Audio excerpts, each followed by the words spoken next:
Oh, me? Okay, yeah, sure. I'll go by that. Oh, dick face. Oh, yeah, fine, sure, whatever. Last time on Animaesus Interasks, the bleeding spines, sides, and the suns.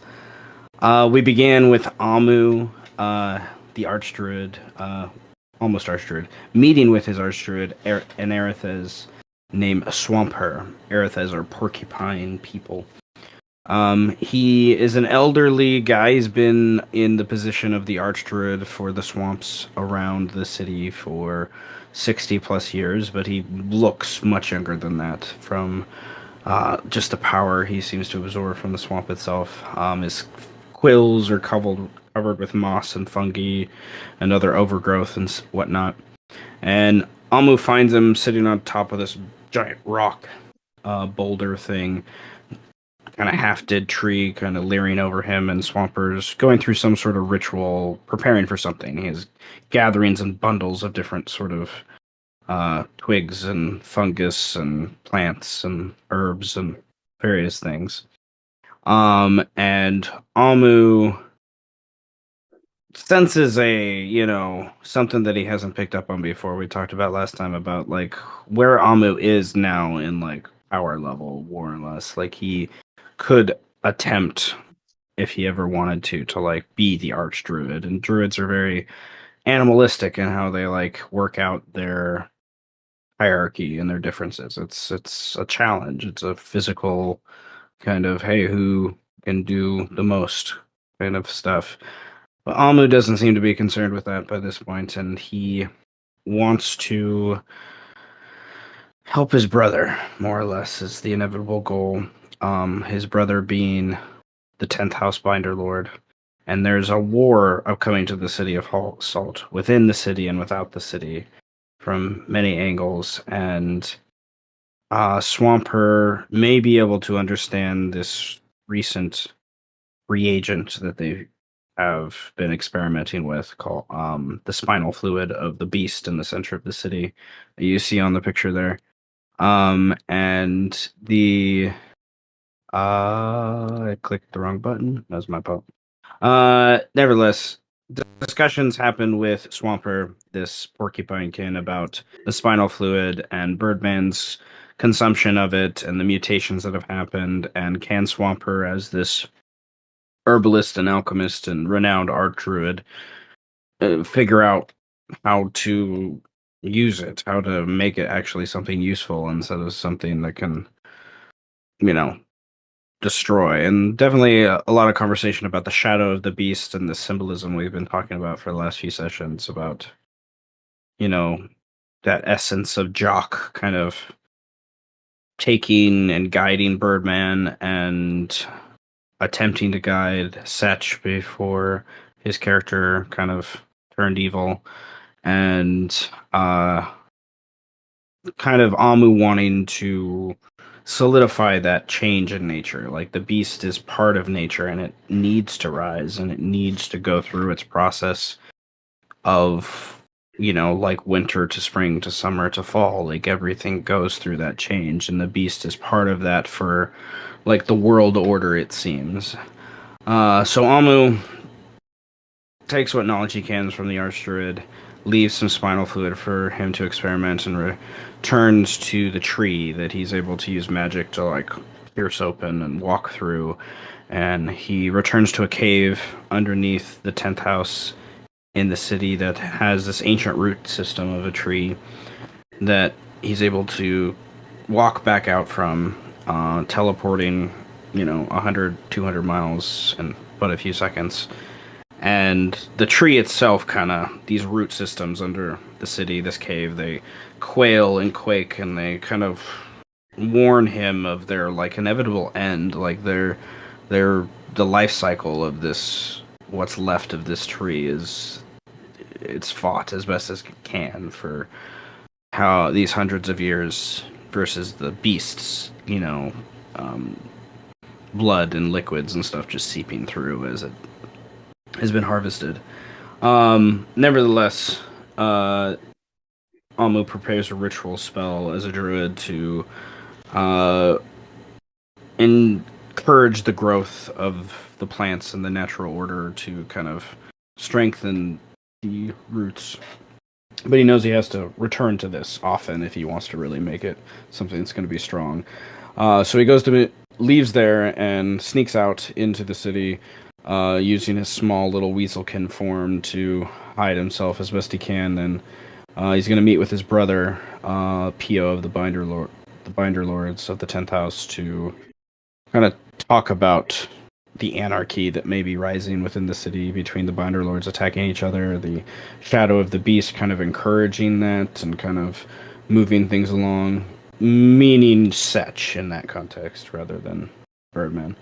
Nevertheless, Faurwiin in our other setting is inside his crazy wizard tower structure that might as well bring the imagery there to build things. Nevertheless, that has these flying dragons all about it and craziness going on, and this crazy cat man that guards the gate. Faurwiin is inside, and he is researching a powerful spell, and kind of completes some of that while he's inside this like dimensional hyperbolic chamber time sealed place that he's been in for a few sessions, dealing with this elemental creature of sorts named Ember, that once was a servant of Orcafor, previous wizard. And he's going through different rooms, and where we picked up last time was him opening into the third level of the room after dealing with some other challenges, to a room of treasure hoards. And on the first one, he picks the correct one. Like, just made me laugh. They were all mimics that would have just rose up and started eating him. But, he picked the right one, like the first try, and I was like, oh, damn it. Knew I should have done one to the left. But nevertheless. Check the chains. Nevertheless, he opens the right one and he finds some items and stuff. They're on this report if you haven't looked at them yet, Francis. The mimics begin to awake. He's able to dodge and parry and kind of move out of the way to go to the next floor, where there's this gathering of shelves and cases and spell scrolls, kind of all centered around this corner where there's this ornate magical mirror. And Faurwiin is immediately drawn to the mirror, and once he's inside, he sees a kind of earthen, rocky formed female kind of figure, named Sunis, and a great earth elemental that kind of is, if earth elementals worshipped anything, that would probably be what it is. She's just kind of not necessarily a deity, but an edifice of what an earth elemental can achieve, sort of thing. And at least on the good side of things, like there's another one that's on the evil side. Nevertheless, the mirror seems to respond to Faurwiin's kind of mental like imagery and like wants and needs, and he sees some ability of these runes and understands something connected to the deity, so he calls out for Bane, the god of tyranny, and Bane appears in the mirror, and there's a couple of rolls and checks that happen, but you were quickly able to discern that it's kind of a bargain with the deity of like you getting a few spells that they would have control over to give, for basically knowledge of you and your existence is kind of what it is, as most deities are not omniscient in this world at all.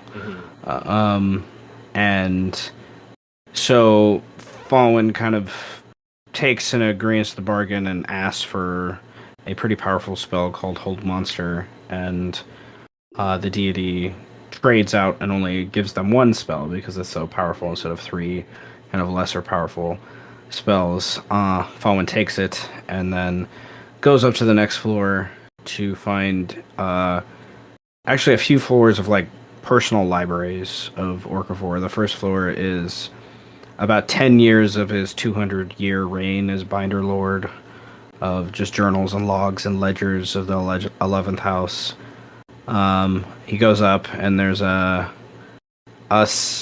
it's a library of Orcivore's research, but it's taken much of the room is taken up by this spinal section of the terrace that's just like this huge section, like 20-foot long section of this spine that is in the process of being hooked up to different apparatus and mechanical things and magical siphons and stuff, but also it's like regenerating constantly because the Tarrasque is something that technically can never die, by what most people understand or believe.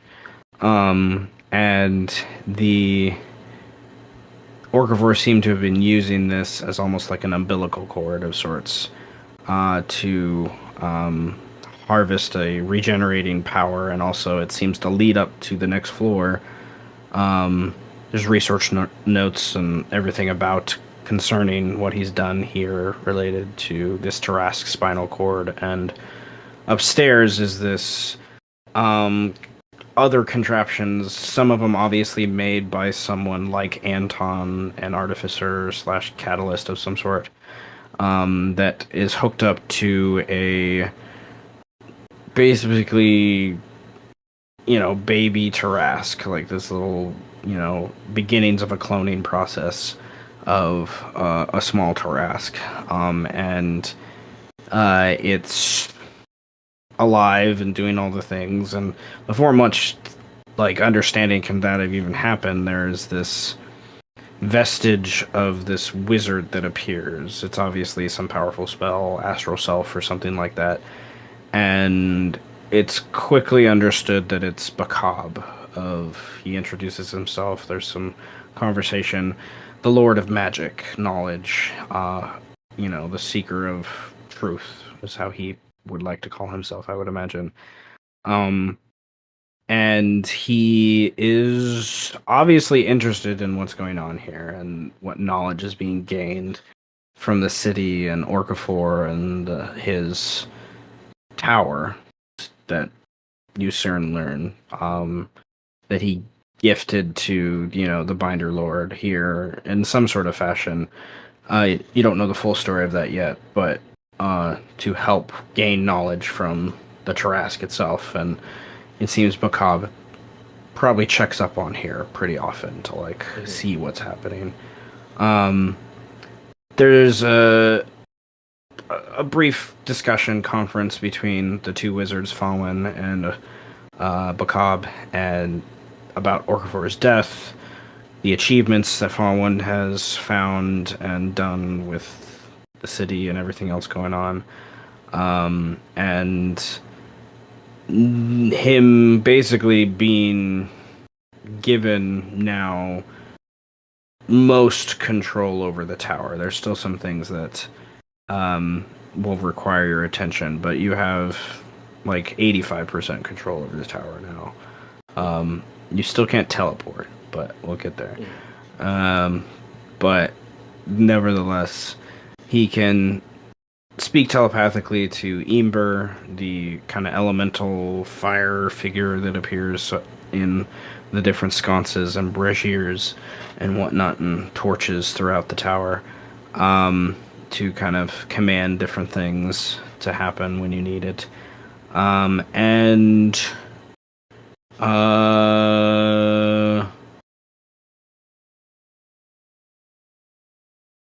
yeah, that's kind of the gist of that.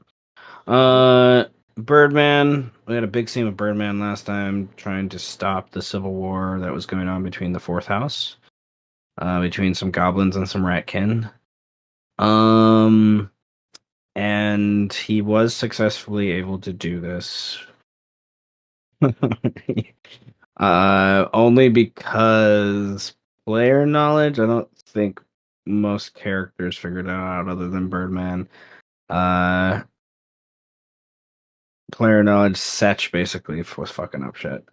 Trying to go after the fourth house in the process and take advantage, but was not expecting Birdman to be there with a new bow that can do radiant damage and hit really hard and interrupt his concentration twice. So it was annoying. But there was an agreement he was able to broker between the two leaders, Aliplu of the rats and Trundle of the goblins. And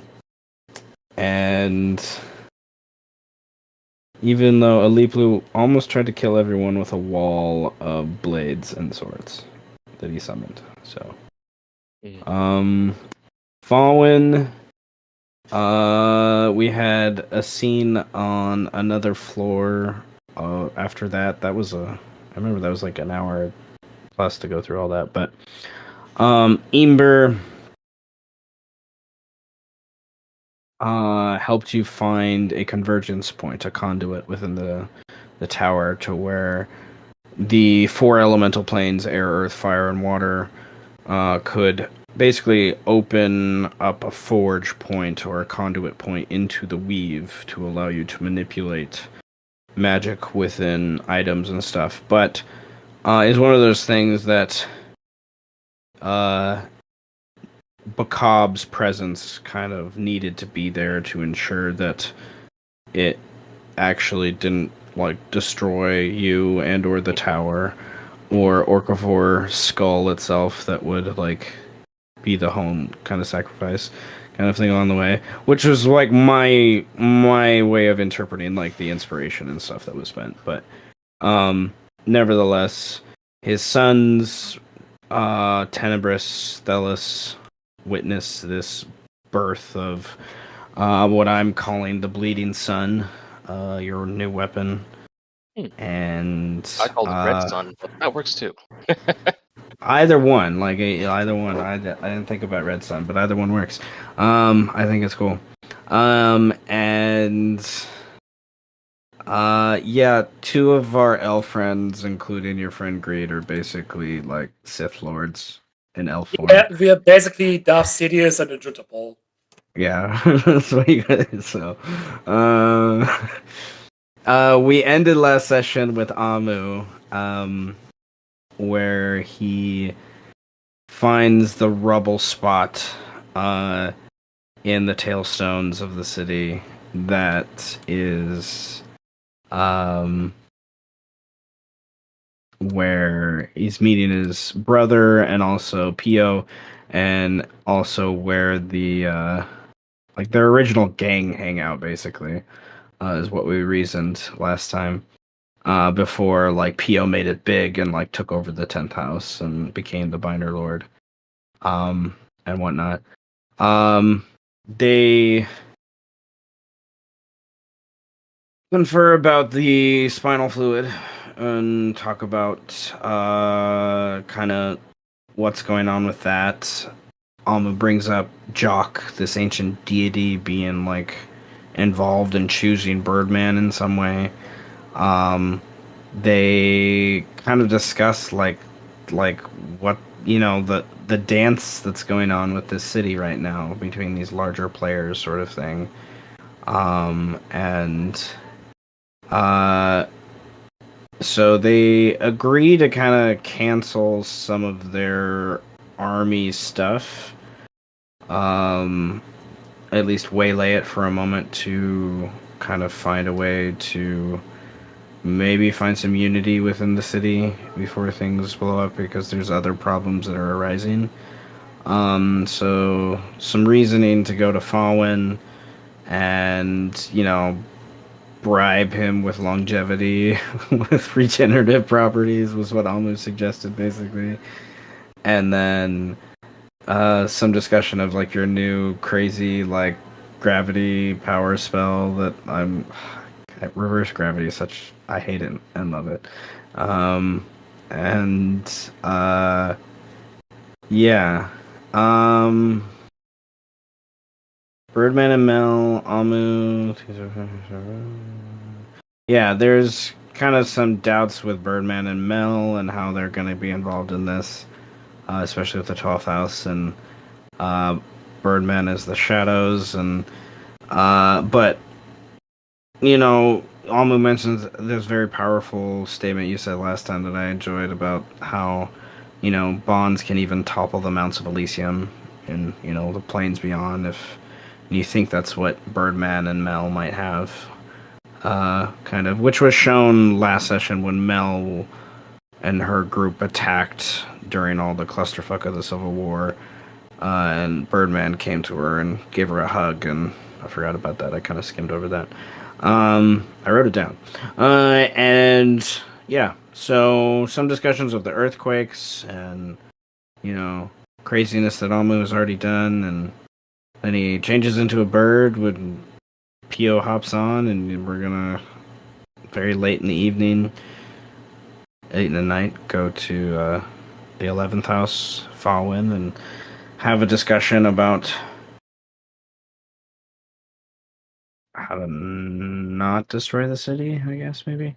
In the process. It might be more complicated than that, but yeah. I was hoping Birdman would be back by now, but he's not just yet. So, then Question. yes. In the upcoming meeting, can I continue my research on the spell and be present holographically? Like Star Wars? Uh, I was taking a drink. How would you like to do that? I think he's taking inspiration from, remember how I met with Alucard, and because I was busy doing something, I had to project myself using my magic and the power of the tower. I think Okay. Greed Like that. wants. Okay, I got you. Then I would first like a scene that would lead into some sort of charisma check to Ember to convince Ember to project you. Okay. I think that would be fun. So you're researching in your tower, in the tower, I should say, and your whatever room that would be in for. There's so many rooms in this tower, it's like ridiculous. Nevertheless, I imagine it would be there might have be maybe it's after the like grandiose like him event and ritual that happened to him of making the sword, and you're like returning to your room and like looking at your research, and you're like there's so much kind of going on right here, and you like look over at the flame that's just this magical flame, and you speak out to Ember, unless you have another idea. That's the only thing that comes to mind right now. That works for me. Setting the scene, I love it. Okay, so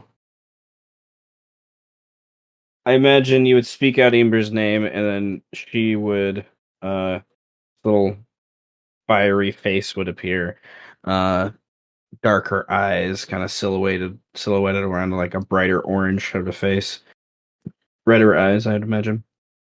And she would blink at you a couple times, look around the room, and looks like she's about to disappear, like she's bored. So, what do you say? Hello. You must be Imp. And you're Tenebrous. I'm not surprised you already know of me. You seem to know of everything that happens within this tower. Because I'm the smartest one in this tower. Oh, that might be. Anyway, I have a favor to ask of you. My And master is about to attend a meeting, and I have my research to do here. And I understand you could project my likeness within such a meeting without me having to leave my research. Or what would it take to come to such an understanding?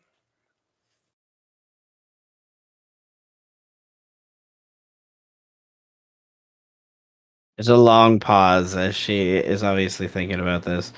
And then well, I can do this. This is easy as this. And she disappears and reappears. And it's dark in the room for a moment when that happens, of course. And she reappears even like brighter, it seems. What do I get from this? Faurwiin has given me much of his own power, much of his own self, much of his own knowledge. You have taken some of my stone and turned it into dragons. That stone was in your possession previously? It was part of my building and so it was just like random shit. Yeah. She's just like she it was part of the castle, but it wasn't like anything important like at all. Well, try to see it that way. Now you have multiple powerful dragons patrolling the castle, or the tower rather, and you could always ride them if you want to. Hmm. They have their own minds. They certainly do. And if I tell them, Hmm. hey, this one wants to ride, maybe break some stuff in the meantime, and that I should be doable. cannot fly. And it would be. She looks very perturbed and upset, sort of by this, like she's saying something that she shouldn't, or something like that. Like she's very expressive. The flames like really maneuver about a lot when she's talking, and turn into a very, very expressive face. And I cannot fly, is what she says, and but I will help you. Because you have been so nice, I guess. Well, first time I'm hearing that, but I'll take it. You're Did you say you offering to can't fly? ride a dragon that could destroy the entire city if it wanted to. That's rather nice. Thank you, thank you. I'm not used to being called nice, so I don't quite know how to respond, but I quite like it. Well, where would you like to be? Oh, yes, you said the meeting. Would you like it to be a a a well, the easiest would be a image in the wall, but I had for Faurwiin created a I can't remember the third or fourth level spell. That's the imagery one, but Major whatever. image? Major Major image. image? Yeah, the major image. Basically, that's what it is. I was speaking of the spell Major Image.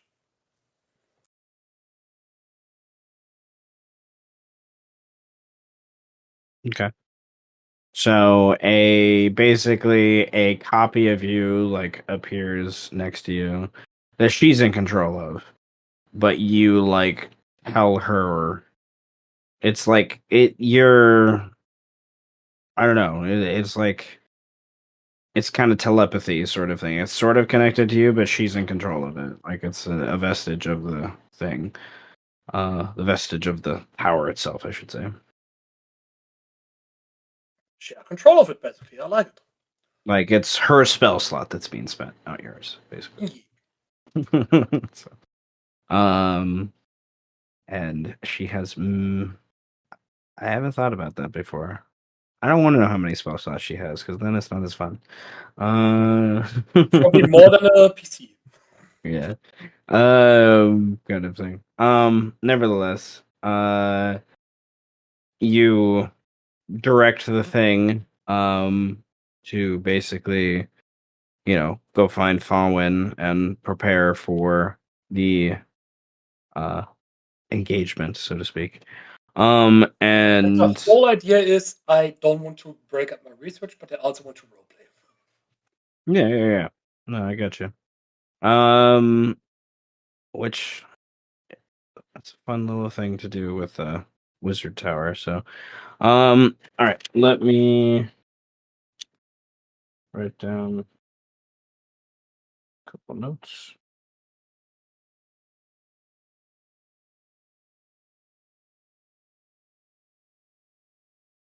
All right.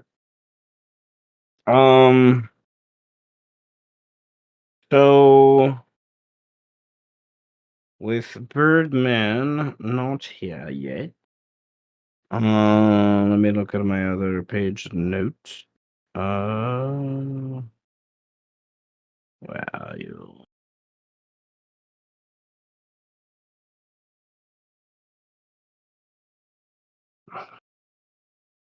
Oh, that's what I wanted to do. Okay, so in the evening, around the time when Birdman would be arriving to the 11th house, 5, 6 p.m. or so, to meet with Faurwiin, and now Tenebrus's like major image of himself. Amu narratively is coming by much later in the evening with everything that happened, with his druid and everything else. Druid friend.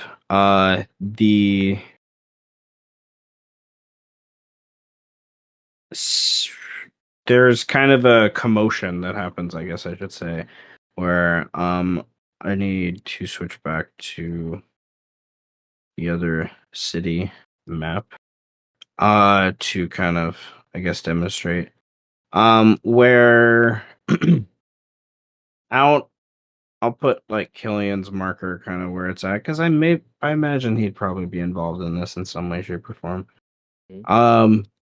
The wall here that kind of separates the beast crown from the throat, there's a gathering of the first house that's happening in the evening, like up on the wall.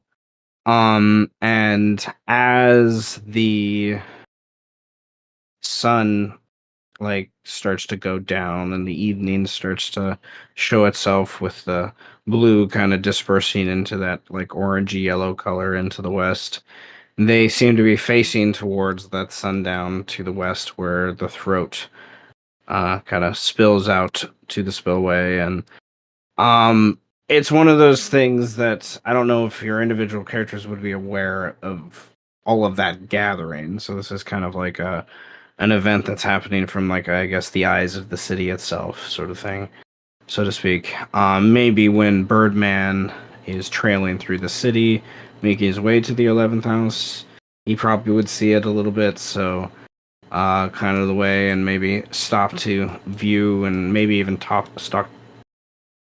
stop to talk to Killian or something who's coming up.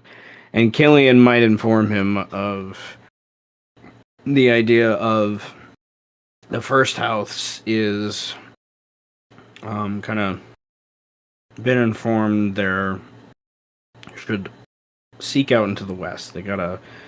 His father got a message, Lord Hyberon of the first house, from different tribes from outside the west, that they have heard like the call, basically. And this a few weeks back, I should say, in game, the Killian dealt with kind of his father kind of asserting his control over the different tribes and kind of bringing the focus and leadership within the city instead of without, as the Wolfkin are one of the larger kind of populations in the city, in and without the city. But nevertheless, as the sun goes down, there's what would draw everyone's attention that would probably bring Eambird to bring up images to both Faurwiin and Tenebrous within the house. Amu to he would be, out in the swamps by this point, so he won't necessarily be aware, I think, of this 100%. Depends on how loud it is. He might hear, because I'll finish describing it, and then we can decide if Wamo hears it after that. But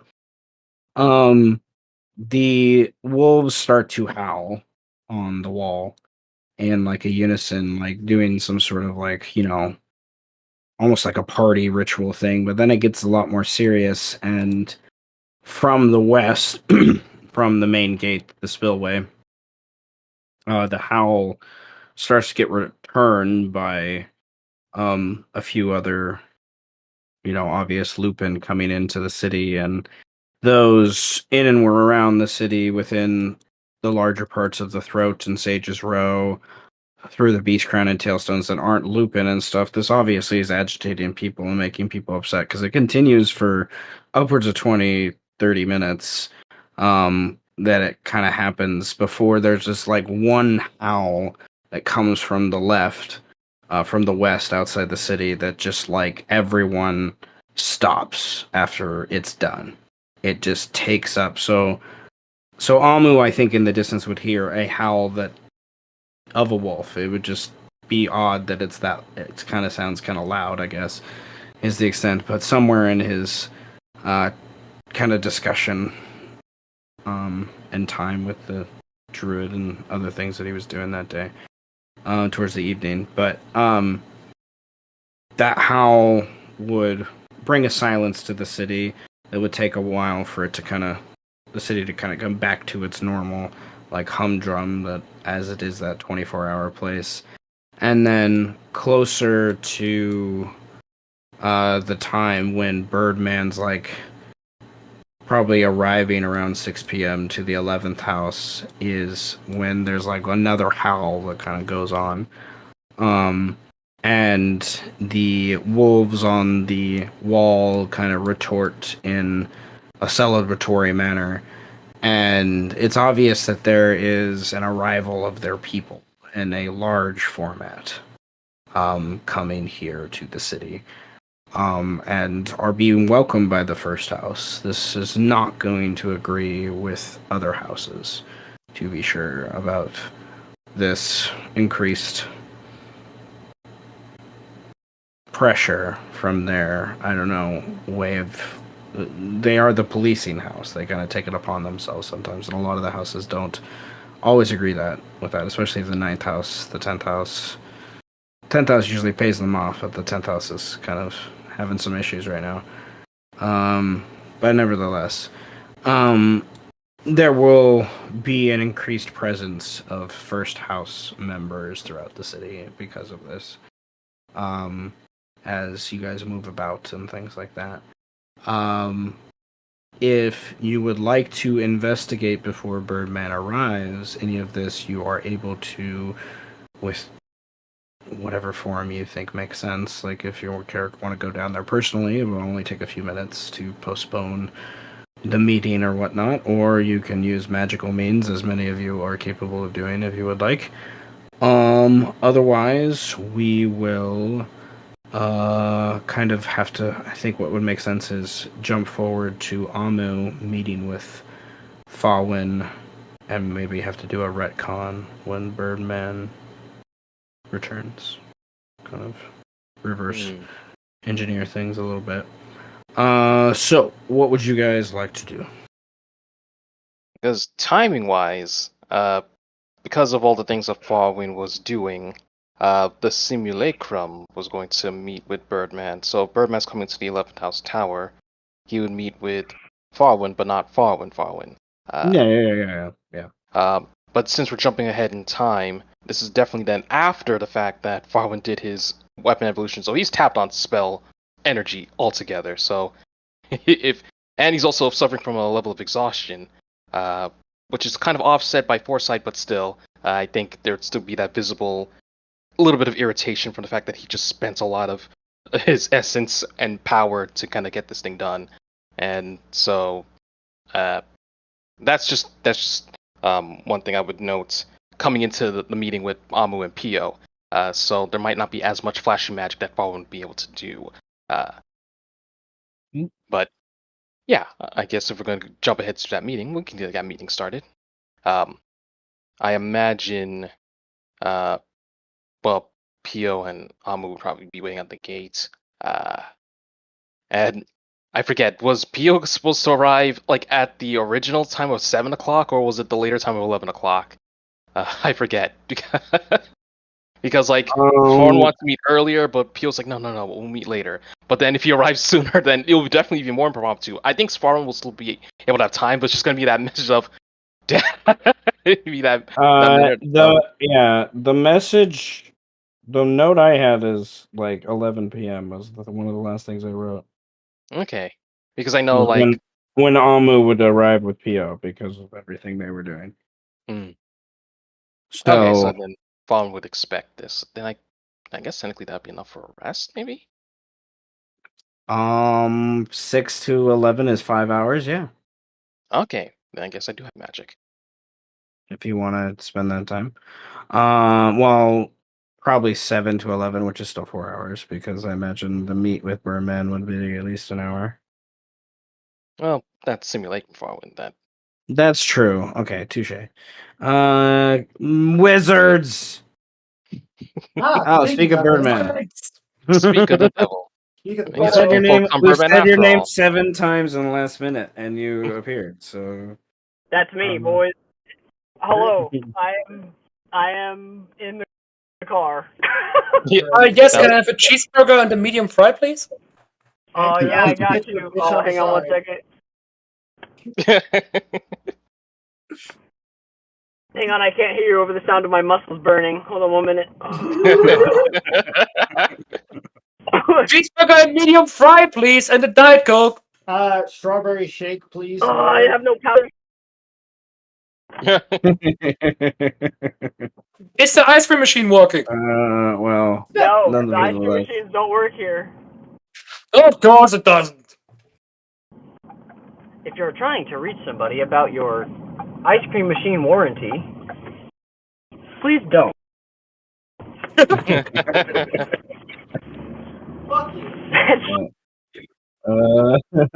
It is broken. It never works. It's 2 a.m. Yeah, we were about to get to. We were about to get to your meeting with Faurwiin. Now is a really bad time, Faurwiin, as per the usual. So we were gonna do some retconning. I'm lost in a neighborhood somewhere, like for real. Like, goodness, man. I swear, it's like every day I join my. It's like when I join the call every time in the car. It's so relatively story relevant. Like, oh, I'm lost as fuck. You'll never find me. But when you do, please help. I have no idea where the fuck I'm going. Why the fuck are you not using GPS? I'm talking to you. Why aren't you using GPS? I am lost. God.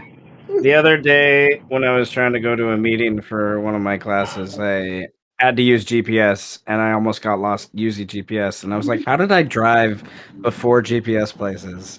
Oh, no. Like, I was trying to remember, like, when I was in high school, like 15, 20 years ago. How did I get around places without GPS? There's another fucking people actually used to know how to read maps. Yeah, no, I remember. I remind myself. I was like, I'd have to bring out a map, and we would like set up a route and be like, "Hey, you need to take this way to this way to this way." Be like, no, "Oh my now goodness!" People turning down the street. Oh god, they're looking at me funny because it takes me forever to turn the car. Even when I know where I'm going, I if I'm not paying the utmost attention, I will just zone out and just keep going wherever the fuck I think I'm going. Which is not. Yeah, and then all of a I'm sudden whole void directions. I'm whole void directions, so I always have to use GPS. I need to take a straight line. As the straighter the line of the route, the better it is. The more turns I have to make, the worse it gets. Okay, I'm sorry, you want me to turn 4 times? No, you're asking too much. Where the fuck is this taking me? Okay, anyway. It's okay. I mean, yeah, Brandon. we could roll right now because I'm a little wayward. on the freeway here. Just turn right there. Yeah. Sorry. No, it's okay. We were coming up with a plan where we're gonna jump forward in time, and then we could return to you when you were able.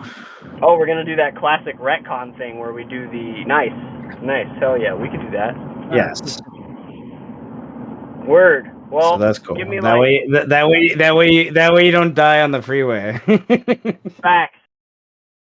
Nah, I've rode along. Not rode. I've been the passenger in Brandon's car. He'll drive reckless anyway. I'm gonna die. Yeah, I would. Like I said, I don't have power steering in this car, so now it's even scarier than it was when you were in the car before. Oh dear God. That's not an understatement, by the way. Hey, look at it. Hey, look at it this way, man. My biceps are they're doing something. I don't know if they're getting bigger, but they're hurting for sure. My first car didn't have power steering. Fucking. There's a man. There he goes. Okay. Okay, but I'm here. I'm here. I swear. You're good, man. Cool. All right. My microphone.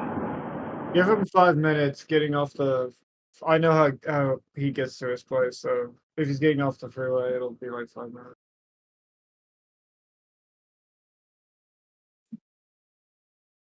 Fucking hell. Ugh. Fucking. So why don't we take that 5 minutes to do some?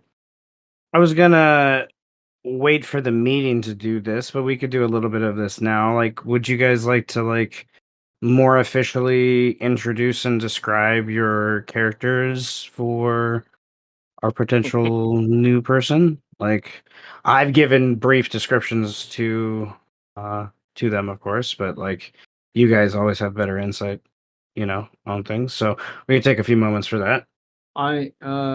Yeah, fuck it. Always good to remind ourselves as well. Yeah.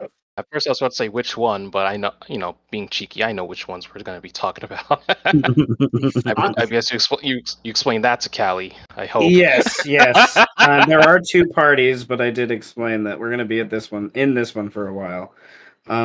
So we got to get caught up to their timeline, which is still a few days away. got a little while to go, and you guys are almost to the assassination. You're like 2 days away from the assassination night. So yeah, it's not like we spend 5 sessions on one day at a time, anyway. Sometimes yes. It's been 2 years since the campaign started, and we're like 5 weeks in. 2 months. It's 2 months or so. It's like 2.5 months, which is about 50, 60 days in this world, but nevertheless, yeah. All right. Well, I wrote this story to be something that was going to only build in a few months. It wasn't something that I wanted to drag out. Like the Dragon Riders one was when I planned to drag out 15, 20 years through it, but. And you were dragging on that Dragon Rider campaign. Don't let the dragon drag on. Yeah. Okay, who wants to go first? We can go in alphabetical order, I guess. Amu. Sure, yeah. So Amu is a little weasel man, Mustelin, more precise, standing at basically 2 feet tall, with a fully erect spine. His clothing, he wears tattered robes that are caked in mud and dirt, and there are small fungi growing off of him. Yeah, some moss too. He smells like absolute shit. His fur, you can't tell what color it is. It just looks brown. You can't tell if that's natural or if it's because of all the shit on him. But despite his very small stature, and the robes. His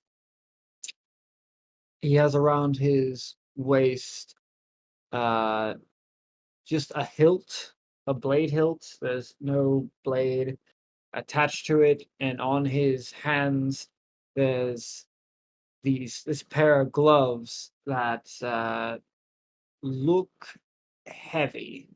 They look rather heavy for anyone to wear.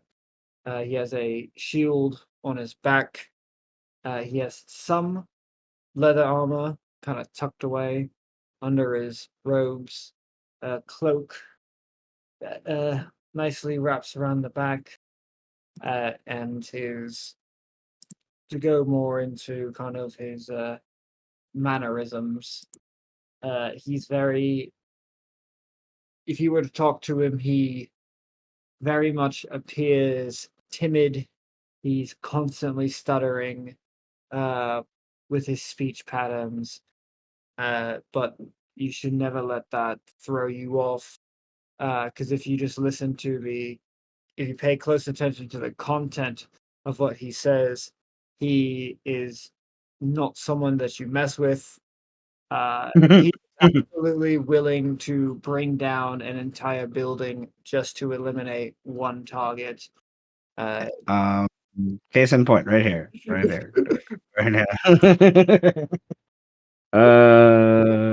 Yep, right there. He is his demeanor definitely betrays his actual, not to say confidence, but his actual capabilities. So he's someone that you Yeah.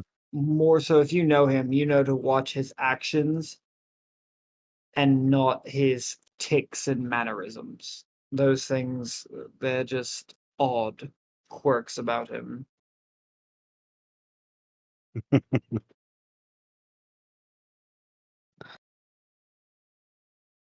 Love it. That sounds really Birdman. cool. Yeah. He's the one I mentioned in chat that's connected to the 10th house we kind of I'm talked here. about. And Amu is, and then so is Birdman too. Are you able to, and do you want to describe Birdman for Kali, who's going to be joining us in the near Sure. future? If you don't mind my distant teleprompter voice, sure thing. I don't.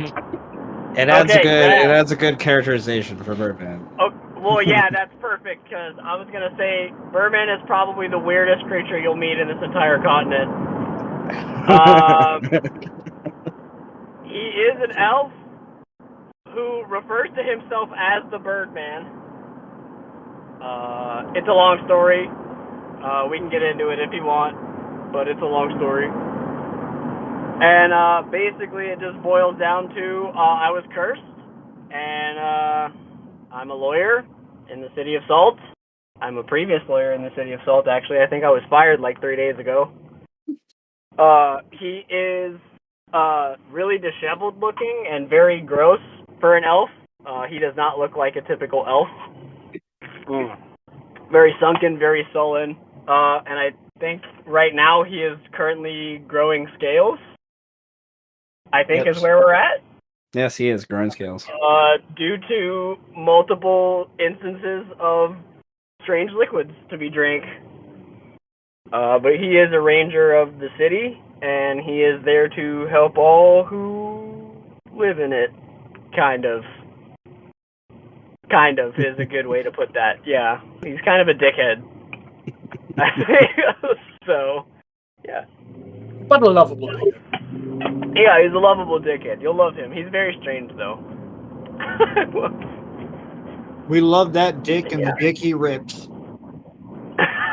Oh yeah, he did make a bong out of a creature's penis, and he occasionally smokes weed out of it. And yeah. so Themes I'm letting you know that will exist. It's called Dick the Ripper the Bong. We'll get there. We'll get there. For sure. I have to meet Faurwiin, and we'll see how that goes. I don't know how Oh that's yeah, going. Faurwiin tried to turn you to the dark side last time you met. Yeah, well, I'm pretty sure if he's gonna turn me to the dark side, today would be the day. I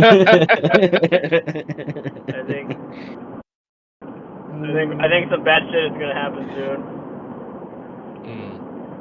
Oh, and I'm a shadow of the beast. I'm gonna leave it at that. Yeah. Yeah, he got, because he drank all this weird liquid from the beast, he's been chosen by its shadow and patron that watches it as a potential actor, I guess, for its goals. Sort of thing. All right. Faurwiin alphabetically is next. I'm going on Roll20 alphabetically. Yeah. So, yeah, introduce if you would, please. Absolutely. And in those instances where I forget about character descriptions, I'd like to thank my past self for always writing down bio and info information. So I'm pretty much going to be reading off of that. This presentation brought to you by my past self. So, Faurwiin of House Nibini. He is an elderly high elf with copper eyes, pale white skin, and silvery gray hair with blue highlights at the ends. He puts efforts to ensure that his skin and appearance show little to betray him as someone weighted by immense age. So, compared to like other high elves, like he is old, but there's that semblance of fair skin, fair hair. A little of that is starting to fade away, a little bit of that, and self-conscious about that, but he's not going to outright admit that. But he often wears finely crafted, dark-colored, short monkish tunics that attempt to blend aristocratic fashion, befitting his background as a noble and lord.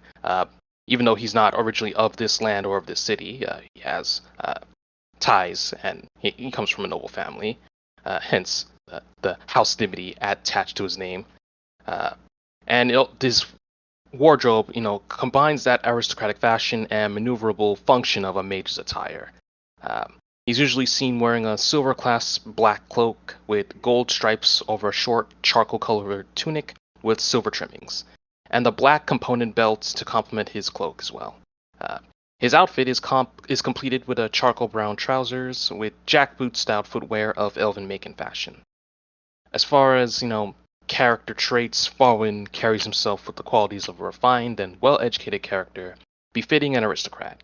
While at times he possesses a warm yet humble look that invites anyone to converse with him, there are those moments where he holds a sharp, cold gaze towards others to signify his superiority, power, and authority. Now, the high elves of what we've been calling Elfstralia, we've been throwing out names here and there, but nothing fully penned. We have Anariel, the Ulstrad Empire. That hasn't been really fleshed. Yeah, we've just defaulted to Elfstralia. Faurwiin is of that region. Lore-wise, that hasn't been fully developed, but patent pending. But this is a guy who came into the city, wormed his way. I say wormed his way into status because lived for a long time, know about how to live. If you know how to live like a noble, it's pretty much people will believe you are one. Into influence, and has now assumed control of the 11th House Tower. And how Faurwiin plays and how he acts. If you ever seen Star Wars, think of put in ex Sith Lord here, and this is probably Faurwiin. So outside, deceptively, maybe a bit inviting, charismatic, but inside, some heinous stuff. But like with the path of corruption, it wasn't always like that. But power corrupts. Well, and you lost a bunch of stuff along the way too. I lost my compass. I can't get it back. Trauma happens, right? I like it. All right. Last but certainly not least is Tenebris. We have Tenebris of House Bellator, Bellator meaning warrior. And with him, what you see is pretty much what you get. He was once a high elf, has been reborn once or twice, And now you see this dark creature before you that he is now. It's pretty much a failed cloning experiment. As the name Bellator Warrior insinuates, that's what he's always been. He's been a warrior in the Great War. And unlike Faurwiin, he hasn't really been corrupted. He has always had a certain lust for blood. And once he has fallen in the war, has been reborn in the Shadowfell as a Shakai, and ever since then has been out and about, honing his skills once more, building his power back up. Eventually found his way to the city of Salt, to Orcafor as a seeker, and has been seeking for an iron flask to contain the Tarask. That could never truly be found. Given recent circumstances, he has been called back to the city as Okafor lost a valuable asset in. Sorry for stopping. I'm muting myself to cough. As Okafor lost a valuable asset in a certain robot and Ferrum Stahlherz. And ever since then, Faurwiin and Tenebris have been planning and plotting to take control of their landfills. And as you can see, they've succeeded eventually.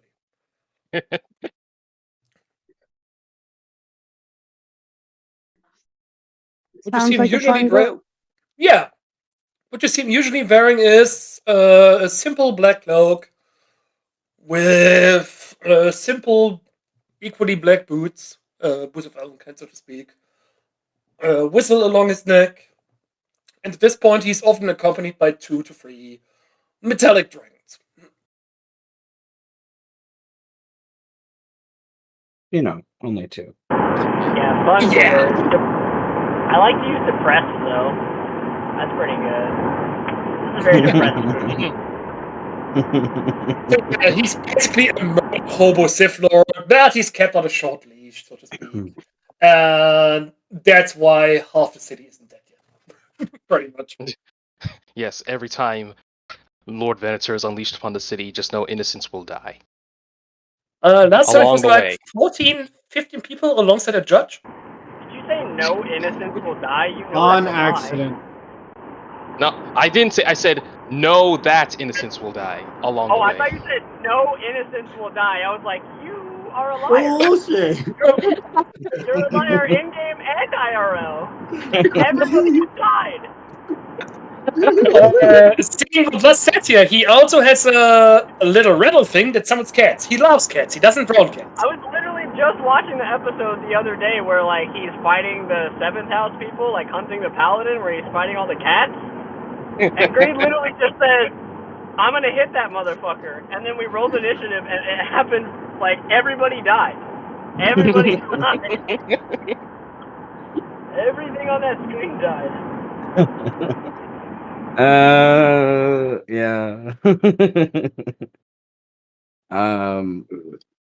Luke has brought that into the other game with his fighter character too, so I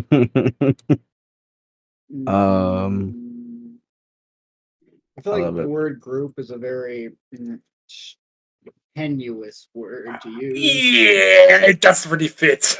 We're not in the forest. We're acquaintances. Look, we made the fellowship. It just so happens that, I'm talking to 2 out of the 5. Wagwan Fellowship. It's me, Birdman. Yeah. Now, Guys, don't you think that might be part of the problem, Birdman? We made the fellowship together, but you declared yours the only fellowship. What about the people on the outside?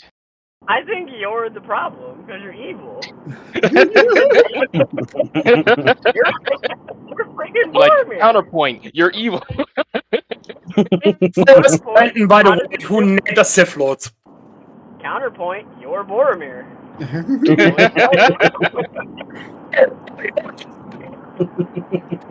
Counter. Listen, Aragorn. You better make You're use of your Boromir. to get a clone buddy right now. Strike is Gimli. Arrow's Foggy. Aragorn? What the fuck? Arrow's a sexy Aragorn. We will die! Then that makes Cash like the sword, basically. Narsil? Yeah. The shattered sword? Who did Legolas? Birdman's You're Legolas. Legolas. Alright. Birdman Oh, is like we're combining Birdman both? is like, Oh. You're not Triple. Birdman is like Legolas if Legolas was found in a crack house. That makes too much fucking sense. But then who's Triple? Who's what? Who's Triple? God damn it, you cut out as you say it. Strike is Who is Gimli. Triple? He's asking who Who is Trillo Trillo? is in this. Oh, who's Trillo? I feel like at this point, Trillo has real, oh my god, Trillo has real, what's that one elf name? The dude that they meet in Rivendell? I always forget his name, bro. I don't know why. Elrond? Wait, you Yeah, Elrond, really? He has real Elrond, but oh yeah, dude, Elrond's a badass. What the hell? Everyone is cutting spaghetti, bro. Yeah. Guys, look, I'm on my Wait, Yeah. I go fast in my car. but who are the hobbits in this? The children. All of the children. That makes too much sense. Okay. Can't just let the dwarves focus on Alright, strike, so or Donovan would be dead by now. Rogar and Donovan are Merry and Pippin. Alright. Yep. Althea is Sam. Althea is Sam. Then who's Frodo? Yeah. Yellow butter, maybe? No. Well, it could be. No. No. Just Shallow Butter Butter. is back in the definitely- city. Like Shallow Butter and I think Shallow Butter and Roxana make up like Arwen together. Yes. If anything. Then who's Literally, Faurwiin? yes. And then I don't know who's Well, actually, if we're going with the real lore and you're Gimli, that would make Shallow Butter Galadriel, which makes a lot of sense. And then Roxana would be Arwen. yeah. When did Gimli fuck Galadriel? Yeah, dude. He had you a get- crush you get- on her. They didn't fuck, but he had a crush on her. Holy shit. Oh, okay, and that's- Faurwiin is Sauron. So it all works out. Wait, then who's Amu? Wait, and I'm the Eye of Sauron. Amu is I'm the Eye of Sauron, the mouth of Sauron. I feel like Amu is Tom Bombadil, bro. Like, he's just out here. I was about to say That or- Radagast or something. I was gonna say Radagast, or at the very least That the is Eagles. some Radagast shit. I can't decide to think this would be. Would it be the mouth of Sauron, like Lurtz, or who else? Gothmog, maybe? Well, we all know. Look, Faurwiin could either be Sauron, he could be Saruman, he could be Thranduil. I don't know. There's some. The There Witch definitely some King. The Witch King of Angmar. Oh, damn! Tenebris could be Witch King. Holy shit! I do love to dual wield, so it makes sense. Maybe That's funny. maybe Adira was supposed to be Frodo. Is it our Frodo died in this timeline?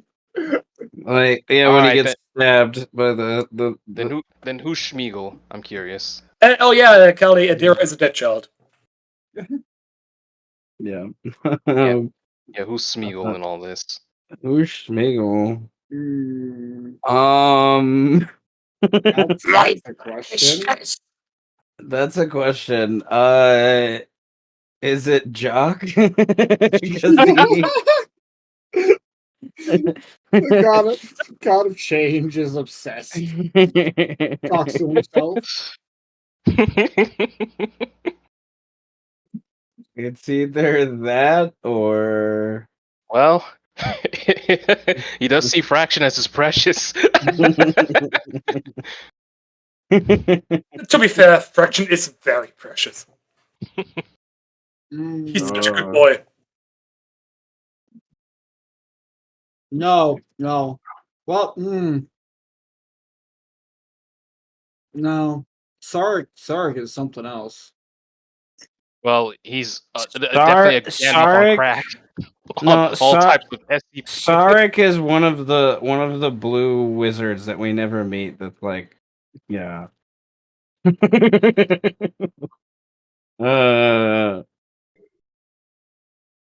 they'll bring those in the Rings of Power. I don't know. Well, as we wait for Birdman, I'm gonna go use the restroom real quick and get another Dr. Pepper. Dr. Pooper. Maybe Terry was Gollum. Was Terry the landlord or the drug dealer? The landlord, not the drug dealer. Terry was the landlord. Terry was the drug dealer. All right, I'll be back. No, I like this idea.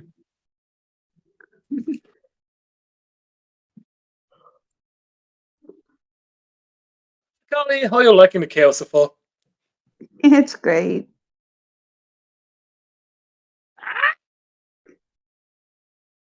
Precisely.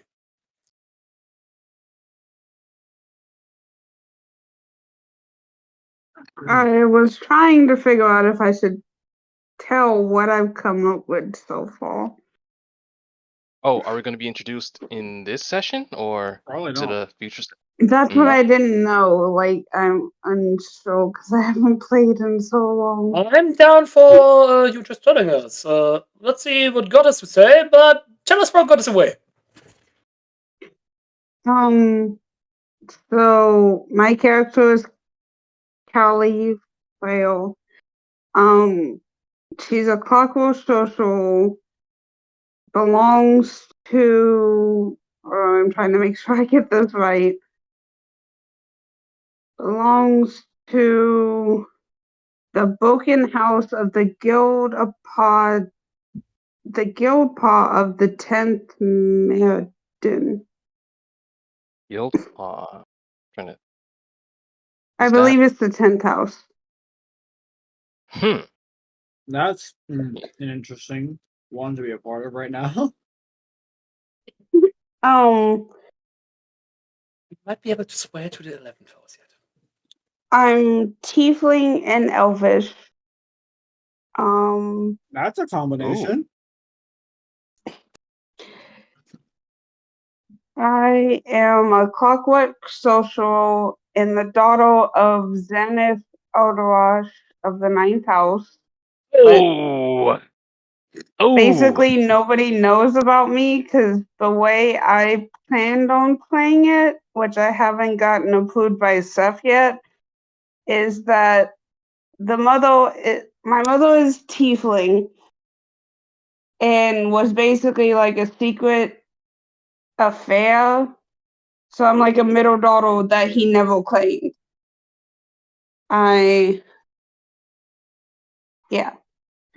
I'm not sure if that would work. There's probably a lot of open bastards. Same thing with Rexani, but if as far as succession goes with the Ninth House, I mean, there's that triumvirate, which is a curious question. Like, is he leading them on? Is it one of them who's gonna quote unquote be the true successor? But I feel like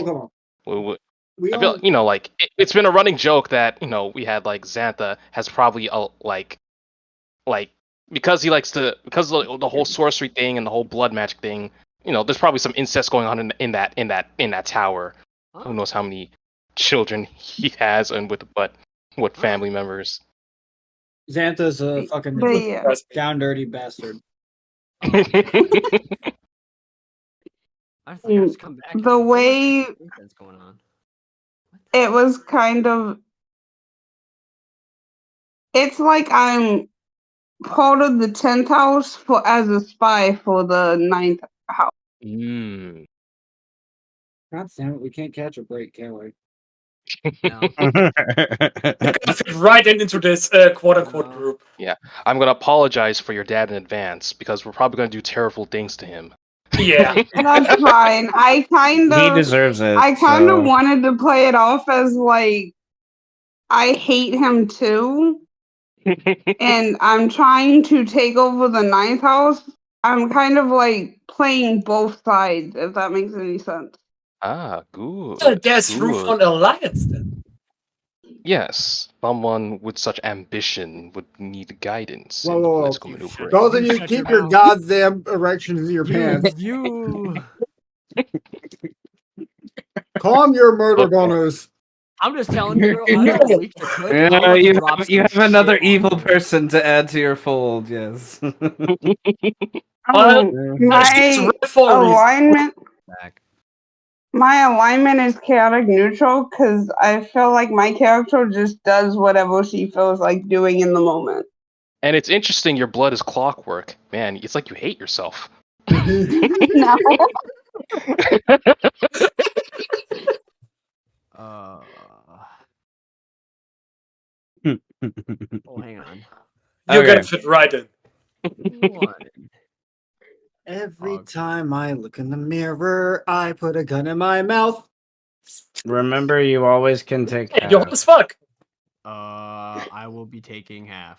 You always can take average, so that's really 6. What is the What average? Is it what are we even 6? talking about here? Let's go. We're talking about things. I don't know, but it doesn't sound important. What kind of things? I need to know. I must know. I must be in the know. I don't know. I don't know what you're referring to right now. So You said we were talking about things. What things are we talking about? You know, that thing Stop. and this thing. the stuff. The stuff and things. Leave me with stuff and things. Yeah, you know, the thing with the thing. It was time The the thing thing went and things, the whoosh. stuff and the self. You get the swig. You know what? I gotta go and came from the mountebank, so fuck you. Poof. Okay. Well, Birdman. You.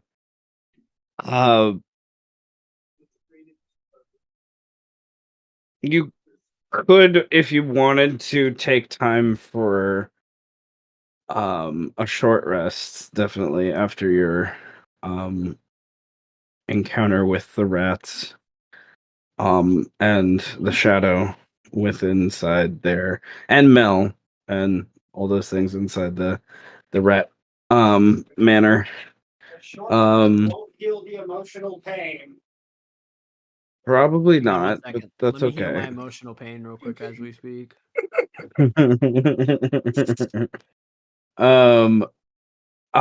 But the only thing you've missed narrative wise is in the evening while you have been dealing with the ratkin and the other developments in the evening with the other characters and whatnot, the wolfkin of the first house, including Killian, have been gathering on the walls of the city, many of them closest to their kind of tower itself, but I imagine some probably over into the throat and whatnot of the city, throat into the spillway of the city. There would be a continual kind of arrival throughout the day, and then kind of a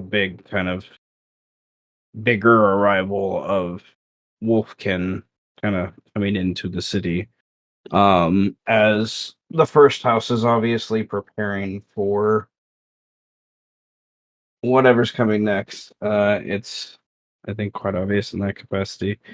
There was one howl that I described earlier that came from that interaction towards the evening, probably closer to the time when you're walking to meet with Faurwiin, around that 5-6 p.m. time.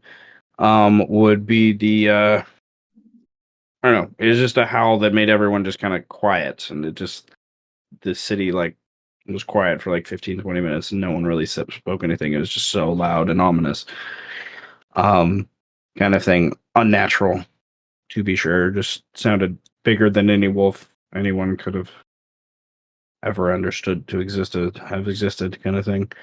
And the city would pick back up within probably the moments that you're arriving up to the gate of the 11th house. So other than that, we were just describing characters and whatnot, as you heard. So I'm gonna bring us back to the 11th house idea. I would like a scene of Imba riding a dragon. Oh, am I meeting? I'm meeting you at the 11th house. Oh no, it was the swan. That's right. Nice try, Seth. I would never meet a Sith Lord in his lair. Domain. We don't have layers. We have temples and stuff. Come I on. may be stupid, but I'm not stupid. I'm not that fucking dumb. I might be an idiot, but I'm not stupid. No, I didn't say that. I didn't say that. I may be stupid, but I'm stupid.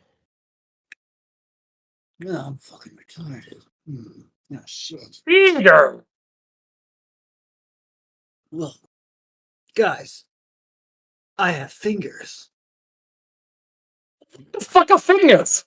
I don't know. What? You just find that out Why for do the you first need time fingers? today?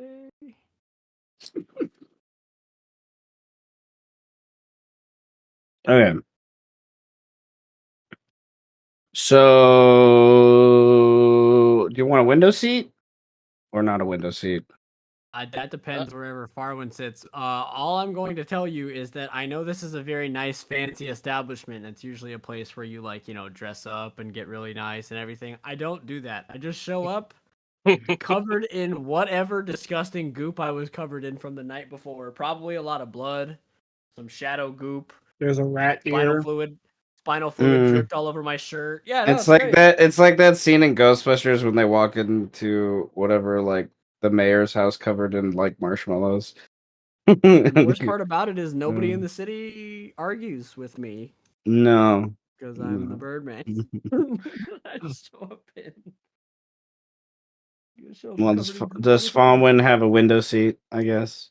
To look outside? Nah. Okay. We don't. So you're back in one of the private rooms. Birdman would squish and stomp throughout the evening swan. I'd be flanked by my sons, of course. Oh, okay. Well, baby steps. Well, yeah. You can't have a politician going out by themselves, especially I'll tell around you. this time in this atmosphere. I'll tell your sons I'm sorry. I'm not sorry. I smell terrible. I'm glad I'm Alright. just here as a protection. How many and who? Well, this table is small, so I could probably only get 2 of them here.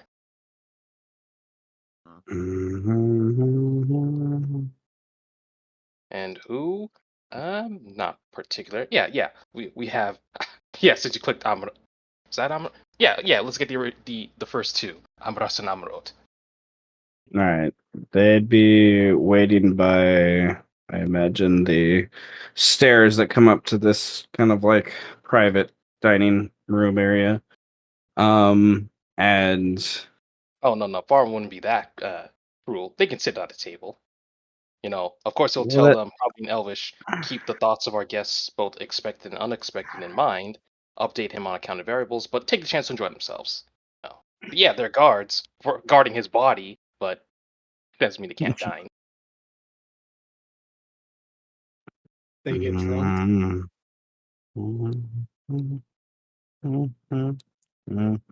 Emirates, how lovely to meet you. They look at each other like, we know who you are. Like, that's weird. How lovely to come across each other and stuff like that. Just how lovely to meet you. Know what I mean? Amrod.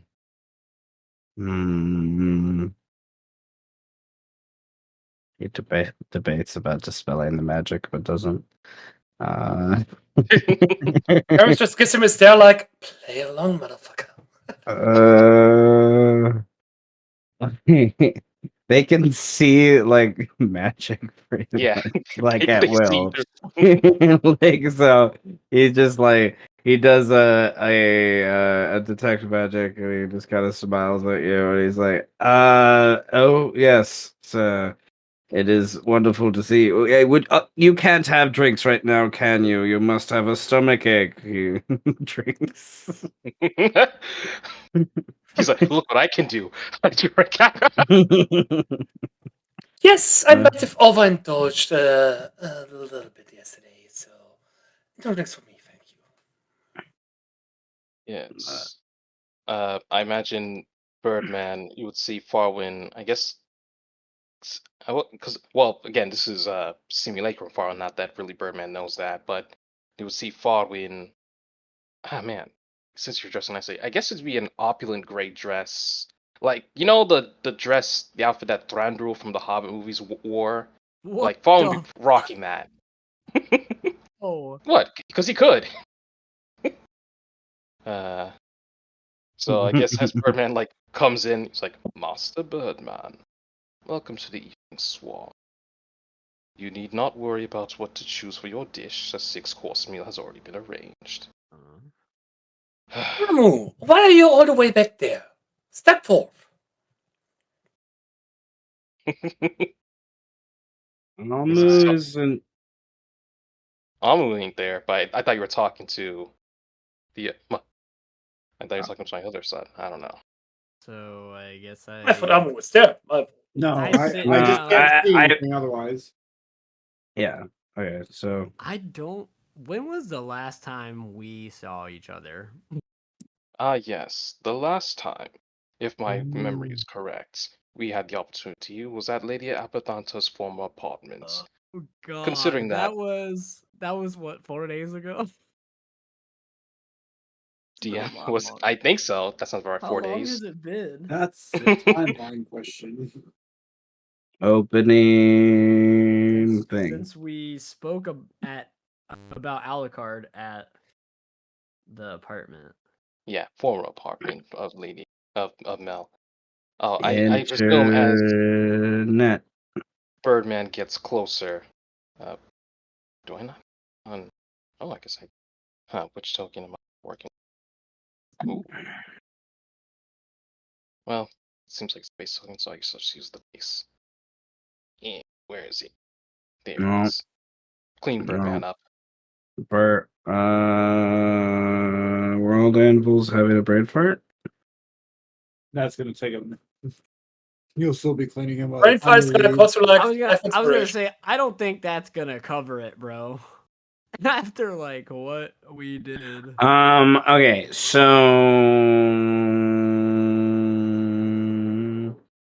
can I get a blue? No. Maybe. Maybe. Only one Maybe. cube, but that's not gonna do it. Okay. Not gonna do it. Yes, you are overdue for a change in wardrobe and a shower.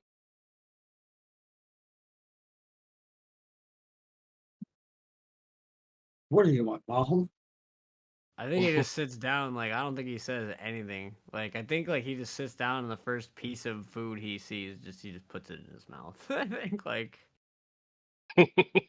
That's plastic.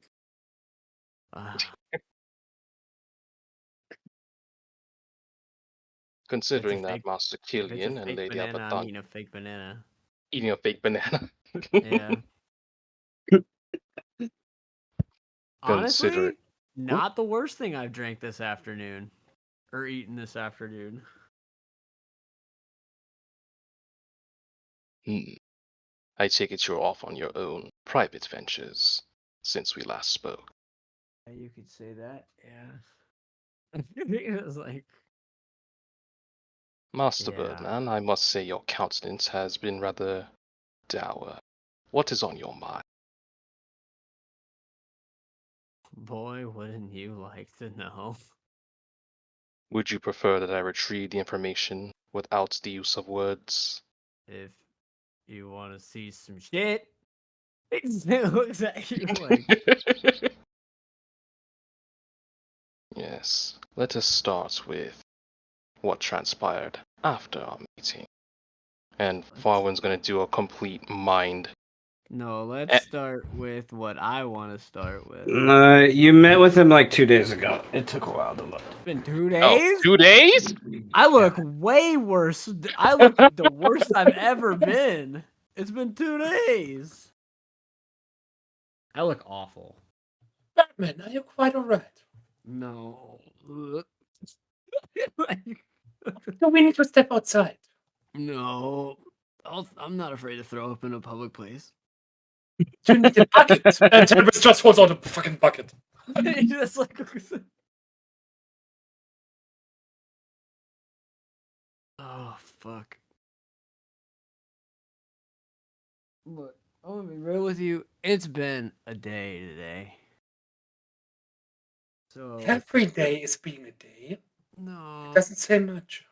The fourth house, they tried to kill each other, and then I went inside. We went inside to rest, and then Seth tried to kill me, and then I went to the fourth house to talk about some stuff, and then they tried to kill me again, and then I tried to talk to them, and then they didn't try to kill me, and then they tried to kill each other, and then I was attacked by a shadow demon, and now I'm here. Yes, you can see Faurwiin kind of nodding his head down, trying to get an understanding of the trail of thought. I was curious as to what that business in the fourth house was about. Lady Abathant had forewarned me to involve myself, but it seems you were able to resolve the situation. Yeah, don't do that. Yeah, don't do that. Look, you strike me as the kind of guy who might know the answer to this question. It's been a couple hours now, maybe. What do you know about big, tall shadow demons, horns, talking about change? I think his name was like Cock or something. Cock.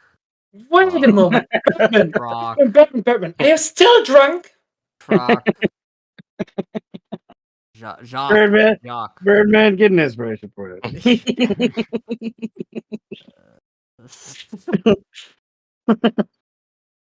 In some ways, you're not wrong. So, Yeah, what do you know about cock?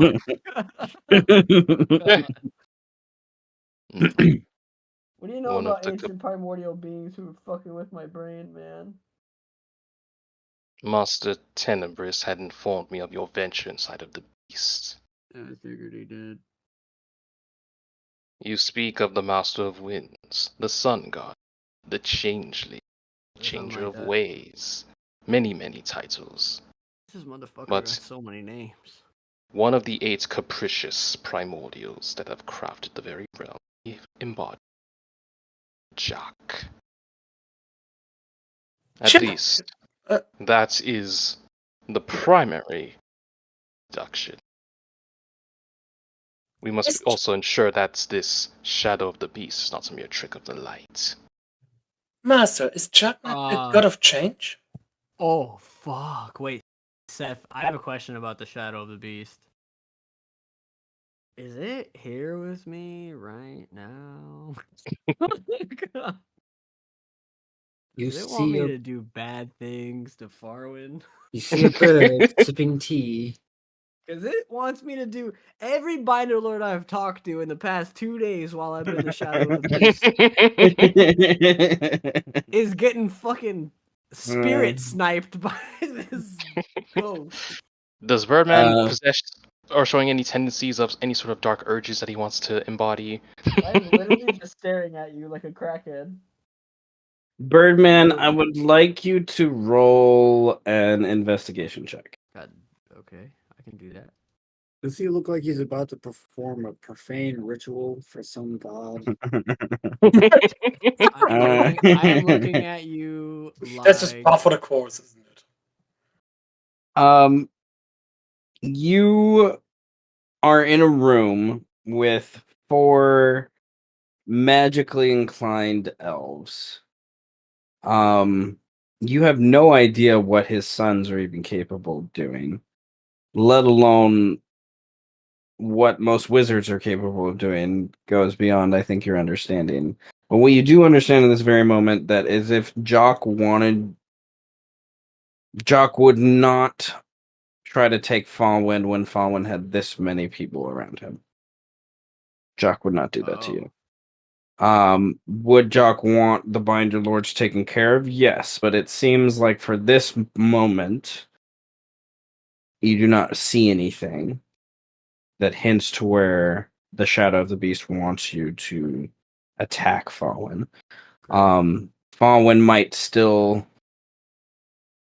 be a conduit of change that's needed for the upcoming steps.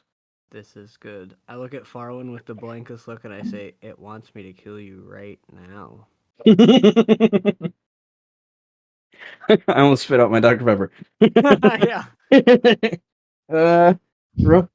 If you want to roll a deception check for that, you can. I will not. I think I'll just say, So, I'm Haley Joel Osteen, motherfucker. I imagine Farwin's sons would kind of be looking at Birdman, maybe having their hands toward their weapons. Farwin would kind of. I dare your sons to disrespect me like that, like they disrespected me over that phone call. well, I Amras can just blink and be behind someone. So, like, I imagine he's just waiting for that sign to like appear right behind Birdman. I will drop kick your sons in the balls. You I will escape. I've escaped from scarier situations than this one. you have Birdman is, to his credit, he's been around since the beginning of the campaign. So. Mhm. I'm going to need you to clarify on who it is. I don't have an answer for you when it comes to it. You can look at my mind though and see what it is if you'd like. You get ascending from both Amrod and Amras within these few moments, like just saying they don't sense anything in the room, so they're not sure what he's talking about.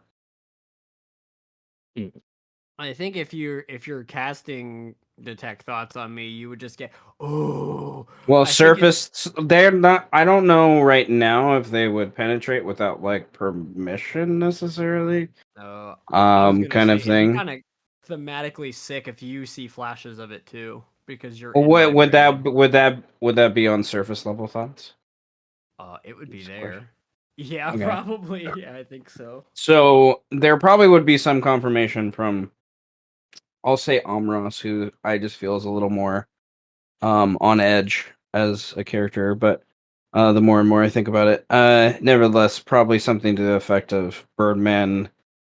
Birdman saw something he cannot explain, and perhaps it is a avatar of some deity or some effect.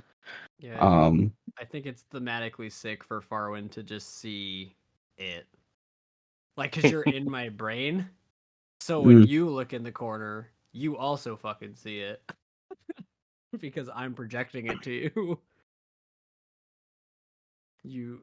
You see these 3 Kenku, like probably 4 Kenku ready to fucking dunk your shit.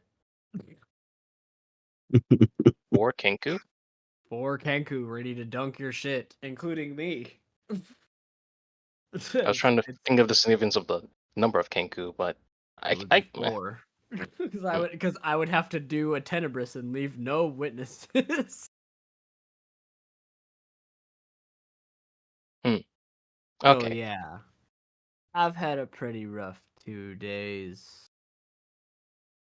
Well, Farwin's still having that unexpressive face, steepling his fingers. I see. With no chance for proper rest. When destiny comes at your doorstep, you must take it one step at a time. Now is not the time for cryptic elf bullshit. Then let us speak plain. And then Farwin would stand. What's the word? Can't think of the word. It's like he kind of like stands up, like kind of uh, what's like it's like when you stand up and it's like you do it in such a way where you kind of want to make an announcement, like by pushing away like the can't I was gonna say table seat, like the seat of the Yeah. chair to kind of make that. Dramatically. Yeah. Yeah, like dramatic effect. Yeah, I got you. Yes.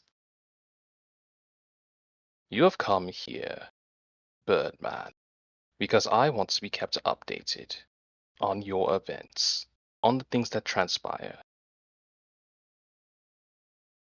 You claim that you want to be a neutral party, but can you truly claim neutrality when you talk to all these other Binder Lords? Yeah. You do not want neutrality, you seek protection. Because you're not my boss. I think that there's something else that's my boss now. What do you think is your boss, Birdman? You I say think you Faurwiin. think, but you I don't think Faurwiin think gets the conviction. flash. I don't know what Faurwiin saw because oh my god, it's so crazy that I just listened to this episode the other day. I don't know what Faurwiin saw when you communed with him the last time, Mm-hmm.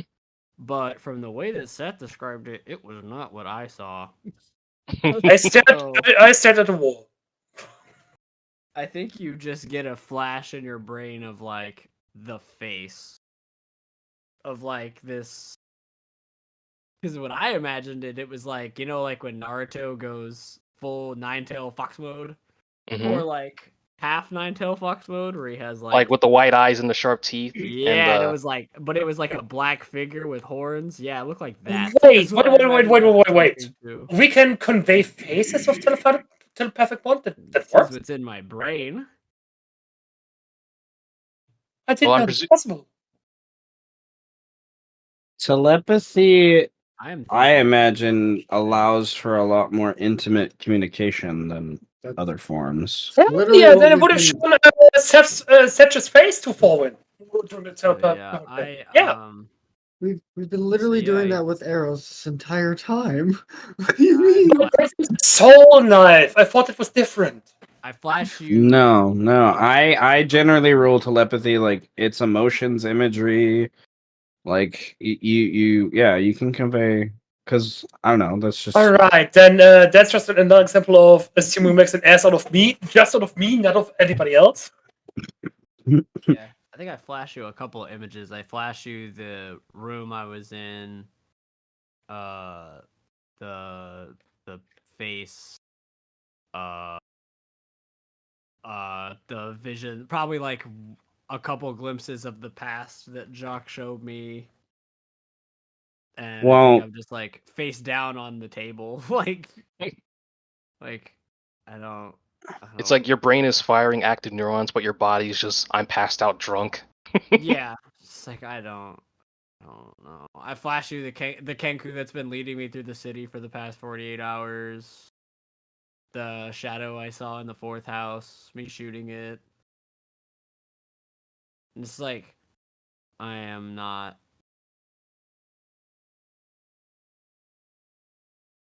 I'm different now. I think the spinal fluid it fucked me up, man. You probably notice scales on his skin at some point by this, I imagine. By the time he flops on the table. To forsake your elvinity for this mutation. I didn't. This. Get the mutation, Master. He's still drunk. It has been what? It's 2 gotta days. wake up, Faurwiin. You see Faurwiin pacing back and forth across from the couch, back from the seat, and then pacing back over to where his other son is. And like as he's pacing, he's also speaking. You know, like, I understand you're in council with the rumored shadow of the beast, and from what you tell me, and me making insights to these little details, it seems you and this shadow of the beast have a shared destiny. But it seems there's only one opportunity that cannot be shared. I do not know what this what Jacques asks of you. I just told you. I'm But tired of people. No, you shut the fuck up. He like points at you like, I'm tired of people telling me what I don't know and what I do know. That beast has to wake up, and there's nothing you can do about it. Does it, Bill? Does it really? It does. I think Why? Birdman looks at you with the most like, I don't know why. You say it needs to wake up. And you don't know why. It needs to wake up. It needs to go somewhere. You were told that. Who told you that? I've been told many things in my time. Doesn't always mean they're true. I think Faurwiin will continuously get horror film flashes of. And of Jacques. again, you see and- this unfazing face, like which I don't know, which also might be disturbing. The fact that what has this guy seen in his years? It's just Jacques telling. Mhm. It's literally over and over again. Jacques telling me the beast must awaken and travel to where it's supposed to go, and Birdman conveys to you it will awaken and it will make it where it needs to go. Mm-hmm.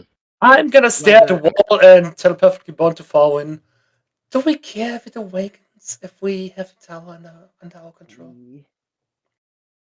We can Not do necessarily. something about it. We must just simply adapt to the changing courses. We can do something about it, and you're Oh. sitting here in a fucking restaurant telling me that I can't do anything and that I don't know what I'm supposed to do. But God Who damn it, told you Faurwiin, you can't do anything? I know what I'm supposed to do. I'm supposed to kill you. And there's something else that's out here that wants to kill you, and I don't want to fucking kill you. I don't want to fucking kill Right, it does it. Tenebrous cut Shadowblade. What did you say, Birdman? Tenebrous, you're a projection. Calm down. I said there's something out there that is actively hunting you, and you've got the wrong guy. And you may think it's me now, and it's all fun and games, man. It's all silly until Birdman ends up in the back of an alley dead, and the Tarrasque wakes up and fucks your shit up. I'm not playing around this time. I'm gonna tell you what I told the fourth house. We need to schedule a meeting. Everybody needs to meet. And I'm gonna lay it out. So we only have one option. We ran out of time. We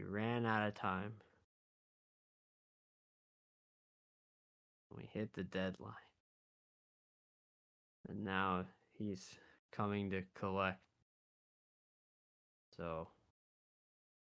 Birdman, could you please speak clearly?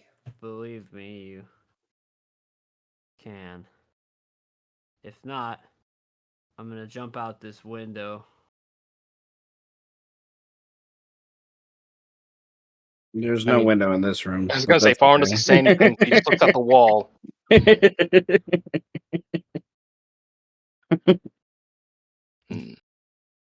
I was hoping for a more productive conversation, but it seems you have your mind set. You're a slave to a capricious god, like our forebears before us. There is no slavery, man. I have free action and free will. I can do it how I want to do it. Do you, Birdman? Why does nobody in this town fucking listen to me? No. Because you're speaking a lot of bullshit. It's not bullshit. I was visited by a fucking god who's telling me that it needs to wake up. Wait. And you are set on enacting this god's will. It said so. As you said, we ran out of time. There is This is the no only step to question. take. It does not matter the journey, only the end. You are a slave to this end, Birdman. Farwiin, you are the most naive motherfucker I've ever met. How can you be so old and yet so crusty at the same time? How do you not see that this is the end of everything that this city could be? I don't understand. Who said I was denying this?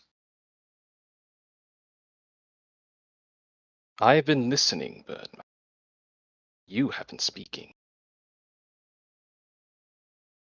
Birdman, you have spoken of gods and the beast having to wake up. Have And to in wait. all that time, you have practically said nothing at all. Could you else am I- narrow it down? Be more precise, perhaps. What else am I supposed to tell you people? What is it that you Sith Lords don't understand about the natural world? There's rules to this shit. Rules to what precisely? And he just gestures outward, I think. Just. There are rules to everything. Everything is. Perhaps. Oh wait. Well, before I speak as one of the sons, does Faurwiin have telepathy going at all, or is he relying on his sons? Simulacrum Faurwiin could make it happen instantly. I think the But more for you the- guys are talking to him, the more he's recoiling into like a chair. Okay. Oh, as okay. we audibly talk with Birdman? Yes. Yeah. Because like there's some dialogue that's happening in our minds and some dialogue that we're speaking out loud. It's I like feel So like it's kinda saying, confusing he is sometimes. not. No, he is saying everything. Okay. Okay. Well. Wait, question. Didn't Birdman always say everything out loud, even when it was telepathic? Telepathic? Yes. Every time? Yes. Okay. So Amrad and Amras would have gotten up and are, being, I think, somewhat protective, and then I imagine Amrad would come to Birdman and he would touch his shoulder and say, "It just let's calm ourselves." And Oh. you didn't you even need better to hope- touch him. You But better okay. hope to no, he God. didn't. But yeah, charisma save. You can suppress any effect causing a target to be. Wait, hold on. No, it's the charisma save and creature. Because there's either if he's charmed or frightened, he suppresses that, or if he's hostile, he can make him indifferent. Yeah. Okay. Wait. Alternative. You attempt to suppress. Is this a save? Do I have to like save against this shit? Yes. Okay. This is a wisdom Alternatively, save? it's down below. Alternatively, you can make a target indifferent about creatures of your choice that it is hostile towards. Okay. So it's trying to make you not hostile towards Faurwiin. That's all. I'm actually not hostile towards Faurwiin, which is crazy. I'm literally just telling Faurwiin how it is. Amrad is protective. Well, then this spell will have no effect on me. So when he Okay, touches so me, I'll you pull can my choose knife to out. fail. You can choose to fail the save. Basically, it'll just be like, "Hey, I'm already indifferent," and he just looks at you like, So I Nevertheless, choose to fail the save, and the first thing that happens is I think Birdman freaks out. Like I think like you touch him, or your son touches him, and it's just like my gun comes out, and it's just like, don't fucking touch me, man. And it's just like, yeah, and then just Puts that away, Birdman. don't And tell me what to Faurwiin fucking would do. take away the gun. You can make a strength check. Okay, I'm gonna fail a strength check. Oh, I literally can't. all right. Then Like, the gun there's- is pretty much floating in the air. What the fuck is your problem, man? Why does nobody want to listen to me? Why can't you just understand? I am trying to explain to my father your thoughts. I've already explained my thoughts to your father. In a clarity of a delirious person. Yes. Please just have a seat. Why don't you Amrad says. claritarily shut the fuck up? Amras connects to Faurwiin's mind. Do I cut him in half, Father, or not? like ready to just shut Birdman up, kind of thing. Stay your blade. I am curious as to what peace Jacques intends to move him towards. Our creed is founded to be free of the control of capricious gods such as Jacques. But we shall see what this game entails. Amras nods and just goes to sit back down and continues to eat from his plate. Amrad, still behind Birdman. The imagery of his mind is broken and fractured.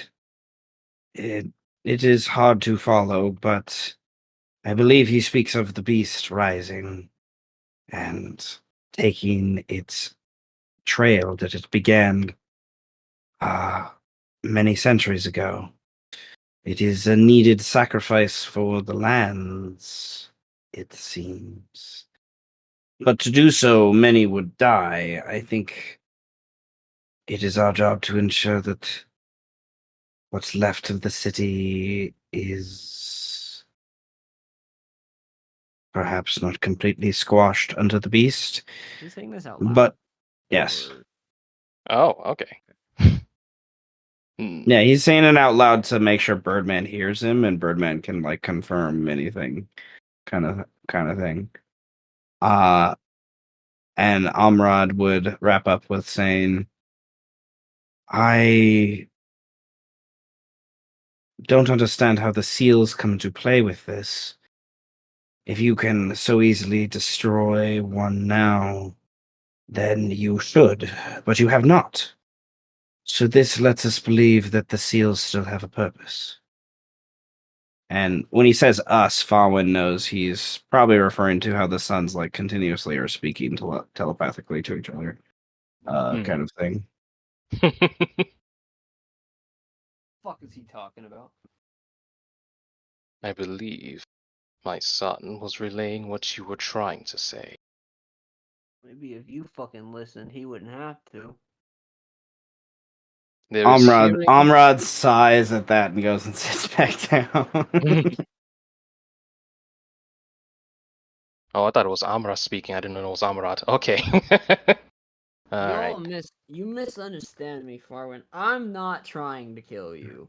If I wanted to kill you, or if whatever the fuck wanted to kill you, I can assure you it would have been done already, okay? There is something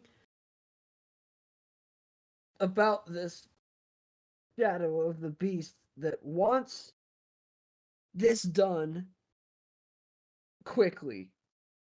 Okay? And I don't want to do that. There is a way we can do this. Just it's down to you fucking Binder Lord shutting up, just zipping your lips for 5 seconds and just accepting that you guys can work together in an environment where you don't want to kill each other. But no, we can't have this, huh? It just has to be all the fucking Binder Lords together in one fucking place. They have to fucking, I hate him, and I hate him, and I hate him, and why can't we just all get along? That's how it works. For 5 minutes, can we please just talk about what we can do to make a positive change in this life that doesn't require any more of you guys to die, any more binds to go, and the beast to not wake up?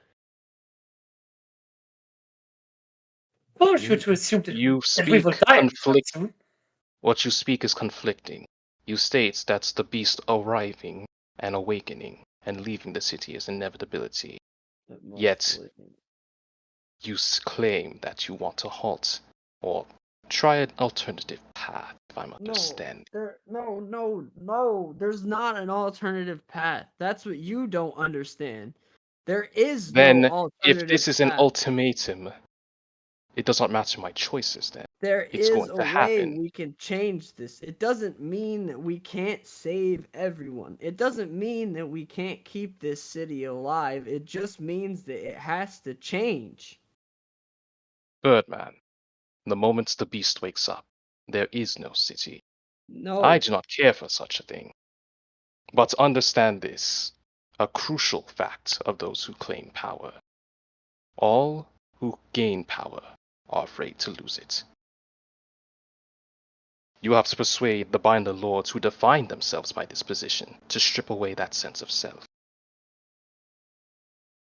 But if this path is an inevitability, let alone the unlikelihood that many of these lords will be compliant, I presume those in your circle do not care for their compliance. No. If we...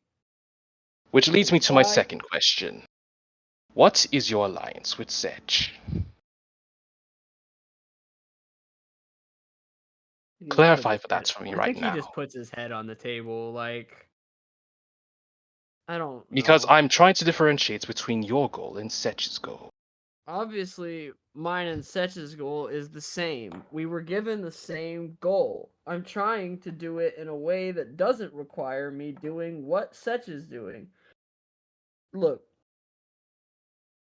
Jacques said that he gave the power to someone else, and he's misusing it. He's not doing it how he intended it to get done. And now he's starting to get really upset, and now he wants to do it a different way. Then we must remove this problematic factor. Holy fuck, Faurwiin, I didn't think about that one. Let me go ahead and try to kill all of the shadow beings in this fucking city that are trying to kill all of you. I didn't think about that one. That's crazy. What a concept. Wait. What exactly are the shadow beings? I am trying to explain to you people that there is something that is trying to kill you. It is a shadow beast. And it is out there, and it is not kind. Yes. I am not kind. But this thing, it showed up at the 4th house, and it will show up again, and it will try to kill you like it killed the other ones. And I don't think I'm ready for any more Binder Lords to die, okay? So if we could just all chill the fuck out and find a way to talk. Birdman, Honestly, please put it I'm plainly. tired of explaining myself. Please put it plainly. What exactly is going on? I do not know how to put it any plainer than the Tarrasque has to wake up, and there isn't anything anybody can do about it because it's gonna wake up. Now, we say that we can't do anything about it, but that doesn't mean that we can't. Change is subjective. It's a course that can be altered. That's the whole point of it. So, I'm thinking that even if the beast has to wake up, what stops us from continuing on in our path of stuff, except for the fact that the beast wouldn't be there? So before you get all snide and weird about it, oh, the beast is what to change the thing. I don't want to hear it. It has to go. It has to go. You're saying the Birdman. beast has to wake up and go. It has to go. It's going somewhere. It is going somewhere. It is supposed to roam the lands and do stuff. I don't know what it's gonna do. I don't know what it's supposed to, why it's here. I don't know why Jacques is talking to me, and I don't care.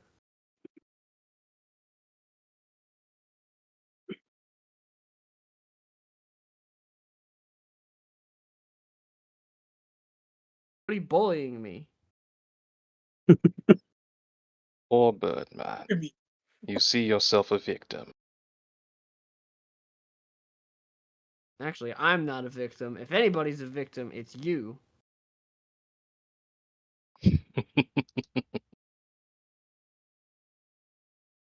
All I hear, Birdman, is that you have this idea. But I do not entertain ideas without proper plans of action. It is a hope to have all the Binder Lords assembled, if that can be arranged. What prevents Setch from taking out each and every single Binderlord he can possibly accomplish in Oh that my small God. room? You have not presented that. He We can all loves gather together and discuss of a plan, but Setch is still an independent variant.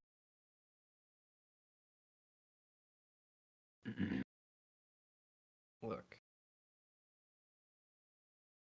I don't know what he wants to do.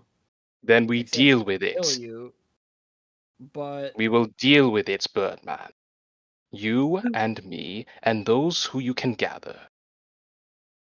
We We will deal with deal this. with it when the time comes. no, there. Master Tenebris, it appears this Setch has become far more important. You guys don't understand. He's not just gonna let you take him. You can't Of just course find not. him. You Master can't just Faurwiin, find what him. are you insinuating? You Should I can't turn just inside do Taras magic and find him. It's not and gonna take care of happen. Sedge? What I hear is that there are two candidates that enact a great change in the city. One is proposing one means to this ultimate end, and another means to this ultimate end.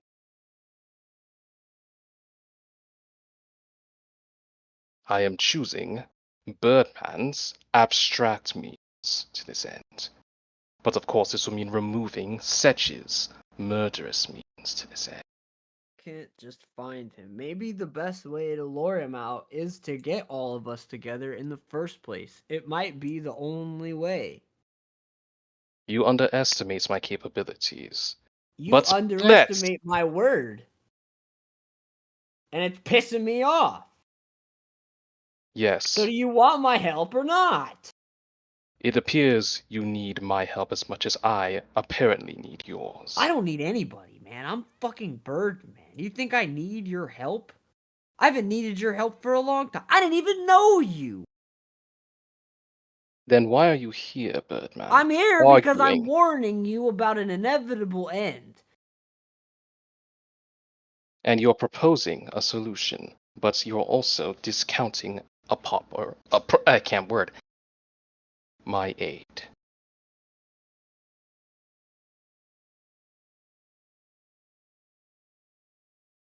You have a rage inside, but you're not tempering it. Passion is good, but it must be focused.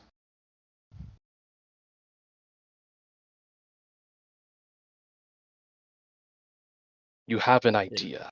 You don't I know can shit turn about- ideas into plans. You don't care about passion. You don't even care about this city, man.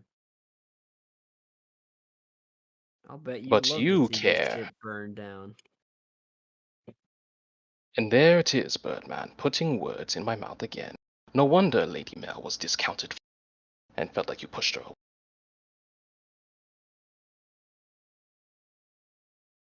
Maybe I did push her away. Maybe I pushed her away because she was walking on a dark path. A path that I already see that you're on.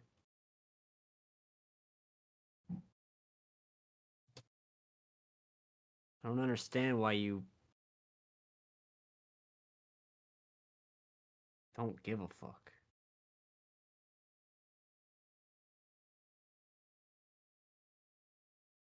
What I see here You is someone that cares deeply for this city. You want to save it.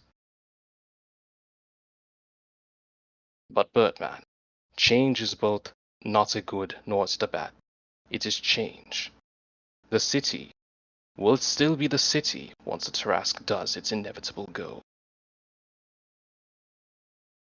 Be prepared as you are willing to accept that the city will stay, but also be prepared to accept that the city will no longer exist. You claim I am naive, but you are naive to accept only one outcome.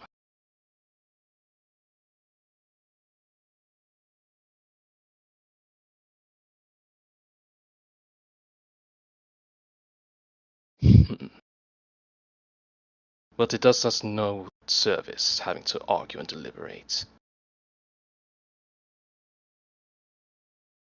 Gather the rest of the Binder Lords. Entrap this sedge, and we'll see where Gather the this. rest of the Binder Lords. Well, Birdman, unless you were helping me to cement my authority, I believe mine is rather minimal. Well, maybe you should have thought about that before you killed Orcafor. Dumbass. Well, Birdman, if you do not want my aid, then I suppose I will do what I will continue to do, and you will struggle to get the rest of the Binder Lords to enact this plan.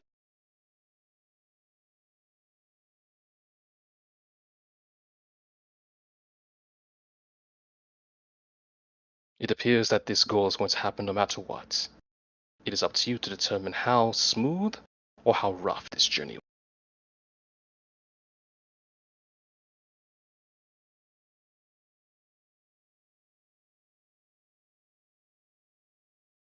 I don't understand why you don't want to save the city.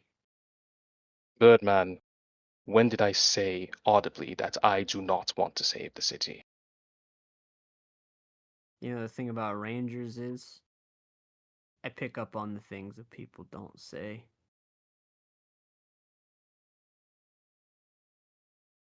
I've been here a long time.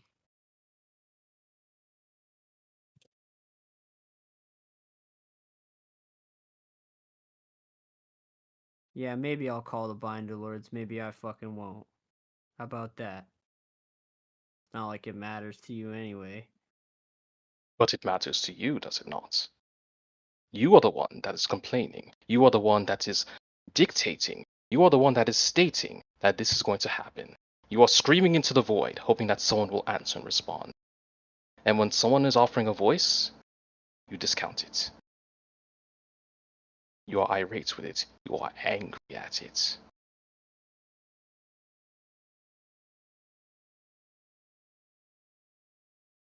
Yeah, it's tough to know that the void's the only thing you got left. Have a nice day, Faurwiin. And I think he stands up and walks to the nearest window. And jumps out of it. You I was gotta gonna go say, downstairs to find a window. I go downstairs and you immediately hear the crashing of glass. So he goes down these steps, comes out here somewhere, and then goes to a window over here, and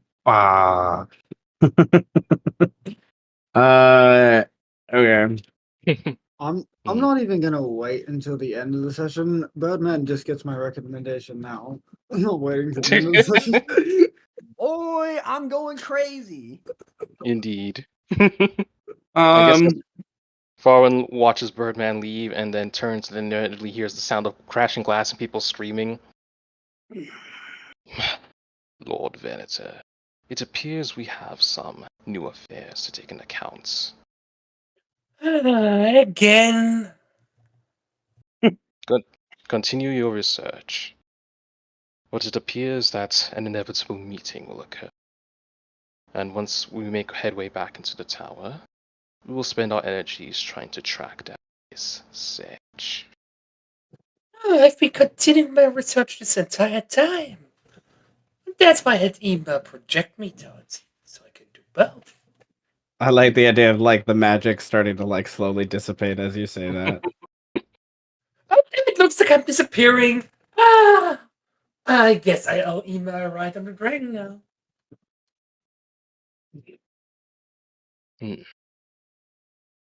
Well, it is time to finish this meal. Amras, Amrot. We will make return to the tower and Could you, inform could you Master save me some nuggets, Master? Nuggets. His hat cannon in this fancy rush. You get some chicken tendies. In the city of Salt, maybe, you know. Who says fine dining is actually fine dining? In the city of Salt, what is fine dining? Exactly. Okay.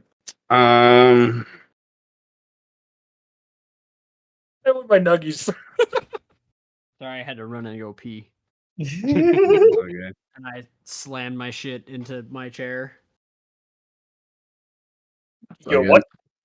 I slammed my shit into my chair. Don't throw shit into your chair. You sit on that.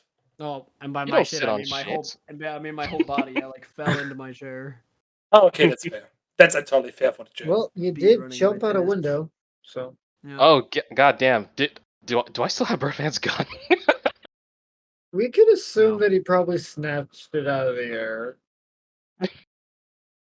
You'd have to jump for it. He can jump. You think he can't jump? His acrobatics is pretty damn good. So Grow could jump. Yeah, I had it purposely out of reach of anyone, but. Joke's on you, bro. That gun's fucking useless anyway. It just jams every time you try to shoot it. Well, no, but that's the thing. You've been carrying this gun for the whole long time. Do you want to separate from it now? Hell no. That's my gun. That's my trusty unshot gun. Oh, You've hold tried on. to shoot it twice. 3 I'm times, gonna roll a actually. coin. One, 3 Farwin times. just lowers it down to you when it's time for you to leave, or two, he just dumps it down on the stairs for you to go fetch. Okay, he's not petty.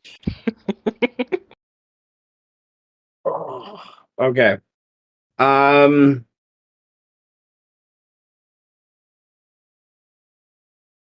Okay, so Birdman, are you in fact bringing Binder Lords together in any capacity? Yeah, if I can. Okay. As secretive as I can, I guess. Who do you go to first? Like, what's the order you want to go to it? I need to go to the first house first, I think, man. If I have to Okay. get arrested, so help me God. They can't throw me in prison. It doesn't exist anymore. Well, they have their own personal prison, but Well, Yeah, the kennel. You think the birds can escape? they're locked in here with me. Funny. Okay.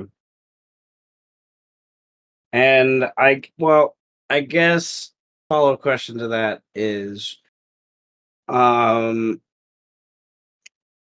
you going to each one personally? Are you only going to specific ones to bring them together? No, I need to go. And what's the pacing you want to do this on? Like, do you want to have this happen quickly, like within an hour or so, like still sometime tonight, sometime in a day or so, like? Yeah, it needs to be soon, like pretty recent. Especially since this stuff that happened with the fourth house, and now Mel is involved, and everybody is pretty much already involved in this plot of Yeah, the you're not Shadow of the wrong. Beast, right? Everybody knows a little bit about it. Everybody just doesn't have the full ass picture. I guess Farwin is now the only one who has the full ass picture. Well, And the to your fourth house, knowledge. I guess they have it. Yeah. Okay. So, I mean, I know if Amu's still here, like I got to get my thing back, and I have to tell him I have to talk with PO, like desperately, like, you know. Don't make me fucking don't make me publish another one, bro. I'll fucking do it. Don't make me. I'll pull the pen out. I'll write that bitch right now. I'll freehand that motherfucker. Okay, so first house sort of takes care of the second house. Well, the A second little house bit is screwed along because that way. dude's dead. That guy's dead. So Yeah, but it's still a concern. yeah, I'm hoping it's like a chain reaction. Like I tell the think. first house tells the second house tells the third house tells the seventh house tells everybody else. You know, it's just like a chain reaction down the line. Okay, why don't you roll me a check to represent the success of how many houses actually respond in the quickness to using the first house's connection. So This sounds like a charisma check. But I could argue intelligence. Maybe wisdom? What about nature? Hear me out. Okay. It is the inner workings of my favored terrain. Like, this is like where I live. Okay, so the natural This is my environment of the city. Yeah. Can you manipulate those intentions? Can I manipulate the natural order of this city as fast as possible? Interesting idea. And they say nature checks. Winds of change through the alleys. Atop Okay. roofs. Okay. I'm gonna say this is to get all what is left of the 13 houses together in one room within what, less than 8 hours, less than 4 hours, less than 24 hours? Would 8 hours be enough to finish the spell? Yes. Okay, so All we'll go with of the the above. lowest. We'll go with the lowest number possible. All right. So less than 4 hours. All right. So sometime before midnight, Shit needs you're to be gonna have done the quick Binder because Lords meet. Set hears things pretty fast, so Yeah. it Okay. needs to be done fast. All right. So all right. This sounds like a true DC 30. Like this is like a nearly impossible task to Son complete. of a bitch. Along the way. Like this is like to get all 13 together in one room in less than 4 hours and not try to kill each other. That'll be easy. Let alone make it secretive so that Setch's new surprise. Bam. Exactly. Type, And also bam. don't let them know that like Setch is attacking them at the same time. If So that Setch is you attacking can them at the same time. Yeah, exactly. Like kind of thing. So and also like calm any animosity that they have for Faurwiin for what happened with Orcafor. It's alright, And Seth. I have a plan. Kind of, okay. not really. All right. Remember, you can use inspiration to assist you if you need. So, Who needs an extra inspiration for 4? I have 4. Okay. Remember, you can use 3 to give you a plus 20 on a check. We might need to. So. But I know you have a pretty good nature bonus if I remember. Okay, well, we rolled really bad, so I think I will use the 3. Because this needs to happen. All right. So. Fuck you, Faurwiin. This needs to happen.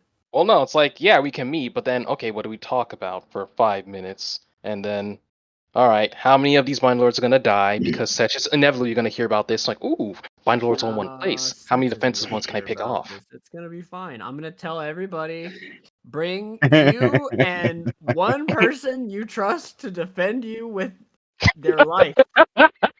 All right, where is this moot going to happen? Mel's apartment. Mel's apartment. All right. Bro. Mel's gonna be so pissed. No. Would Mel even arrive? She'd be like, "No, bro, why did you do it?" There's gotta be a pretty good place that we Setch's apartment. There's gotta be a place, bro, that we could all meet. Man, what if I just took them all to like a back room? Okay, the last moot exiled? spot happened near the pagoda, but part of the pagoda got destroyed in the earthquake. Oops. Well, should we go back to the Evening Swans? It's actually fancy. I don't know. The Evening Swan is big enough. Hell no, they'll never technically. let me back in that place. I just jumped out of a window. There are various places that are big enough. Like that, the issue is location's not necessarily the issue. It's safety and I guess safety is the main issue. Like how do you provide safety at the location wherever it's at?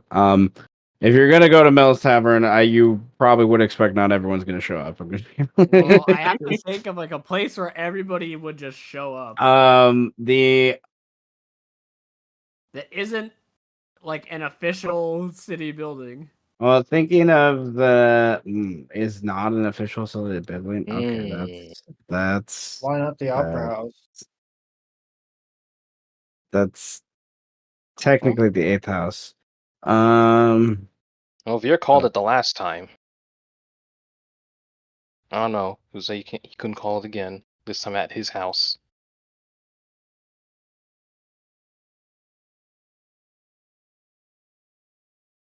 Where the fuck can I bring all of these people, man?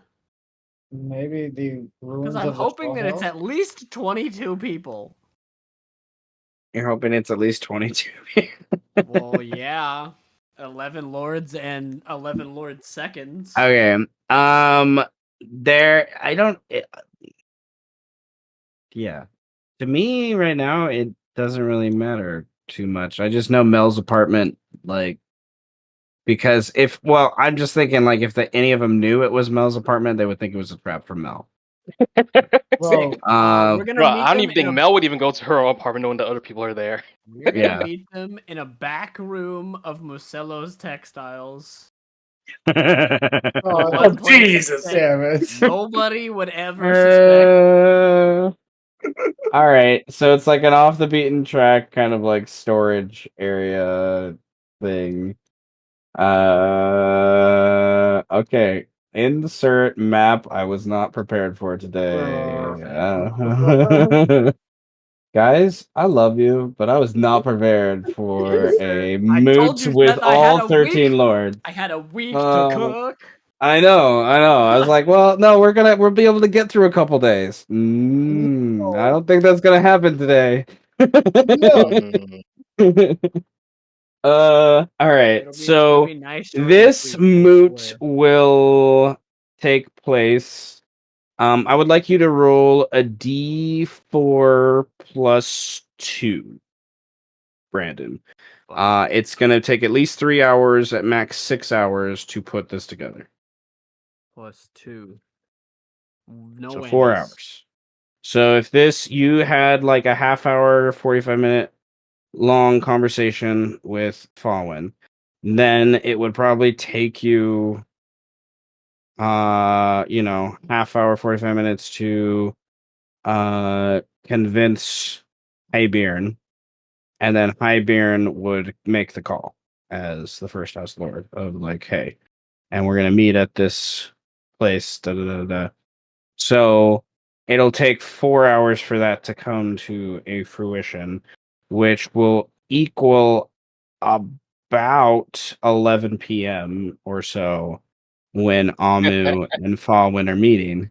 So it's kind of one of those things that there's going to be that, I guess, added pressure in Amu and Faurwiin's meeting with PO about like timing wise. And I can see the idea with what PO is involved with right now that maybe he doesn't hear about this meeting until he meets with Faurwiin, kind of thing. Because PO's whole structure is being attacked by 3 sides right now.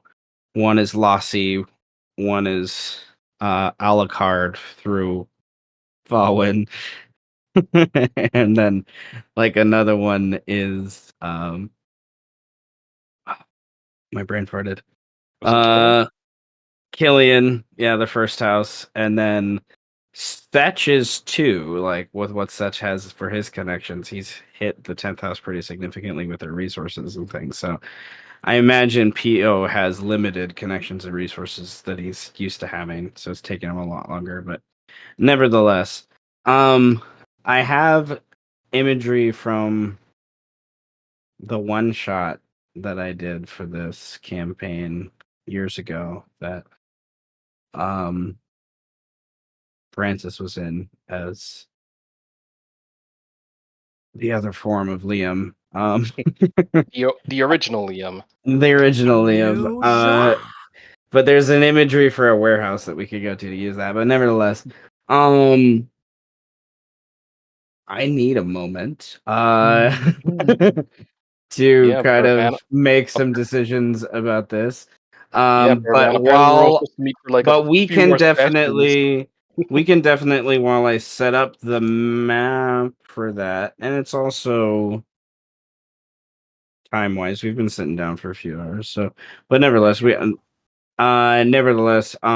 while we set up the map for that, we can do, I guess, the role play for Amu and Faurwiin. But there is for Faurwiin and pretty much Faurwiin and Amu. No, just Faurwiin.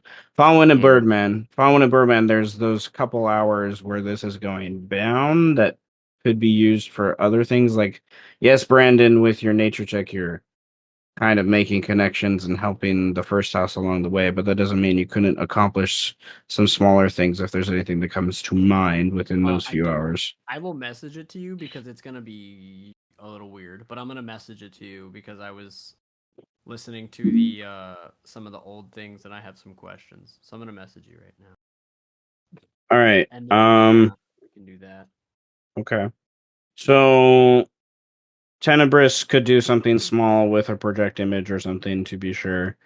But is still pretty much until about midnight or so kind of wrapped up in his research.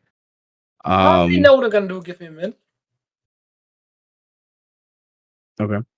So is there any to those people, is there anything real quick you would like to do before we jump to Amu coming to Pio?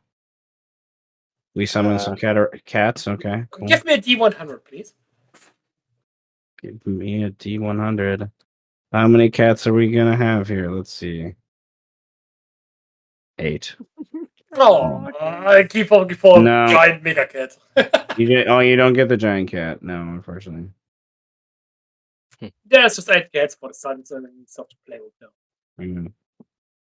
And if I'm I guess if there's like 4 hours, yeah, it's gonna be really weird, time wise. Okay, OG Farwin in the tower. I want Maglor. Maglor, bring him forth. I was wondering if we were going to do that. You gonna cast a clone of the wish spell anytime soon, or are we gonna wait until we have the proper material? If I recall correctly from that conversation with Bakab and Imber, it's a potential of the tower. We don't have that power yet. As far as like wish capabilities of the tower. Okay, so basically we have to level up and then get the wish spell. I need 100%. I'm like at 85%. All right. So you take some time to summon / craft another magical elven son. Okay. Yeah, that was all the time I had to do. Oh. How much time do I have left on Sith Alchemy, by the way? As I just said, about midnight. So kind of after the moot. Yeah, I would need the number, please.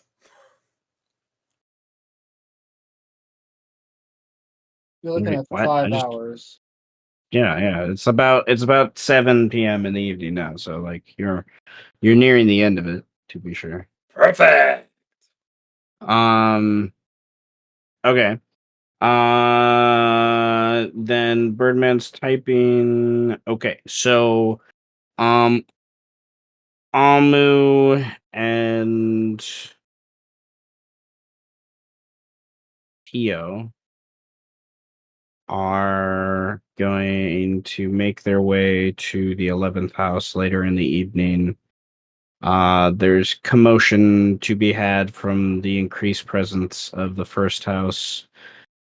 Probably another layer of that coming from the commotion of Birdman and the first house kind of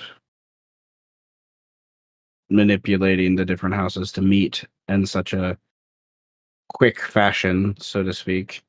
If I recall correctly, from this meeting with Pio, Killian was also supposed to be there as well. Though Faurwiin wasn't going to clarify that to Pio that Killian was going to be there.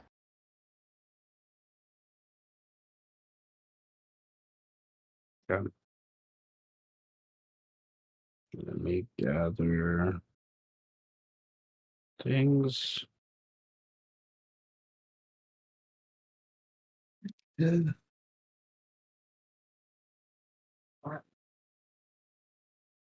Okay.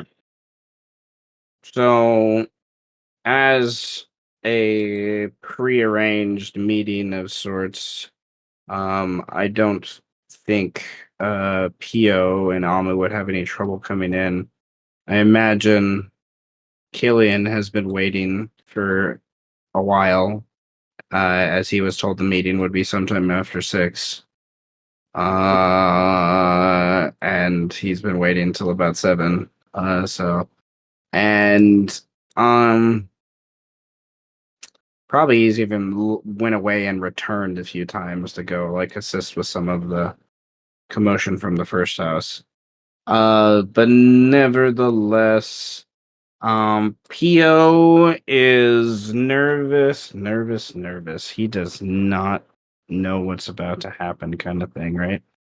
But Bora lets you guys through the gate, and you go through this permeable wall of sorts, and it teleports you to some room upstairs in the tower. You kind of just intuitively follow down a hall, Amu and Pio, to a where does Faurwiin want to meet with the Binder Lord of the 10th House? You know, it's funny because like you go to the door, it teleports you to the room. But like, it's funny because like, well, why are there stairs then? Why didn't I just go straight into the room with the dinner table and all that? He still made you walk. And I think part of that is Eamber too. Like I imagine Eamber manipulates the house often. Mhm. I imagine it's a dining room. Following, because I imagine to get prepared for this meeting and also with like breathing life to Maglor, it's kind of a bit impromptu and also again exhaustion. So it's like everything's been assembled rather quickly, despite this meeting sort of happening. Still, like, you know, everything's in order and whatnot, but uh, there's because like Barwin's kind of like nuzzling his head a little bit, like almost like wrestling a headache. It's like he's half paying attention, also half not paying attention. He's wearing a because again he's entertaining a binder lord, so to speak. Even though he's not that impressed with Pio, he's wearing a gilded branch-like crown fit for an elven lord, sitting at the head of a table, and I guess all 6 of his sons are sitting at the table as well, and Killian would be there if he's sitting or if he's standing. Elvin, not Elden. Oh, I just put my headphones back on. That's all I heard. Was Elden Lord. I was like, I'm the Elden Lord? I'm an Elden Lord. The tarnish bursts through the door.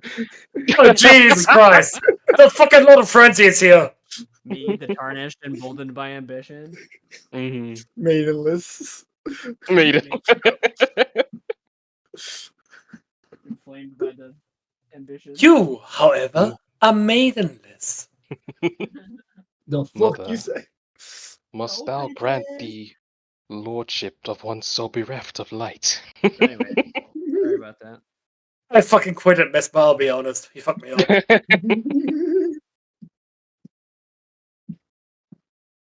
But yeah, Pio, Amu, they're in the room. The chairs are not customized for their size, which probably worry. adds to the impromptu-ness. The thing is, I bet I can speak for even Pio here. We both just sit on the table itself. Master Pio, Master Amu, I apologize for this rather impromptu assembly, but consider yourselves welcome this evening. Mhm. I believe our topic of discussion was in regards to the passing of Lord Kinney of the Second House, and an attempt to restore a semblance of order, but I am open to alternative topics of discussion. It goes well with. You'll find that it is a 9-course meal provided and arranged. Amu would look at Pio, understanding that Pio doesn't know how to feel about this whole situation, and turns back to Tenebris and says, I know not how much stock you take into gods and their machinations, as you are a wizard and an elf at that. But yes, this is a meeting for the future of this city, more specifically, the future of the Binder Lords themselves. Well, let's put it that way. If a lawyer suddenly started talking about the machinations of a divine being, how much stock should we put in that? You should put in a great amount of stock, Tenebris. You saw him double over when he consumed the spinal fluid. Yes, it was odd, but his ramblings, as inane as they seem, have weight and validity to them.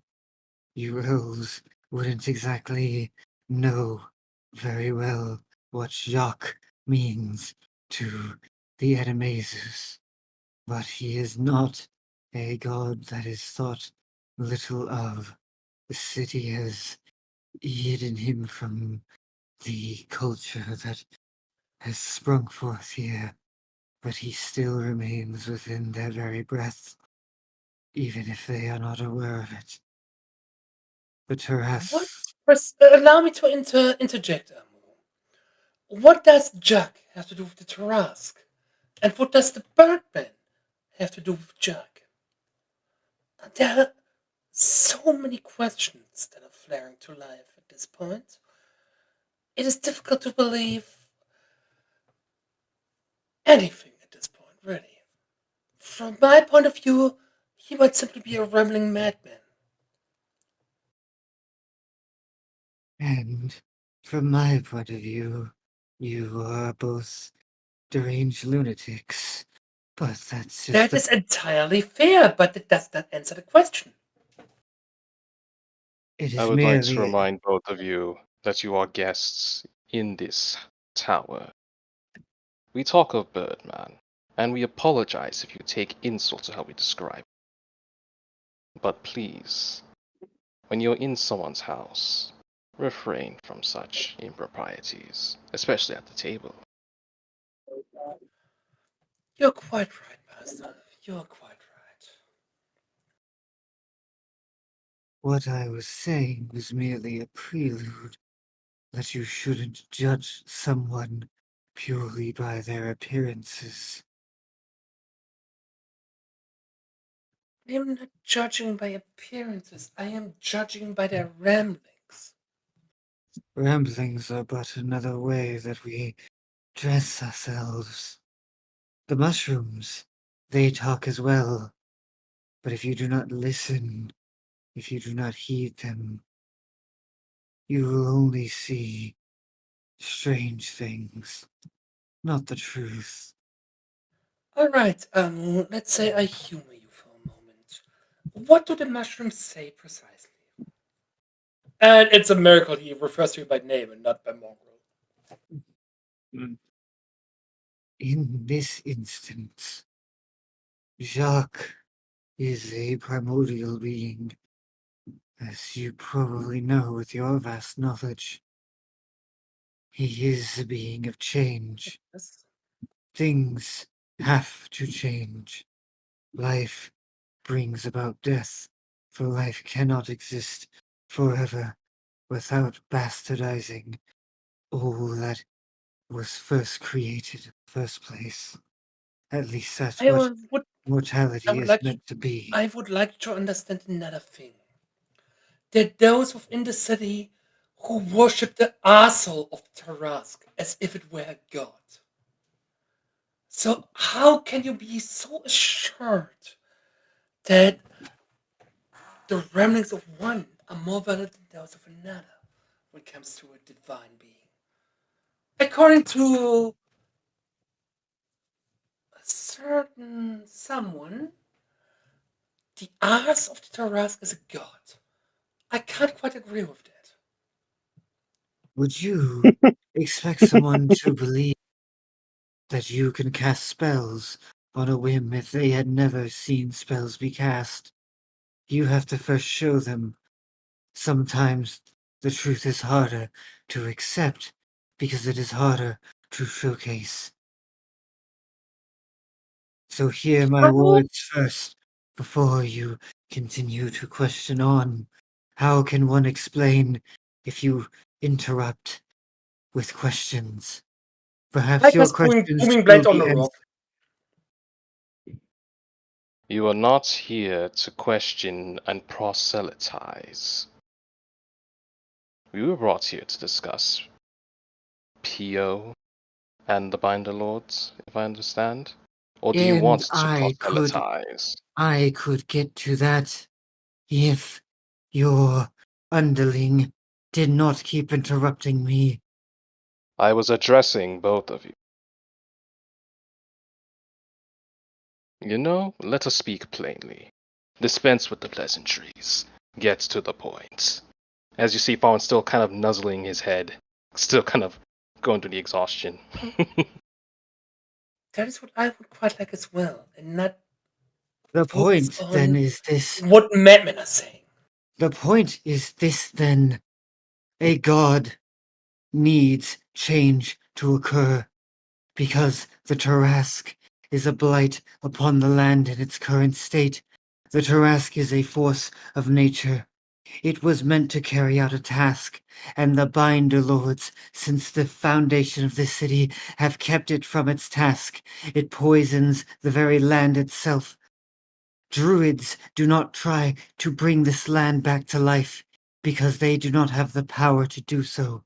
We spore druids merely maintain ourselves here because we are the only ones who are able to. The Tarask needs to leave in order for the land to heal, and the land Amu, will only become worse. So if the Binder Lords do not work together and freely relinquish their binds while saving the citizens and protecting them from the wrath of the other shadow candidate, then murder will be rampant. Blood will continue to spill. It will not end with but the 2nd and the 13th Lords. This is Amu, not a matter. you speak of a purpose the Tarask has to carry out. What do you propose would that purpose be? And how could we aid it in that regard? We need only let it go. Its purpose is not something we are meant to know. It was supposed to fill its purpose centuries beforehand. We must do only that which is right for the land. You are sidestepping the question at hand. I am not sidestepping What anything. is the purpose of the Tarask? I do What not is the know. purpose? But look what it is doing to the lands around. It is a sickness. It is not natural. The natural ways of life are not being allowed to flourish because of If you greed. do not know, then how can you tell it has a specific purpose in mind? Because the land dies. The Tarrasques have existed for millennia, since time immemorial. And this is the first time that it has ever happened. A creature that is nature itself is being halted, and when nature's purpose is halted, nature wilts. You do not need Does to the know land its die, full or is the intent. surrounding land merely inhospitable to begin with? Even the Do you have any solid mushroom, evidence to one or the other? even the mushrooms struggle to grow here. As I have said, druids cannot heal this land. The spore druids, we stay here because we are the only ones who have a chance at survival, but even we struggle to maintain it. If you will not listen to our reasonings because you do not understand, then what hope do we have to give to you? We cannot answer every question. Not every question is answerable. I It am is listening to you, Amu. I am listening. I am merely asking you to elaborate further. there For I is do not understand everything. How there are you not understanding that? there is no further elaboration. I do not know the Tarrasque purpose. Whatever its purpose is, it's being delayed. And that delay damages the land. That is what I know. And I wish to free the land and let nature continue to take its course. And it can happen one of two ways. That either we all kill each other until no binds remained and innocents die, or we work together, putting aside our selfishness and relinquish our binds after protecting the citizenry and getting them away from the danger. Putting away our selfishness. Why don't you begin by attempting to persuade your brother then? Would he put away his selfishness and pursue for the greater good? I'm here, aren't I? Indeed. And you? Speak, Peel.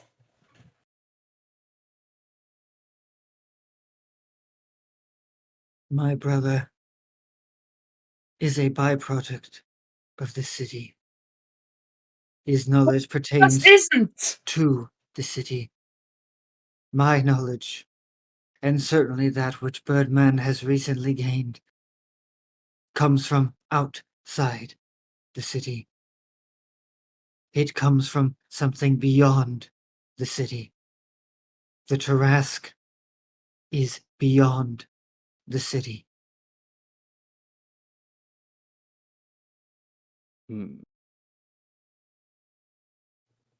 You said you would get to the point, but I heard you proselytize.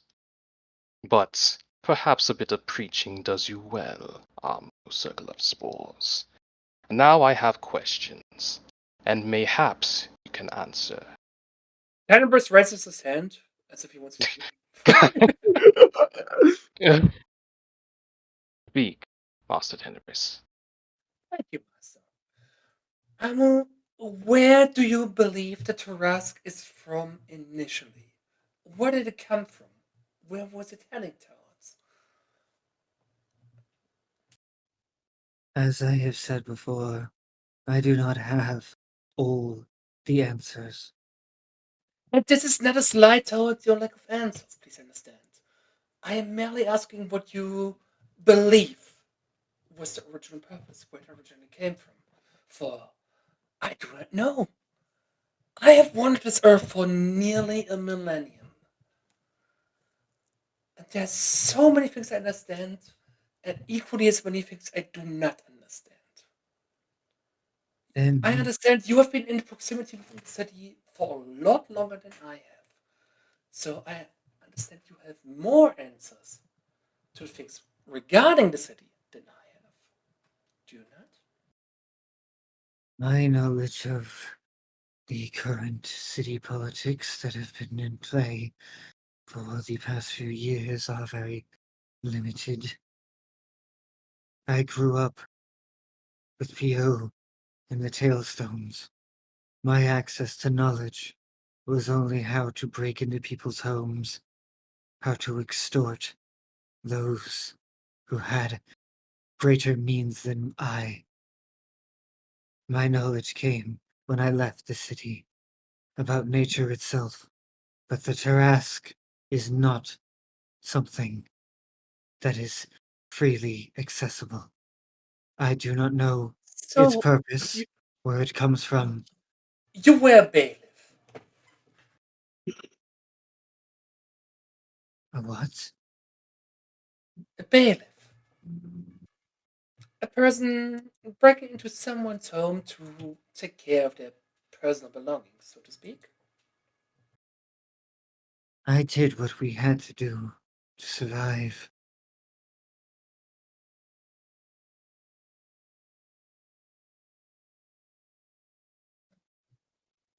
That is quite peculiar. Apologies for the interruptions. Please continue. Hmm. Again, you see, like Faurwiin is again, like trying to keep his faculties together. Wait, I need an Advil. I need an Advil for all this shit. What's I an am Advil? I am perplexed by this choice of action. Tell me, how many other lords have agreed to this idea of yours? As far as I'm aware, none, unless Birdman has made progress, as this is only a recent development. And then it's like Faurwiin kind of makes that passing look to Killian. Then it appears Piovani is the sum total. As I told Birdman earlier, all who gain power are afraid to lose it. And any notions of neutrality among third parties are nullified now that you are more involved, not only with the 10th house, but in the very foundation of leadership in this city. I am curious, what do you know of the objectives of the Shadow of the Beast? For wouldn't the resignation of such words of power by the other lords further what this shadow hopes to accomplish? For if you do not know what this releasing of the Tarask will entail, and as I am putting details together, this Shadow of the Beast is a candidate. Who's to say it has more control compared to what Birdman has?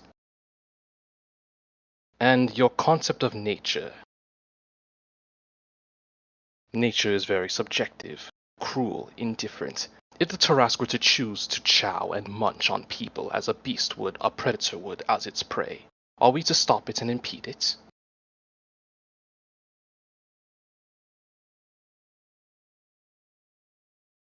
You elves, no, you wizards. Always thinking you need to find every answer, when the wind could tell you so much more. You want to analyze me, that is true. You want to know every single angle. But here's the truth of the matter. 2 lords have been slain, and more will be killed soon after. Their blood is what's up for grabs. And Indeed. people might cling to power, but they also cling to their lives. So, you can all scramble, clinging on to power, and get taken out one by one by one, as the Tarask is slowly released, causing more and more damage. Or we can all stop acting like there isn't more to this than it seems, because power is meaningless when you're dead. And that is the end result if we argue and bicker over the semantics and try to figure things out before having all the answers. we act now, lives can be spared. If we wait for every answer to be revealed, there will be more corpses that you will have to claim for your throne. If you can live with that, then we have no more to discuss. But if you would like to maintain your power, then it's better that we try to convince others that life is more important than a mere gold medal. Do you believe I define my scythe? Do you believe that I define Scythe. myself? Do you believe that I define myself by this title alone? Take away the 11th house, and what am I? Someone I will still have power. I will still have influence. Perhaps not in this land. But can you say the same for others? To convince them to strip away a sense of self. Some may be willing to comply, but as Birdman has been so keen to remind me, the end result will be the same. The beast will awake, and once it wakes, we are hopeless to stop its choice. I imagine compliance will not be a factor for others. So I ask you, if there are lords that refuse, will you wait for the shadow of the beast to claim them? Or will you? if you're asking, You do not care about the city. You care about nature. Are cities natural? Perhaps. Civilization? Perhaps. Perhaps not. I am prepared to see a beast rise, and I'm prepared to see a city no longer exist, because once the beast is gone, the purpose of the city is null and void. But people have their lives. They may not be good lives, but they'll live.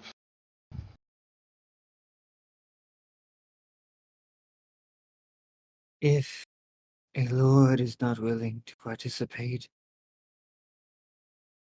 then Did they you presume will. I was not? I said if a lord. I didn't say you. Am I not a lord?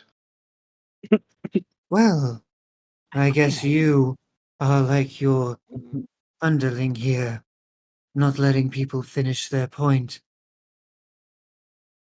If I could finish my point, perhaps And who then said I was finished with thoughts? you could understand my position. Very well. Continue your sentence. If a lord is not willing to give up their power, they will die by whoever's hand is necessary to make it so. I And do not want conjecture. if I must Hmm. make a graveyard for the spores to grow, so be it. Life cannot exist without death.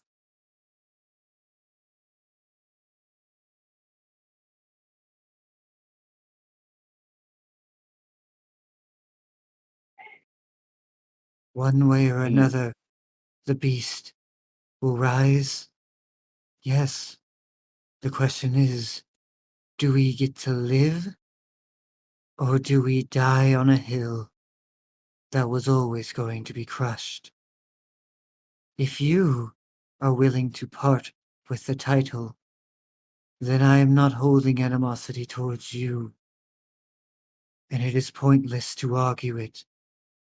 If you are unwilling to help, then as I have said before, our conversation is done.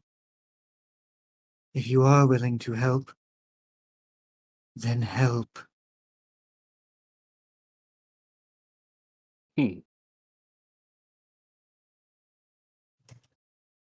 I operate on plans of action. And if you ask for my help, perhaps you may get it, perhaps you may not. What you speak now, at least under the current leadership, is paramount to treason. But Perhaps Master Killian can persuade Hyperion to surrender the Word of Power. There is a meeting that's going to happen within. Maglor, show me the hourglass. Quite sooner than I anticipated. 20 or 30 minutes or so. The rest of the lords are going to gather.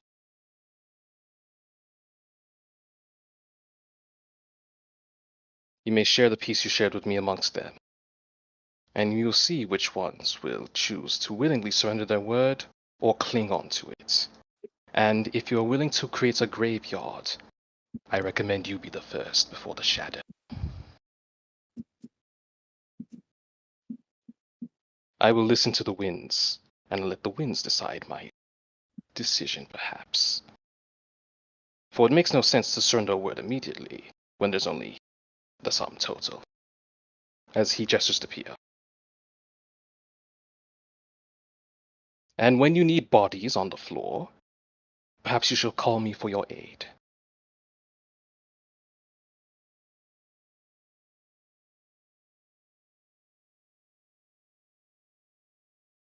I think then. Okay. Or Where? perhaps you need transport to the location. I did not perhaps disclose it. Yes, where is this location? Perhaps we shall go together. Instantly. I trust you must understand. This is a rather impromptu meeting, so discretion is of the utmost of importance.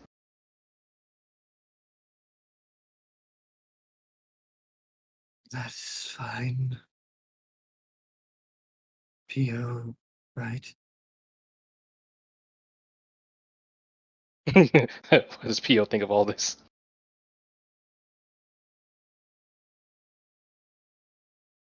Rosette, you there? Yeah, I'm there. Just processing things. Pio, abnormally quiet during all this, was letting Amu kind of take the reins, and as you look over to Pio and I've watched him during this, he is apprehensive to give up, some of his power, to be sure. You can kind of get that impression readily from him. But he is surprisingly sober during this, something that I Oh don't think shit. Faurwiin has ever seen. And he is, he had a few drinks a few hours ago, but he hasn't had a drink since they've left the thing. So he's still tipsy, but for him it's sober, I guess. And Owen, for your age, you are often short-sighted, I feel. But if this is the answer that you will give, I guess it will be sufficient. There are other powers at play other than this. And if we can find a means to set the city on the right path, I think those other powers may feel a need to direct elsewhere. I believe that once the Tarask is awoken, there will be no city. Not that I see that to be a problem with the druids. There will be a great change. Perhaps the city should be destroyed. Or perhaps absolved would be a proper word. You underestimate the Animaesus. They will live off the land. They will create their civilizations, but the city of salt would be no more. After all, history has denoted various attempts to besiege this city because of this beast. All failed due to fear of the beast awakening. Once that is said and gone, that does not stop the centaurs to the north, the dwarves to the north, or others with such grandiose ambitions to take this land. I will not allow this to happen. And there are connections to the north that I think can ensure this, but the shadow of the beast has sparked some of those angers. So we must get Mucinefex and Highburn are most key to ensure that the outside influences of the Animaeus do not spark as you so fear. So, I believe such things have been set in stone for centuries, Giovanni. you say this as if you're an Animaeus. You are not, elf. But I appreciate No. your candor. But history repeats itself, as it often does. Perhaps not in a circle, but a spiral. Well, let us go to this meeting. He says that in such a way that he does not like this idea in any way, shape, or form. Like, at all. All of the binder lords being in one room. No. I will accompany you in just a moment. Allow me to dress myself. To kind of signal that Faurwiin physically is not going there. Simulacrum is. Hold on, I need to change clothes. This is a different occasion. Yes, indeed. Let me take off my Elden Lord crown here. The fiery head or another head? Hmm. Yes.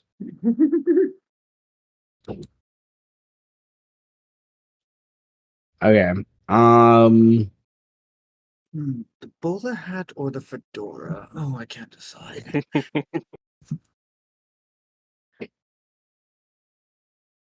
Okay.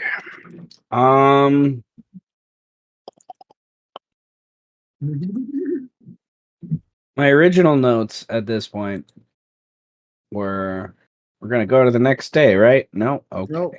Yeah, you moved up from sessions in the making ahead, apparently. It's okay. So all right. Seth needs another Dr. Pepper to prepare for the scene. Uh-huh.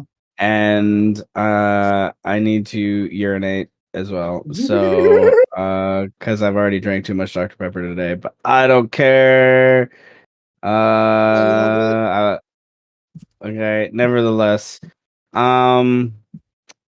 The check was successful, so everyone is there. Right? And Everyone is here. I threw together a quick map with everyone there, even people that The Platutu. you. Oh, that fucker. That's not the Platutu. He's dressed very similarly to the Platutu, but that's not the Platutu. That's Brock and Gubenmarja, Oh. Strike's friend, who's there. But nevertheless, as like one of the remaining members of the second house that's not dead. So there's a couple representatives of the second house and 13th house that are here as like hey, the houses still exist politically. They just don't have their binder lord technically anymore. So but there's some issues that I guess can be talked about related to that.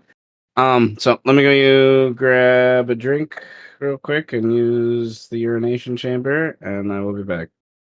I sure as use the hyperbolic porcelain, bro. The hyper lion tamer lamer. Hyperglycemic lion tamer. I do have to say, Hypebolic Rhine chamber. I do have to say though that because obviously it's certainly not a slight against either of you two, but the like talking to your characters is like fucking nails on a chalkboard. Levels of fucking difficult. It's like literally trying to explain something and explain it thoroughly. Because I don't know, like from Birdman's perspective, it's just he's like, bro, it just has to go. And from Amu's perspective, he's like, if I just give you the endpoint, you're still gonna be confused. Let me give you like full Dude, context. with Sith Lords, what do you expect? Yeah, it's so crazy that I literally said everything I needed to tell you, and you guys are like, That's confusing. You're a madman. You're insane. Amu walks in 2 hours later, says the same shit. You guys are like, oh, that's some good insight. Oh, that's weird.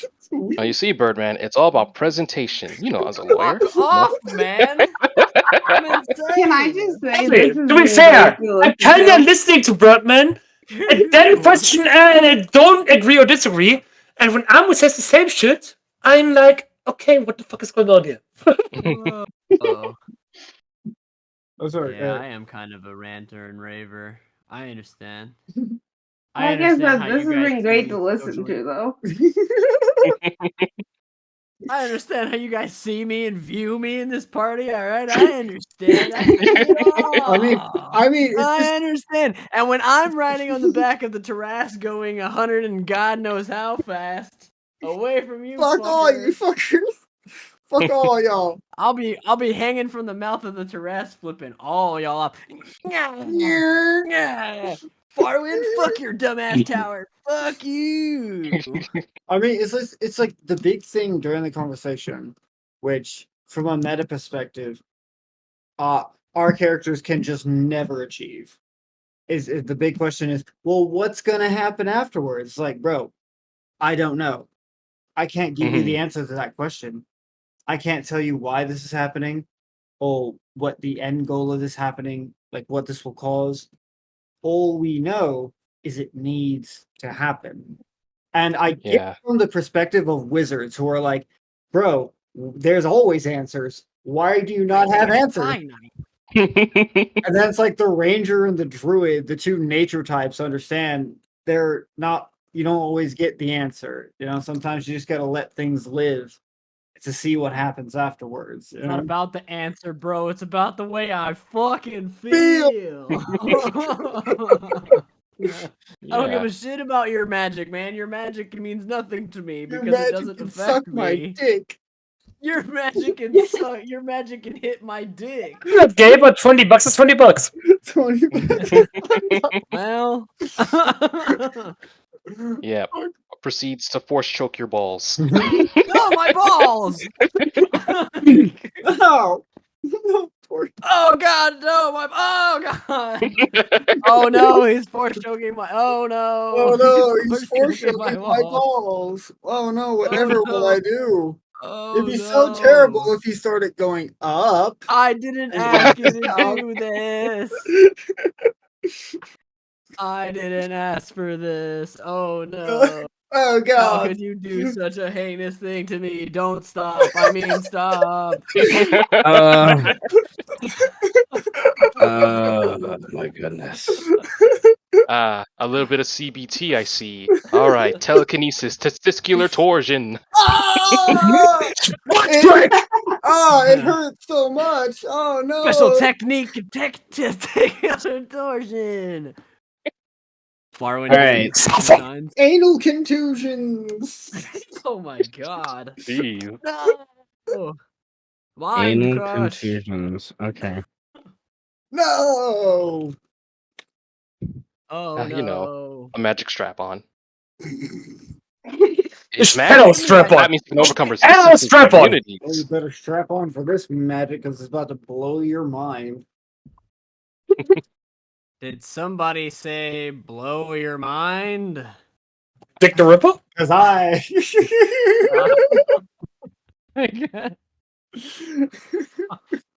Cast banish clothes.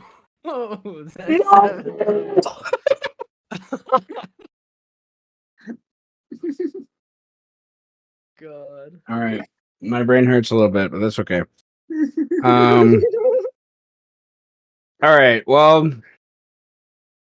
If our brains are meant this warehouse is in near Musello's, near where Cash originally broke out from beneath the city. Way back when.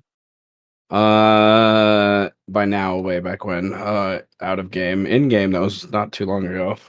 But, nevertheless, the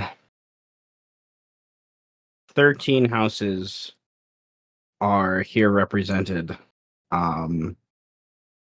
impatience and tension is in the room, palpable to be sure. Like like almost feels like there's like a wrap of like velvet around everyone, like waiting for it like to like rip open or something. I don't know, like they'll rip open like those plastic poppy things that kids like to stomp on. It's just like it's like it's a weird feeling in the room. I imagine most people are not talking outside of their respective houses. It's the duos that are here are kind of talking amongst each other. It seems on the hall. If anything, Faurwiin and Tenebrous are talking in their minds. Also, what are in these boxes? I'm curious. If this is a warehouse, what are the contents if Faurwiin can glean? Generous, we look into these boxes. Wool, cloth. The reason I ask is because Faurwiin would probably teleport on top of one of the boxes just to make it like a makeshift seat. He's not going to be standing all the time. Oh wow! Look at this. Nothing insanely valuable. This was specifically chosen because it's during the day it's pretty active, but at night it's not. But yeah, it's simple cloth that's transported Okay. in and around the city. Kind of stuff. A lot of it is rags and wrap up things and stuff that's been sort of cleaned as to the best of its ability to kind of be reused as part of the different cleanup facilities of the city, which are poor, to be sure. Mm-hmm. So it's for the peasant mongrels. Didn't want to stand on anything that said like fragile or anything like that. No. Nothing at all. Not even one of them. Nope. Jesus Christ, what a motorbike is.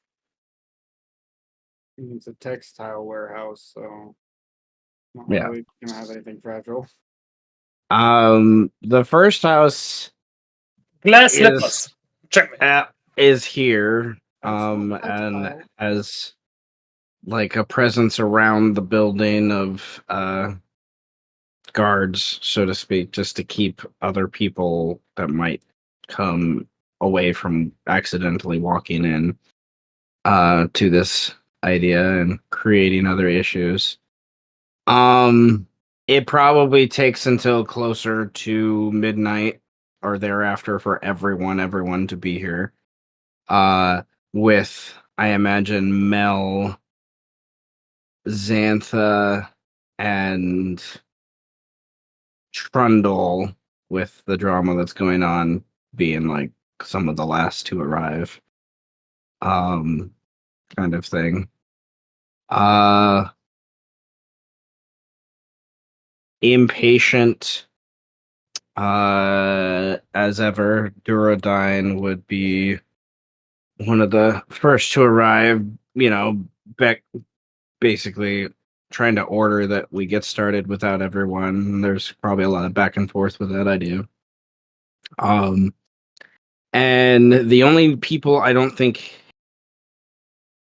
players know, characters, it's kind of here or there because Amu doesn't know everyone here, but I don't think Amu cares about those things. Nope. The only characters like players don't know on the board that you've never met is this guy, one of the frogs that's in the room, and I've introduced everyone else at some point. He's like the only one that you guys don't know player wise. So, he is obviously a member of the second house. To be sure, but as a frogkin. So if there's anyone else, I guess I could describe, but it's quite a few people. So got Hyberian with Killian in the first house. The second house has representatives of what's left of them. You have the third house here. The fourth house, the 5th house, the 6th house, the 7th, there's the 8th, and then 9th, 10th, and you guys are the 11th, and then 12th, and then 13th. Kind of thing. So, pretty diverse, all races represented here. Quite literally. Almost not every single Animaesus, but they're definitely represented. But who would any of the players, I guess Birdman, want to get the meeting started, or would you defer to another? Boy, Well, would I? well, Go ahead, you're good. Amu would actually go up to Birdman and ask, say, I assume that you managed to put this together in the meantime, yes? You could say that. I guess I had to do some fixing. Well, are you prepared? I am here to back you up, if necessary.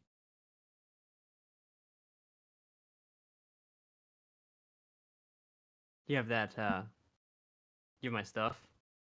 Of course, yes. Might I have it, please? Sure. And he'll take the spinal fluid out and hand it to Birdman. How much is left in this fucking bottle, dude? Like, it was half, yeah? Yeah, Still a yeah, sizable about half. amount. So it was like you got like a liter. Uh, fuck, okay. I just gonna put it somewhere. And I say thank you.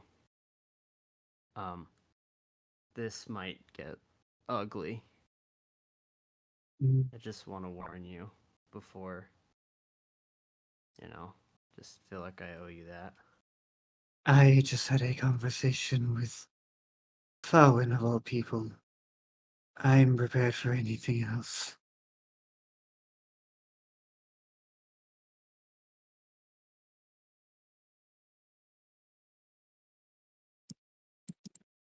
Hey, well, I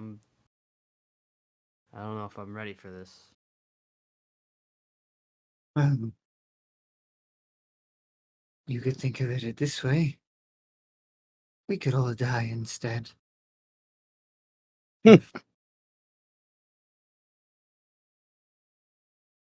Yeah, I guess so. And I'm not ready to die.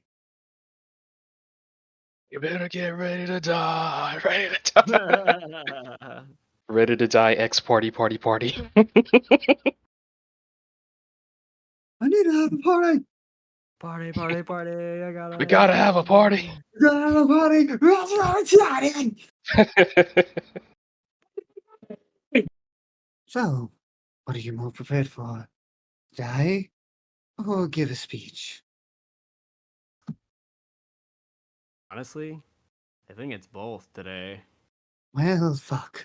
This one is gonna be wild.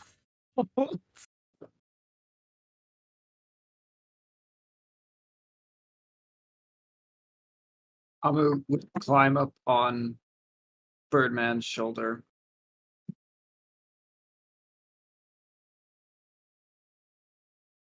Hmm.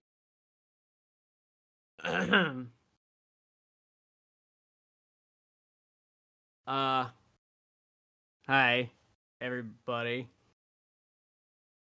You may be wondering why we're all here tonight. It's a little strange, I know.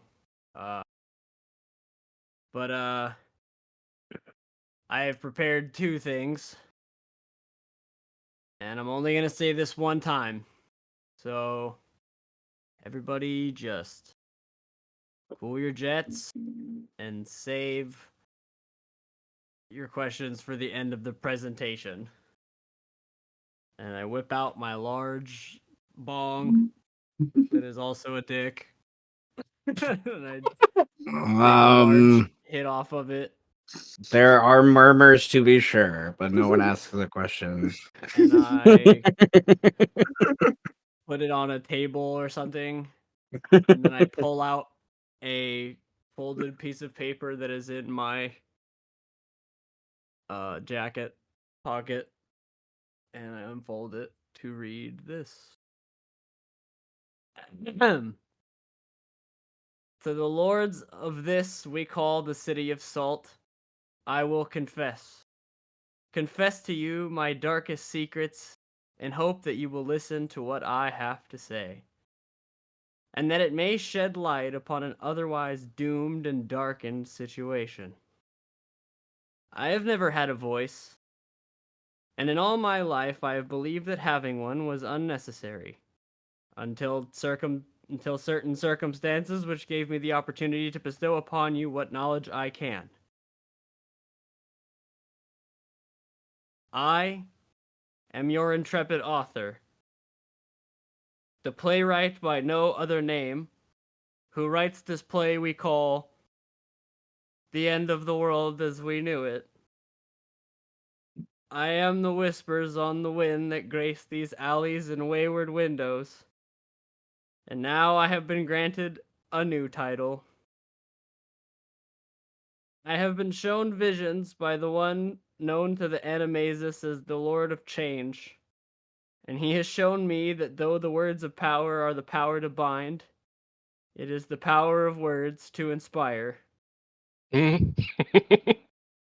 The Tarask must awaken. He has decreed it, and there's nothing that anybody can do about it. Because at the end of the day,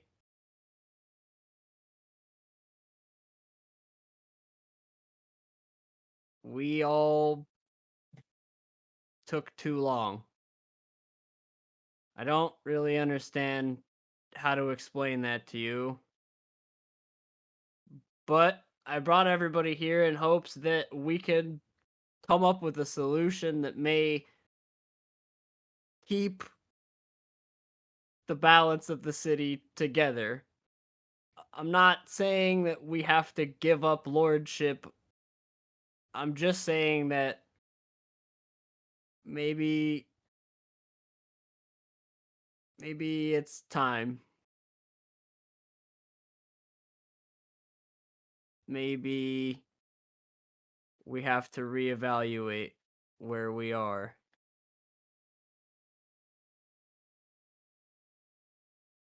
So,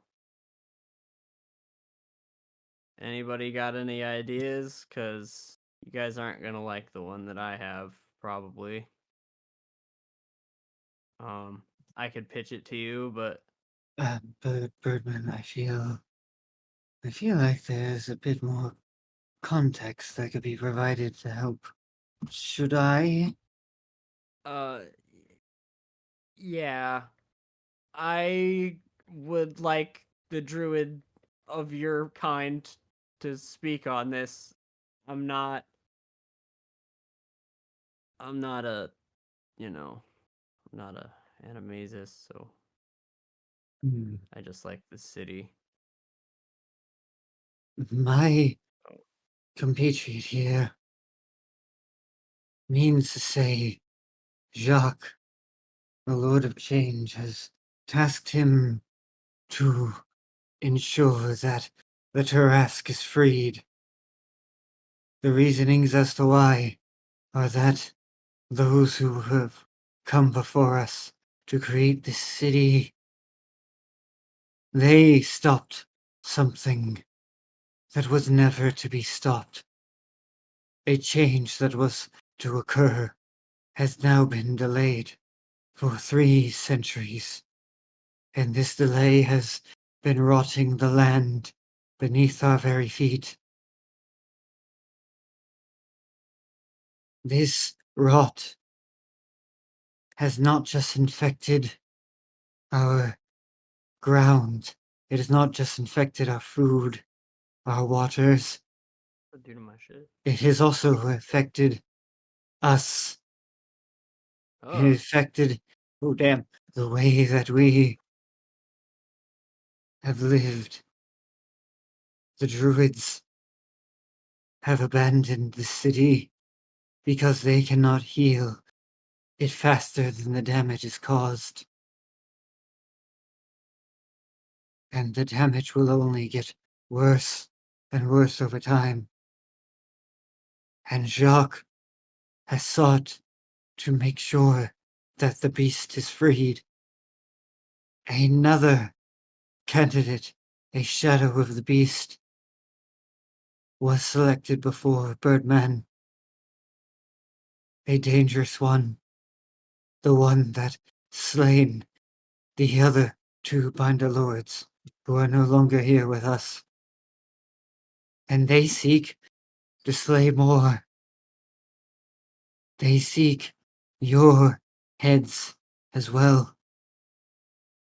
I look at Even if you Mel. think you can defend yourself, he melds into the very shadows themselves. He runs at the slightest sensation that he might not win. You might think you can defend yourself, but it is only a matter of time before the poison of the Tarrasque will get to you in one way or another. And I'd like to reaffirm that by saying that there is evidence that the houses have all, maybe at least a couple of you, come into contact with this candidate or seen the power that he has. Maybe at some point without knowing. But I know that he's not like me. He will do anything to kill you and free the Tarrasque because he wants to, And we not know, because he needs to. the dangers. If he continues to succeed, picking you off one by one, the Tarrasque will slowly break free and only cause more damage to the city. More people will be killed in the process. But if we find some way to work together to evacuate the city, maybe to temporarily empty it while the Tarrasque readjusts. I know that might come with great sacrifice, but I would rather sacrifice a building than people. More so than just a building. Even greater, we call that you sacrifice to relinquish your control of the bind. It would mean a power struggle would come about, but the alternative is ultimately death to all who stay here and try to cling on to what remains.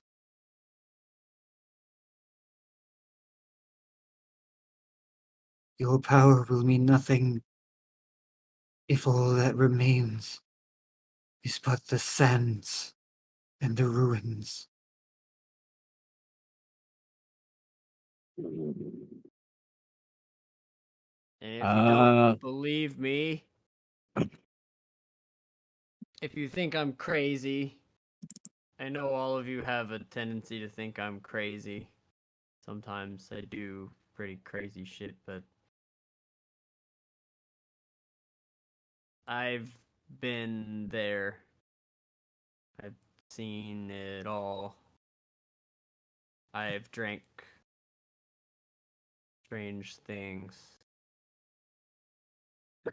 And they've shown me even stranger things.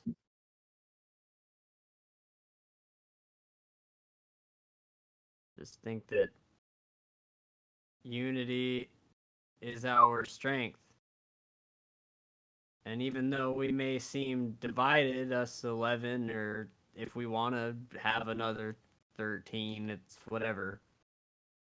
But we all know that this city needed a change in some way.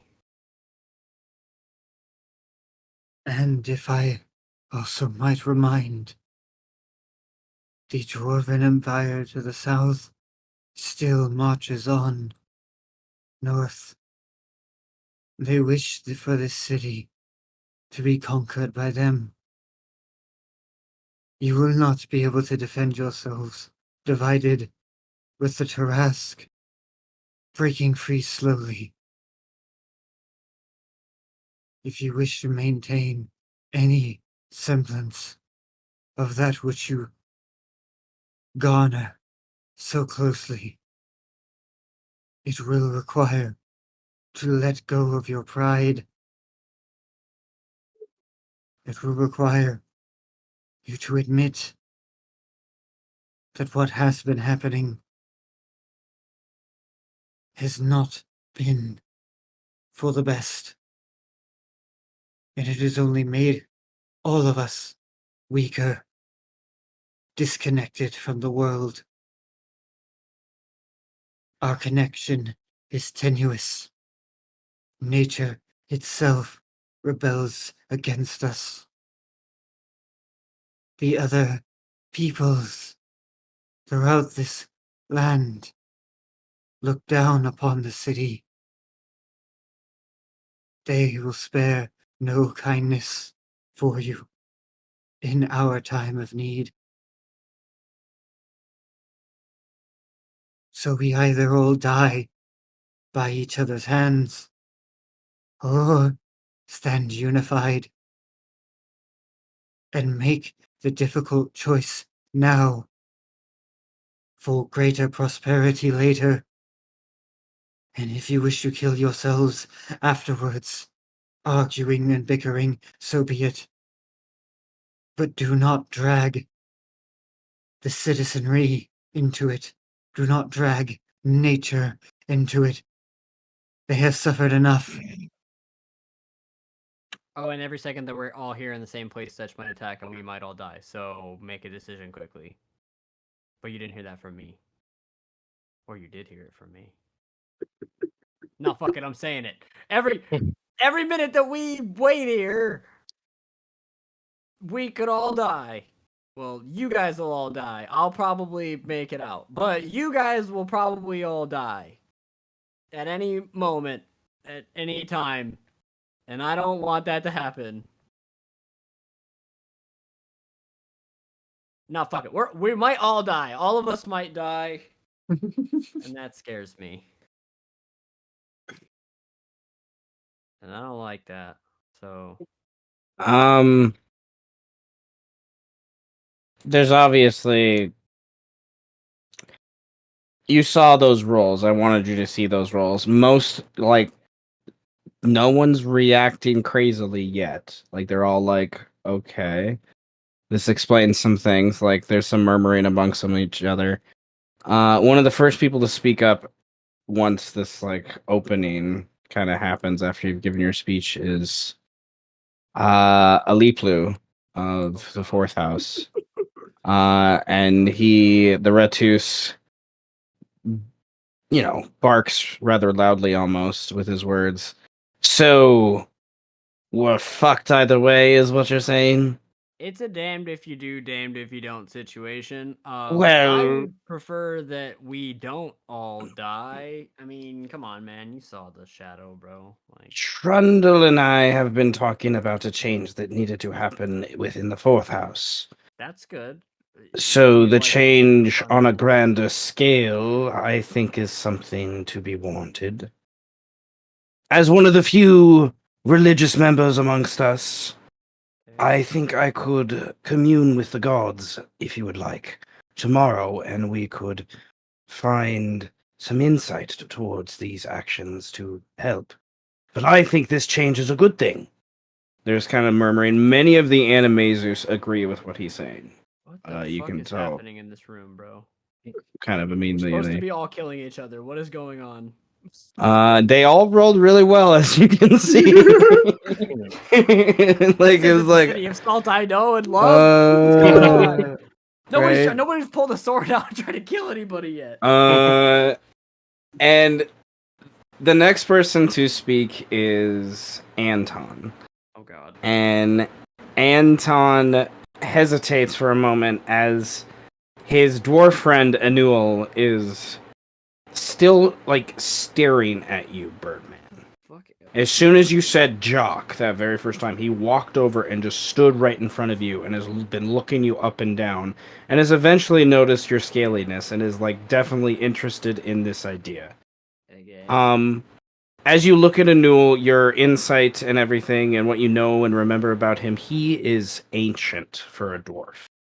You know this for a fact. So he might have actual like real memories of the time of that you when this went down, and he seems to have some sort of connection of that idea. Anton seems hesitant because of Anuel, not because of what you're saying. Kind of thing. But Anton will eventually kind of interrupt the murmuring that continues after Aliplu, and he will. This power. It seems an interesting voice to be given. To say we must give it up. We must forgive and forget and move on and have something afterwards, but without the beast. This city is nothing more than a cesspool. I mean, I don't think so. I think that we could all, figure it out. Yeah, the land's been tainted by nasty blood shit and everything smells terrible, but like whatever. And without the constant siphon to replace that, it will take decades. Well, I mean, Decades to right somewhere. these wrongs, where now we can subsist and trade what we harvest from the Sharask in order to counter these effects. Well, We have some of the most powerful beings on this continent, let alone this side of the world. And you're saying we can't find a way to...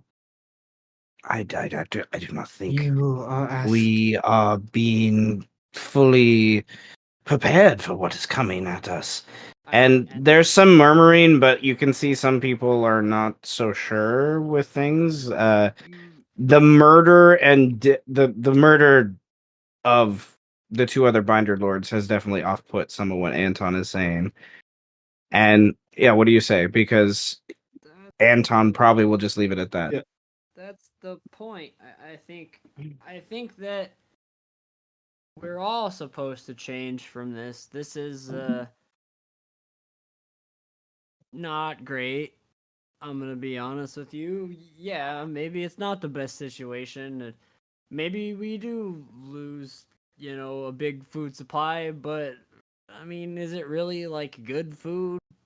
This is the price. Maybe Never-ending supply of food for millions. A food that on this taints. continent.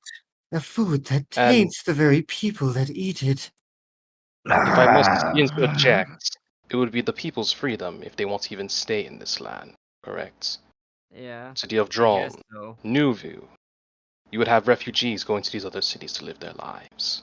Well, I suppose that's a Yes, thing. and their resources to support those refugees will be 2 winters at best, once the beast is gone. They compared to this rely land. on our trade, even as far east as Newview, even as far west as the Shaken, the half folk. They will. I just do not see how it will work. But there must be You something need. we can do to prepare for this. No. I You do not believe. understand that a god is trying to ensure the Tarask fulfills its original purpose. A god. Anton scoffs at the idea. You may scoff all you want, but the fact of the matter is, this is a process that has been delayed for 300 years. Your views are short-sighted for your longevity.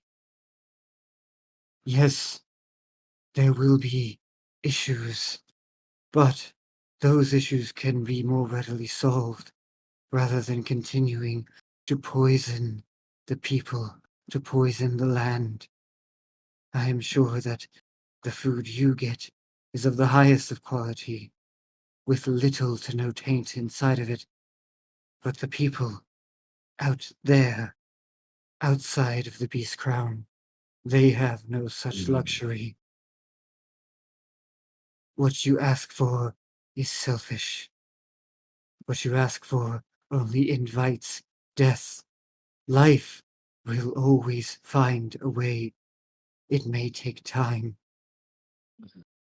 but the choice of how soon and how painful it will be is on you.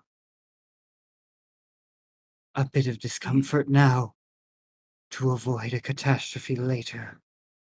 Because if Birdman cannot complete it, if Setch is stopped, Jacques will only find someone else, and if he must resort to more drastic means, he will do so. It's Perhaps already bad enough that it's already bad enough that Jacques Hmm. wants to. Faurwiin notices. He's not saying anything, but Faurwiin's eye is leaning towards the Renas that seems to be moving away. Perhaps the walkers will be called upon this time. And the walkers are far more unified. And they will have the support of the rest of the Animaesus as well.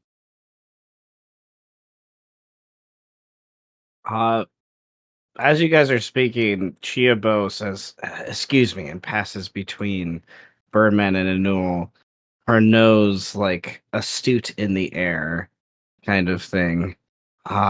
Completely not paying attention. Even Masinifex, her patron, is confused, like what she's doing. It seems he just kind of walks forward to take his place and just listen a little more closely. Anul takes this moment of interruption to turn to Amu with this sign in on the look on his face. He a look of acknowledgement and almost gratitude, a look of like you did good, other druid kind of thing. And he turns to Anton and he says, "We follow or we die." I have warned of these things for many years, Anton, as I have sought for you. But now I've seen the layers. You have not. And still we take and we take and we take. No. And his stance there, Anton has a look of like, what the fuck just happened?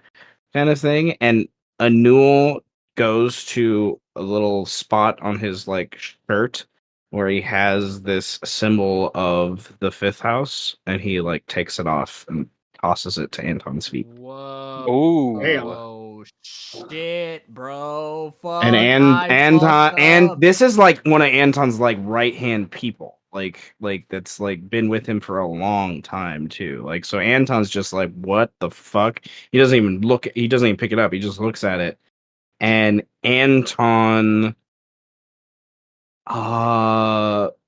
starts to walk away. He starts to like walk out of the room at that. Ooh.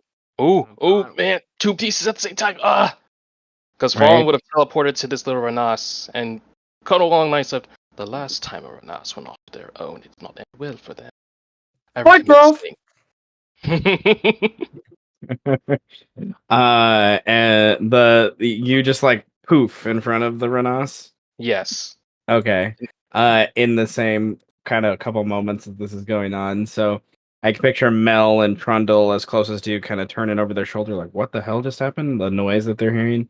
And the Renas is in the process of trying to like unhook something off his back. It could be one of his weapons as you stop him.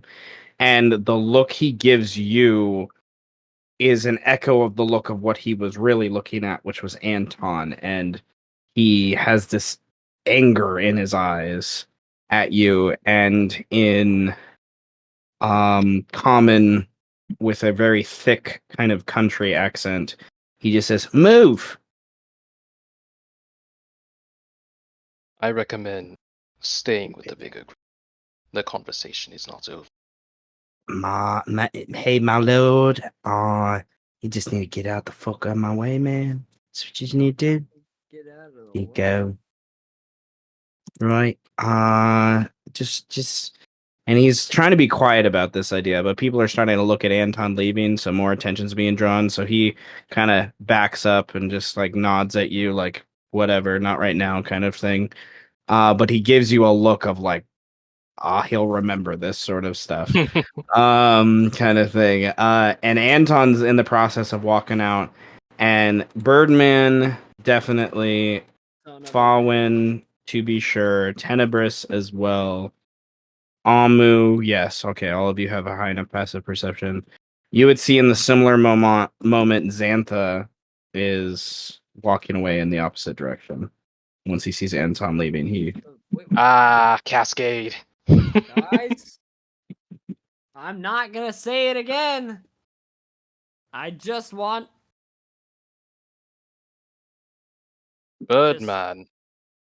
You didn't exactly give a time frame as to when this has to happen. It can be any time. It doesn't have to be immediately. It just has to be at some point. I don't know. I wasn't given a time frame. You think gods give a time frame on this shit? Amu, you would know by what he's described. This is something that needs to happen soon. This is not like, this is like, if this waits until the change of the seasons, like, holy fuck, you don't know what's gonna happen. Like, there's just a pressure here from what you've had insight about, and Anul's just dramatic change here, and Birdman's just pressure and mutation that's going on, and there's just like, you need to move on this quickly. Allow me to press upon you just how important it is that we act before the seasons come about. We went inside the Tarrasque because that is where Jacques pulled Birdman for him to drink directly of the spine in order to impress upon him this matter. It was not merely a dream, a vision. It required courage to do so. Risk. We need to act as soon as possible. And the more that there are of us, the more people we can save. 2 lords not being on our side is not enough to stop us. We can still evacuate the city. And once it's evacuated, it will be enough to relinquish all of these binds, and the Tarrasque should be able to make free. And we can ensure that we watch carefully its path from a distance safely. And if perhaps its course of collision would interact with any other land, we can warn them. We have powerful people on our side to do so. And perhaps we could even regain the trust of the walkers, showing that we are willing to go back, willing to change for the better, taking that which the city has learned and combining it with that of the ways of old for a better future.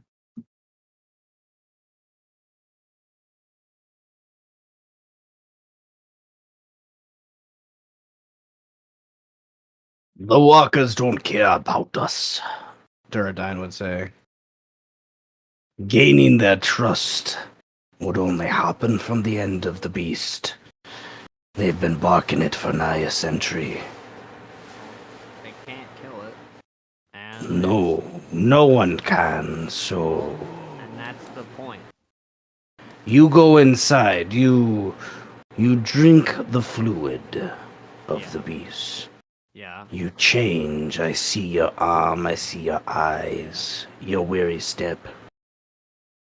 So, how we know this shadow, not some dark vestige of the ancient Hard, come to trick us once more, take us into slavery like he was 3 centuries back.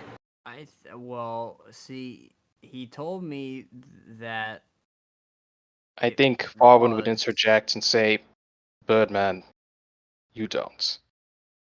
But a better alternative is rather than waiting to die, but deal with the obvious threats.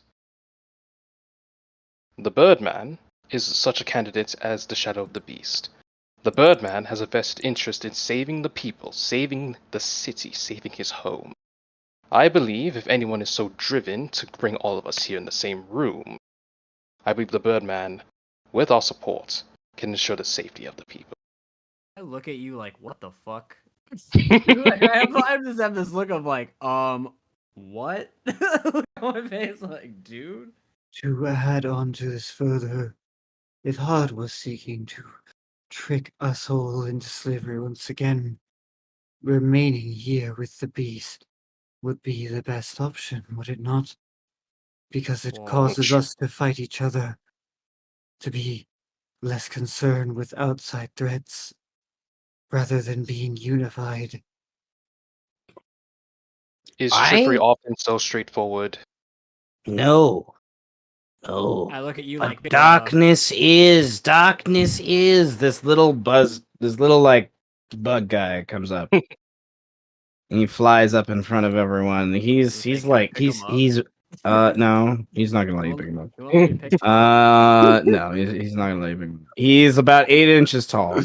Oh. Has this like maroonish black kind of skin, dark black eyes, spines all over him. He just hovers off the ground. He is, once you get a better look at him, he's a Orthoptera, a little cicada grasshopper person, kind of thing. And he is immediately going to roll a sanity save. I think He he's does fine. pass.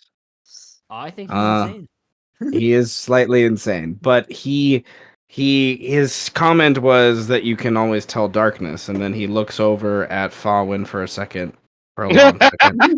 Yeah, I was gonna say, I think Birdman has that same look on his face. Like you say, is trickery ever so? And then you Birdman like, bruh. Bruh. Like, All right, like, and bro, then there's I was some just starting to believe you, like man. he like takes a pause over at Faurwiin, and then even at Mel for a little while, and then like a couple of the other people in the room, and just finally to Birdman, he's like, I saw the shadow, not you as shadow, but the other shadow. Oh, you mean I was there when he killed Rexani. Oh, wait. What? I Wait a saw. minute. I was there. You, And that was darkness to be told. It was not this shadow. Shadow seen- is nature. Shadow is balance. Shadow is the death that we all will see one day. And this is what Birdman is. He's saying that you are the natural course of life, not a perverted shortcoming. Well, yeah, The that's what other Jock told me. shadow was born of the beast. Well, yeah, that's what Jock You told me. were not. You were cursed by the beasts and the confusion it has created with people using its magic against you. Yes? And you found a cure because it was made from the beast, and now you are He cocks his head. Whole. Well, yeah, I mean, Orcafor used some Tarask stuff in the ritual or whatever. He just used to meat. Like, I don't know. He just Exactly. did some stuff. Whereas other shadow is his history is one only a few of us remember. And he motions to Anul. Can I And ask Anul you kind of a nods. question, little bug dude? He just stares at you like a bug would. I was told that the shadow is to guide the beast on its journey, wherever it goes. Yes, What does that mean? but a shadow can be stolen. Can be. Can a shadow be stolen? I am taking inspiration from Peter Pan a little bit, so I'm just gonna say. Well, I feel like Birdman doesn't understand the concept of a shadow being like stolen. Like, yeah.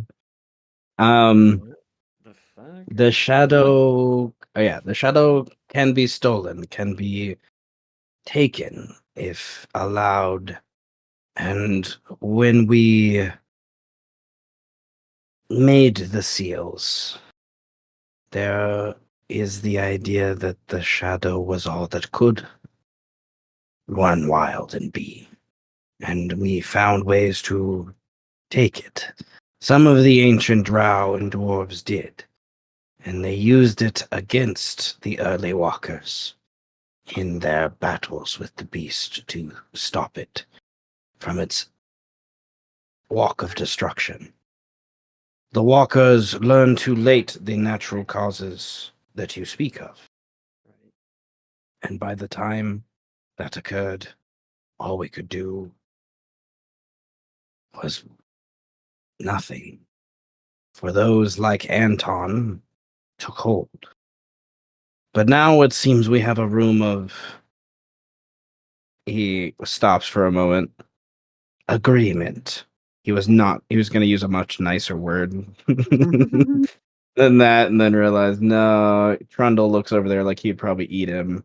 It's a very nice word to use. I don't. Yeah. You know.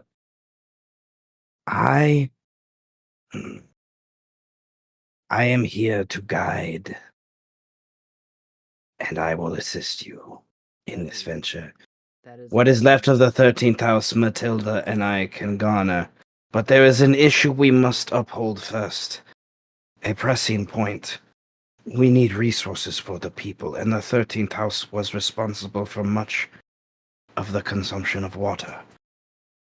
Our systems have been compromised by the recent earthquakes, and other houses, those not in this room, have taken advantage of Rexani's lack of life. I can help with this matter of water. All I need are barrels, and I can create enough water to get us through the times that are needed. It will keep me from more combative measures, but I absolutely can attest to this. Anu will speak up and say, this was the plan we had, but Anton will have chemical means to purify the waters and to assist. He is trying to... We were trying to gain a subversive control over the resources. It was before even this meeting was called that this was arranged. Highbeard looks like he probably wants to chop the dwarf in half, but he doesn't. Okay. So, since I've revealed my deepest, darkest secret, and it seems like this is a very safe space for everybody to do so, why don't we just go around the table and everybody say the most fucked up thing that you've done in recent weeks? Might as well, since we're all here. I don't think that would be very appropriate. Well, unity is clarity, or whatever the fuck that means. That's funny.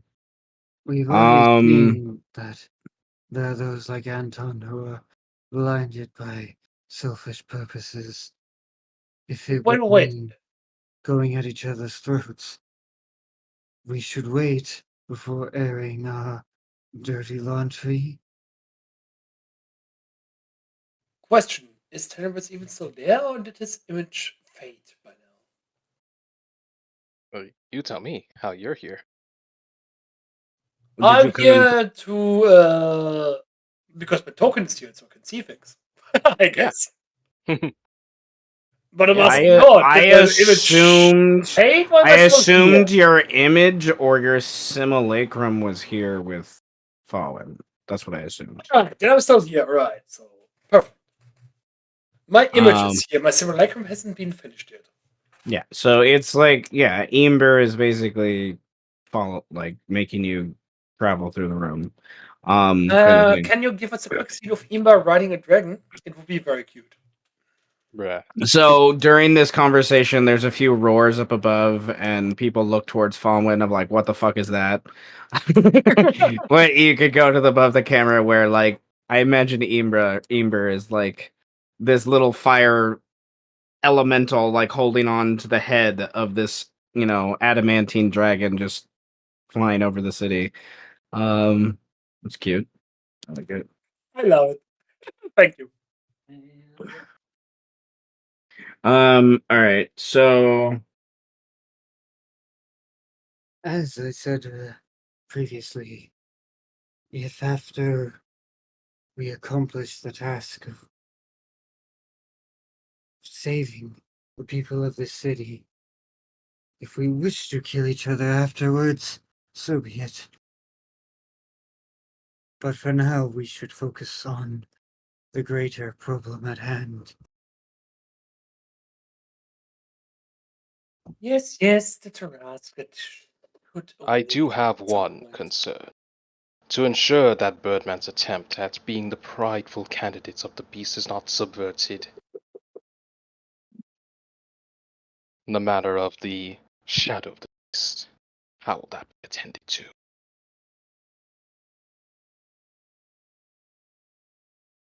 He's hard to find. I don't really have an answer for that one. He kind By of just, Birdman, weren't you not hoping for a guest appearance? well, no. Well, would it? What? But I believe everyone should take a proactive method in order to ascertain his location. You give up on believing he cannot be found. Well, But I didn't believe, say that. but that's what I implied. Well, yeah. And even though you did not say it, your ranger sense, picking up on the things that are not said. Is I still believe that there is still a grand amount of capability and potential in this room to find Sedge and ensure that he does not impede upon this great daring plan. And we have to lure him out. But he is a slippery one. He melds into the shadows themselves. He slipped through the Tarrasque itself with ease. Then we simply have to catch him outside the Tarrasque. well. I can see him, can I not? Well, he slips through walls He too. could go through the ground as well, possibly. Yeah, he slips through walls, as I saw in the fourth house. Then you all fuck off and I fly high up. Then he only has one target. Perhaps if you know of a spell that can cage someone that is not easily escapable. That's one opportunity, or simply fly high up so he can only target one person at a time. And you just scatter to the winds. And how, pray tell, are we going to get all of his targets in the air for him Fight to him? get the bait. He ran away from just Get it to 3 the of us. winds. Inside the Tarask, he is the shadow of the beast, is he not? No, the Birdman, you knew him personally. What do you know of his fighting capabilities? After all, I've only seen that small amount. I know that he's a powerful wizard, or not a wizard. I guess he has powerful magic. Magic that allows him to do many a thing. A stupid sorcerer, isn't it? Yeah, that guy that we fought in the rest. Yeah. How Then perhaps I shall play my role in understanding a way to find our enemy. Common enemy, perhaps, would be the better term. If that's what everybody wants to believe, I would appreciate that. Yeah, I'd say he's a common enemy. I would say we should all be Excellent. on the lookout. I mean, I actually don't know. Like, this is out of player knowledge. So, like, this is out of character now. I don't know if I know he can turn into other stuff, like into other people. I don't think I know that. He So- gained most of those abilities, while in the background, so. And I don't even think, like, Mel knows that information either. Like, anybody that, like, really associated himself, like, themselves with Setch won't have any idea that he can just turn into other people at will and just be whoever the fuck he wants. I'm surprised. I thought Mel would know.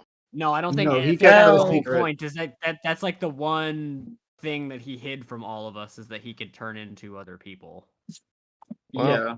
Like Didn't we Mel have, tell like, Faurwiin? No, I must stare at the Well- wall and say, well, Master, allow me a few more hours and I will deal with this shit of the beast. well, and and I was- subsequently with the paladin.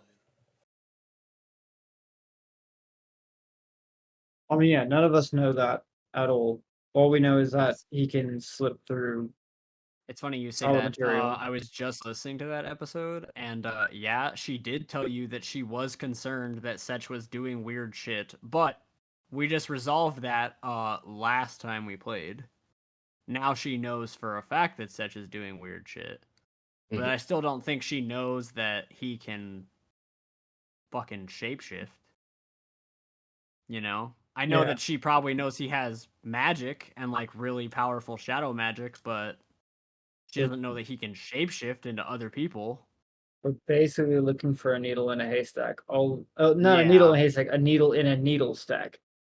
Now, Needle while in this tiles. is, yes, this is, I'm not going to bring this up in character, but I do wonder.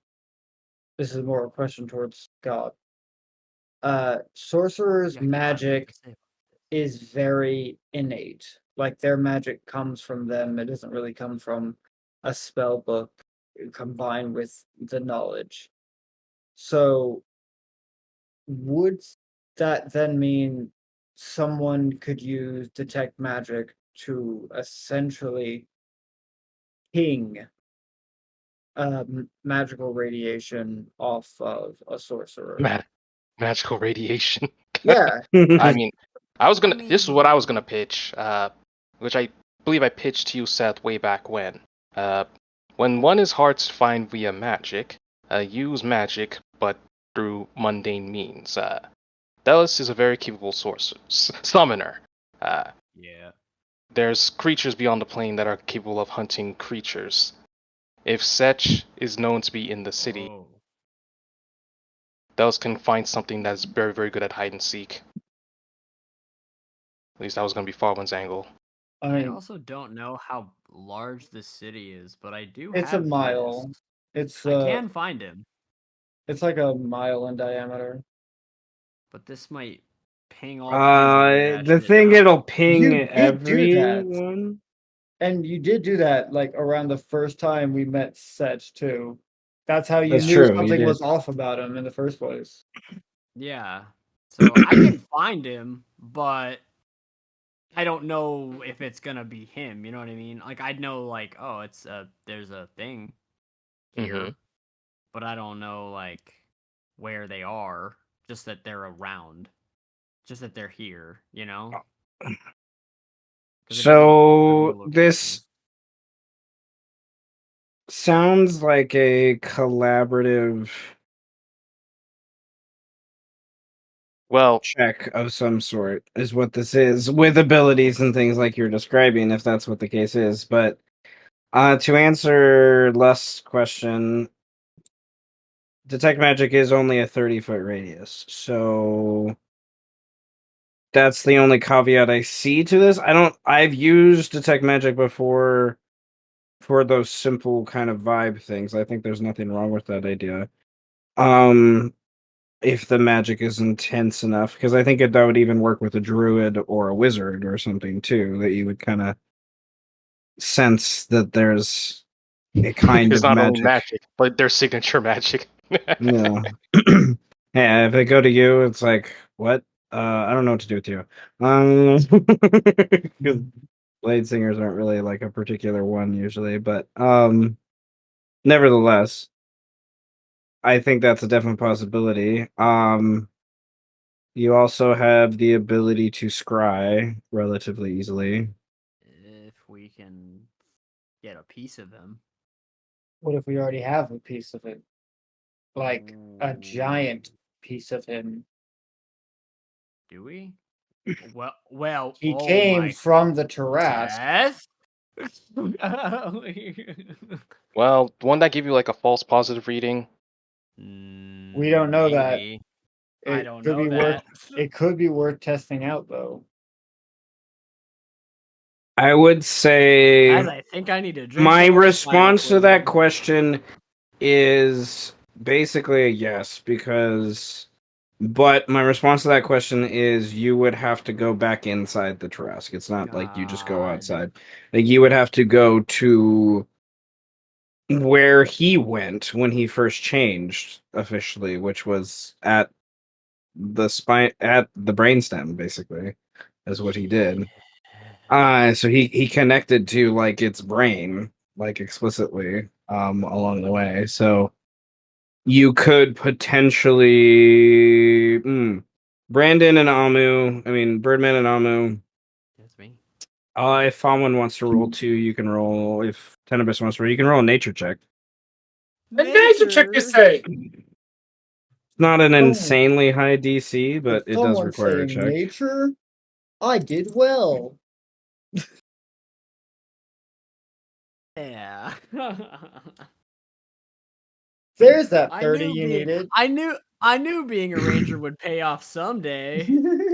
As if it did pay off all this Let's time. succeed! Me with 12 levels of ranger. Me with an absurd number of Yeah. levels in ranger. Okay, so you technically thinking on the DC, I was thinking technically Birdman couldn't fail it, but that's okay. Oh. Nevertheless, you could potentially, but this would require some. This would create some issues with the seal and everything in situation a little bit.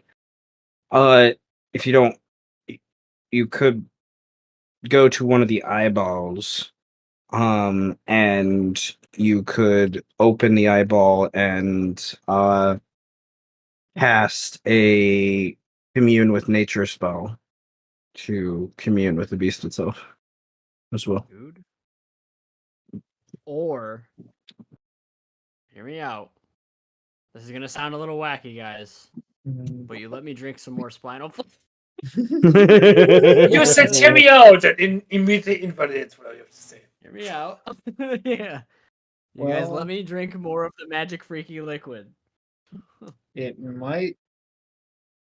If it connects you closer to Jacques, then it might actually, connect you closer to Such. The only people that seem like they disagree with this right now are Hybiern and Mel, but they don't say anything. Oh, you mean me Oh. drinking the funky liquid, or? Oh, Bar would also disagree. Like, why would you do that to yourself? Fuck it, bro. Like, what else am I gonna do to myself? Like,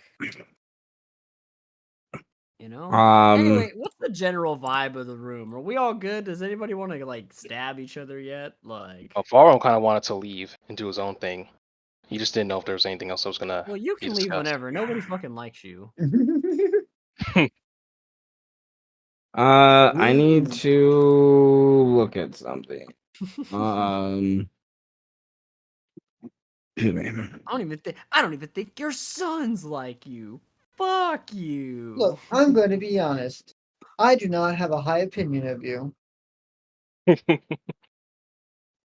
In fact, I think quite your negatively tower's of this. stupid. Then let us work to be better strangers. I think your tower's stupid. Okay. Give me 1 minute to read something. I gotta find some notes. Give me 1 minute. Yeah, while Seth's reading, I'm gonna continue to grill you. I think you smell too perfect. That's weird. You know what? That crown. You smell like you're too showered. That- That's weird. That crown of yours, a bit over the top, don't you think?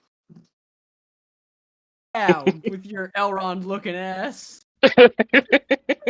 That's weird. Oh, look at me. I change my outfit for every different occasion because I like to match what's going on. Oh man, I'm so cool, bro. Ugh. Yeah, you're crazy and you're weird. I bet you clip your toenails on a regular basis. I'll bet you clip your fingernails with your sunblade. Ooh. I bet you have regular visits to your barber. I'll bet you call your mom on the weekends. And you tell her how special she is to you. Okay, so You're safe for now. That was some harsh grilling. Messinifex would be, I think, this person to respond about, are we good? And Messinifex would look in the direction of where Ianton is left, and then he would kind of follow back to lock eyes briefly with Faurwiin, and then kind of look across the way from where Xantha has left, and he will say, we must do something about those two. And then Duradine from the Sixth House, the big badger man, who broke away to go speak with his compatriot, kind of walks back up. Yes, we must. There is the further issue. Although we may agree in some aims to an inevitable goal, the steps of this are still unclear. The seals, if they are broken, many will die if we don't understand when or how. And we have 2 seals already broken, and another 2 that seem to be unwilling to break. I am unsure if should we not just run forward at those and take our care of it in one swoop, or is this a strategy that's beyond me? I'm more curious about the two seals he says that are unwilling to break. I would recommend not killing each other. That is not Anton and Xantha will act soon. Well, And yeah, we but act sooner. Acts in what way precisely? they want to kill each Evacuate. other because they hate each other. We must evacuate the people, of course. Get them Via? far away. Yeah, Veer, what do you got to say about it, you dingus? If this is the time, let it be the end. He just kind of grabs at his gauntlets and shrugs. I was hoping for one more performance, but it seems like that will not be the case. The gods have led us here. That you perform in the opera house. A building can Yes. always be rebuilt. People, they don't come back as easily. I was not privy to live long enough to see the Tarask in action. For those who were, what path was it originally on? From which direction did it come?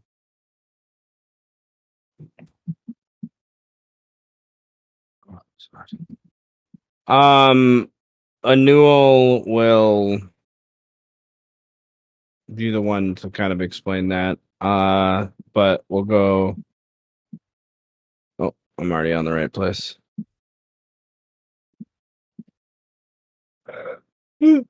The beast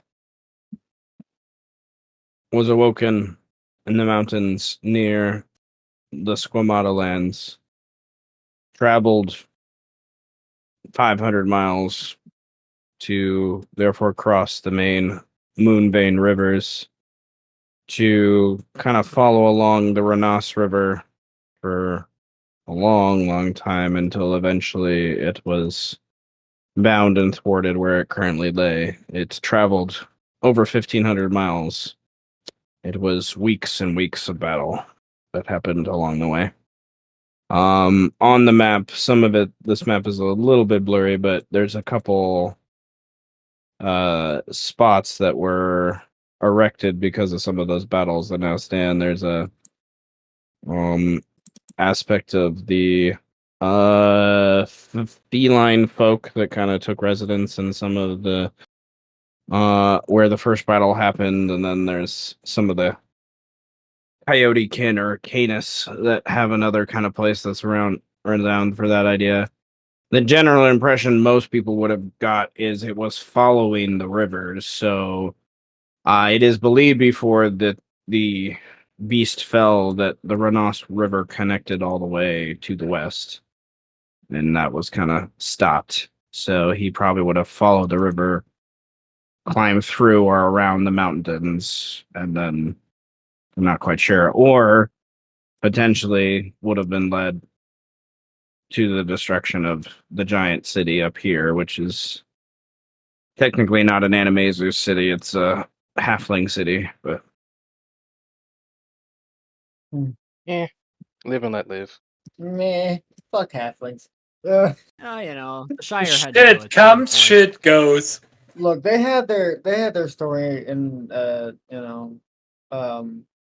Middle Earth. Who cares? Okay. but fuck the halflings. But I said, "Fuck the halflings!" Yeah, fuck 'em. The halflings did craft the road of the halfmen that connects both sides of the continent that follows the beast trail as another piece of lore, but yes, that's hilarious. to that explanation, Amu would say, well, supplying with fresh water would not be too great of an issue, as I have stated before, and there are enough supplies in terms of food. If we gather these things and inform the people that it is imperative that we leave as soon as possible, we can move out to the east. Surely the Tarask will continue along the pathway that it was taking, as it is to do, and we keep the people safe there, far from any other danger, but it has to be done as soon as possible. There will be many who are confused. We need only remind them that their very lives are on the line. I could do that. the two other lords that remain. If we are not able to convince them when the evacuation is finished, then we must leave them to their fate. I do not think the power of two lords would be enough to hold back the Tarask as a whole. More binds had to be created in order to maintain the beast as it slowly regained power, if I am to remember my history correctly. Surely it has the strength to break two on its own.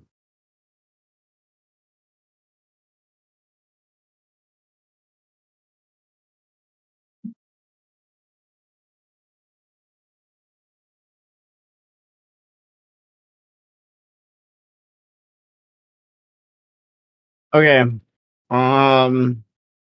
The people around you seem to agree with what's going on and are starting to murmur amongst themselves about different actions and stuff to be taken. The first house talking about preparing his people to help to travel north and east. Maybe they can. Maybe there's a valley somewhere in the moon, near the moon vein, lakes that they could go to. Pio starts to mention how he will contact, the Mustellan to the west and get them to prepare for those steps. Like the army is now turning into like an evacuation group, basically. And the other groups seem to be going along the way for that. The sixth house seems to be having a conversation about how they're going to set up with the first house some assistance of like defenses and things like that, to help with the escape and to help lead the Tarask away, even though the ballista are kind of destroyed. And it's during some of that conversation that some things happen. Oh, Things happened. Dude. we just start hearing a fucking anime battle going on in the background. You hear bloody murder outside. Anton and the Shadow are fighting each other. No, Oh, that's not gonna shit. work. I mean, I was gonna honestly, say, where did that frog frog go? Yeah, I was gonna say, where'd the frog go, bro? Sounds like he wanted to kill a man. I don't know. Is that frog strong enough to take out the fucking level 20, whatever the Is fuck that frog is? just a mere frog? Is that frog? Yeah, dude, that's what I'm thinking, bro. I think we're about to learn new information about the Shadow of the Beast. I think you should go and catch that phone bird, man. I think your refrigerator's running. You should catch it. Bitch. That's funny. Alright.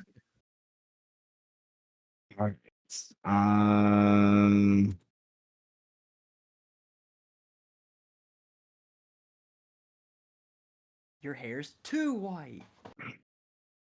What do you mean you come from a place of sun? Your shit's pale as fuck. You're not tan at all. You're so Caucasian, your hair is white. Yeah. With your Yugi boy looking ass. Ooh, Yugi Why, boy. the boy? No. Okay. Fuck you, I play So Faurwiin. there's a as that part of the conversation's over, Aliplu and Trundle are leaving. They don't seem to be interested. They don't seem to be interested in this conversation as Wait, but did they wait up? But are they gonna like be bros and figure this shit out with us, or like are they donezo? Roll an insight check, sure. Oh, good. This should be fun. God. Please? Okay. That's you know. I mean, it's technically decent. It's Well, technically decent. if they leave and don't agree, then it's Farwin's fault. I'm just gonna say it right now. Yeah. Blame Farwin for this. I think that's enough considering how neither of them are proficient in deception. To glean the idea that how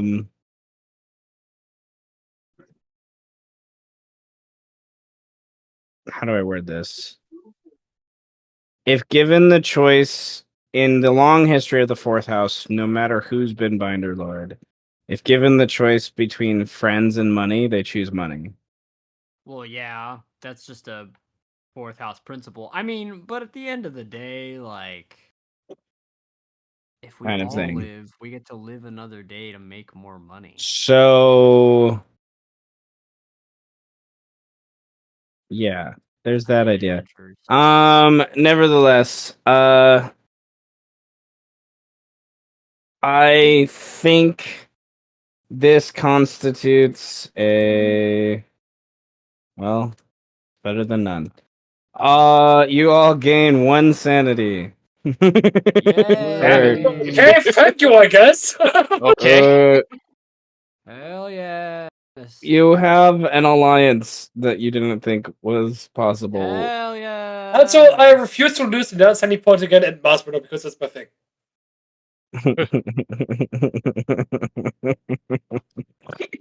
You feel your sanity all right. return, you bash your head on a rock. Oh, yeah, that's better. No, If no, you still damn have it, Farwin damn it, bullied, I don't want will this. prank call your house. Okay, so it is,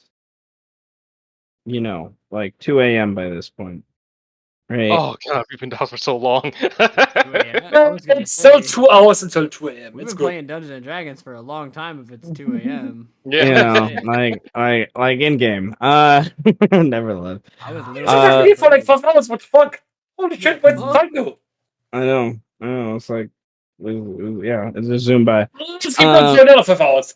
4 hours. So It's been 5 hours. the 1 out of 5 first, stars, second, not even third, catering. the first, second, third, sixth, seventh, eighth, 10th house, 11th, 12th. Yeah, what's left of the 13th house. Agree to start doing a mass evacuation. Dude, Beginning at first light. So they're gonna take the few hours in the evening, meaning many people are probably gaining exhaustion levels other than PCs if they want to make statements otherwise. To kind of stay up and arrange things. I But was there personally. it is getting to the point where yes, PCs. You need to make the decision on yes, you need to make a decision on are you staying up to assist with this stuff or are you taking For sleepies? a little bit, before taking a long rest, Amu would specifically want to talk to the Bugman, and in order to arrange barrels, empty barrels, for that way I can use credit for water more and more. So that probably would take maybe another hour or so. I have plenty of spell slots to create a lot. Okay, yeah. Okay. Okay, I understand. It's almost food time. How many? Okay, because it's an additional 10 gallons for every. So that's additional. That's 20, 30, 40, 50. I can make 150 plus 80 plus 60 plus another 60 plus 30. I can make 380 gallons of water with my But where does current it come spell slot. from? Where the fuck ever. I just create 10 gallons of clean water in an open You just throw container. it up into a, you just throw it up into a barrel. Yeah. Nice. It's create or Almost destroy just water. pissing into a barrel for Yeah. 6 hours straight. Yeah. Next. Next. Fuck the conservation of Next. energy. Okay. So Amu takes another hour. Somewhere in the process of this meeting, Tenebris figures out the last few steps and components for crazy shit. Hell yeah, stuff like me, bro. I'm just calling it alchemy crazy shit for now. Alchemy crazy That also shit. works. Alchemy crazy shit. Ninth level spells, fucking god. So I'm in danger. I'm in danger. Okay, Danger. so Birdman In front of me, I'm full of and chocolate. Tenebris and Amu, yeah, okay, you just mentioned. So Birdman and Tenebris, Faurwiin technically took a long rest. Right? Question mark? He's a cheater. I mean, yeah, Yeah, I'm not because of physically elf things. Because of elf things. So, it's basically, yeah, Birdman and Tenebris, more or less. Like, when do you want to take your long rest? How many more hours do I need to complete the spell? Is the question. I just told you finished it. I finished it. I'm taking a long rest, but I'm using foresight before. Yes. Probably take a long rest after the meeting. Okay, so Not we're bad. gonna say. Then, okay. Math.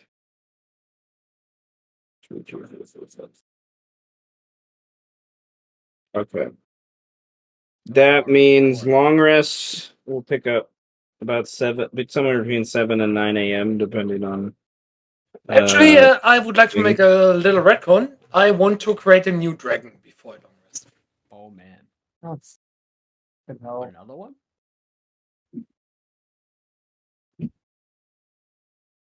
So now we have like 7 dragons somewhere And along the those rat lines. took one step. Okay, there will be. Consequences?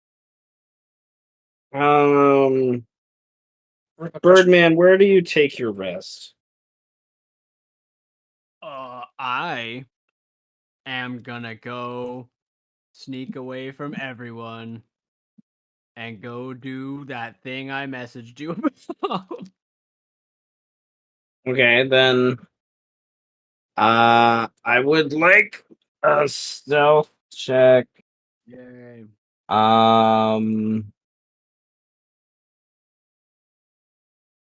And I hide. I need. I say see you later, guys. I'll meet up with you at a later time. I would say I'm if tired. Faurwiin was to leave, he'd leave following where he saw the frog go out, and of course, once he could not find him, Faurwiin would transport back to his place. Spooky.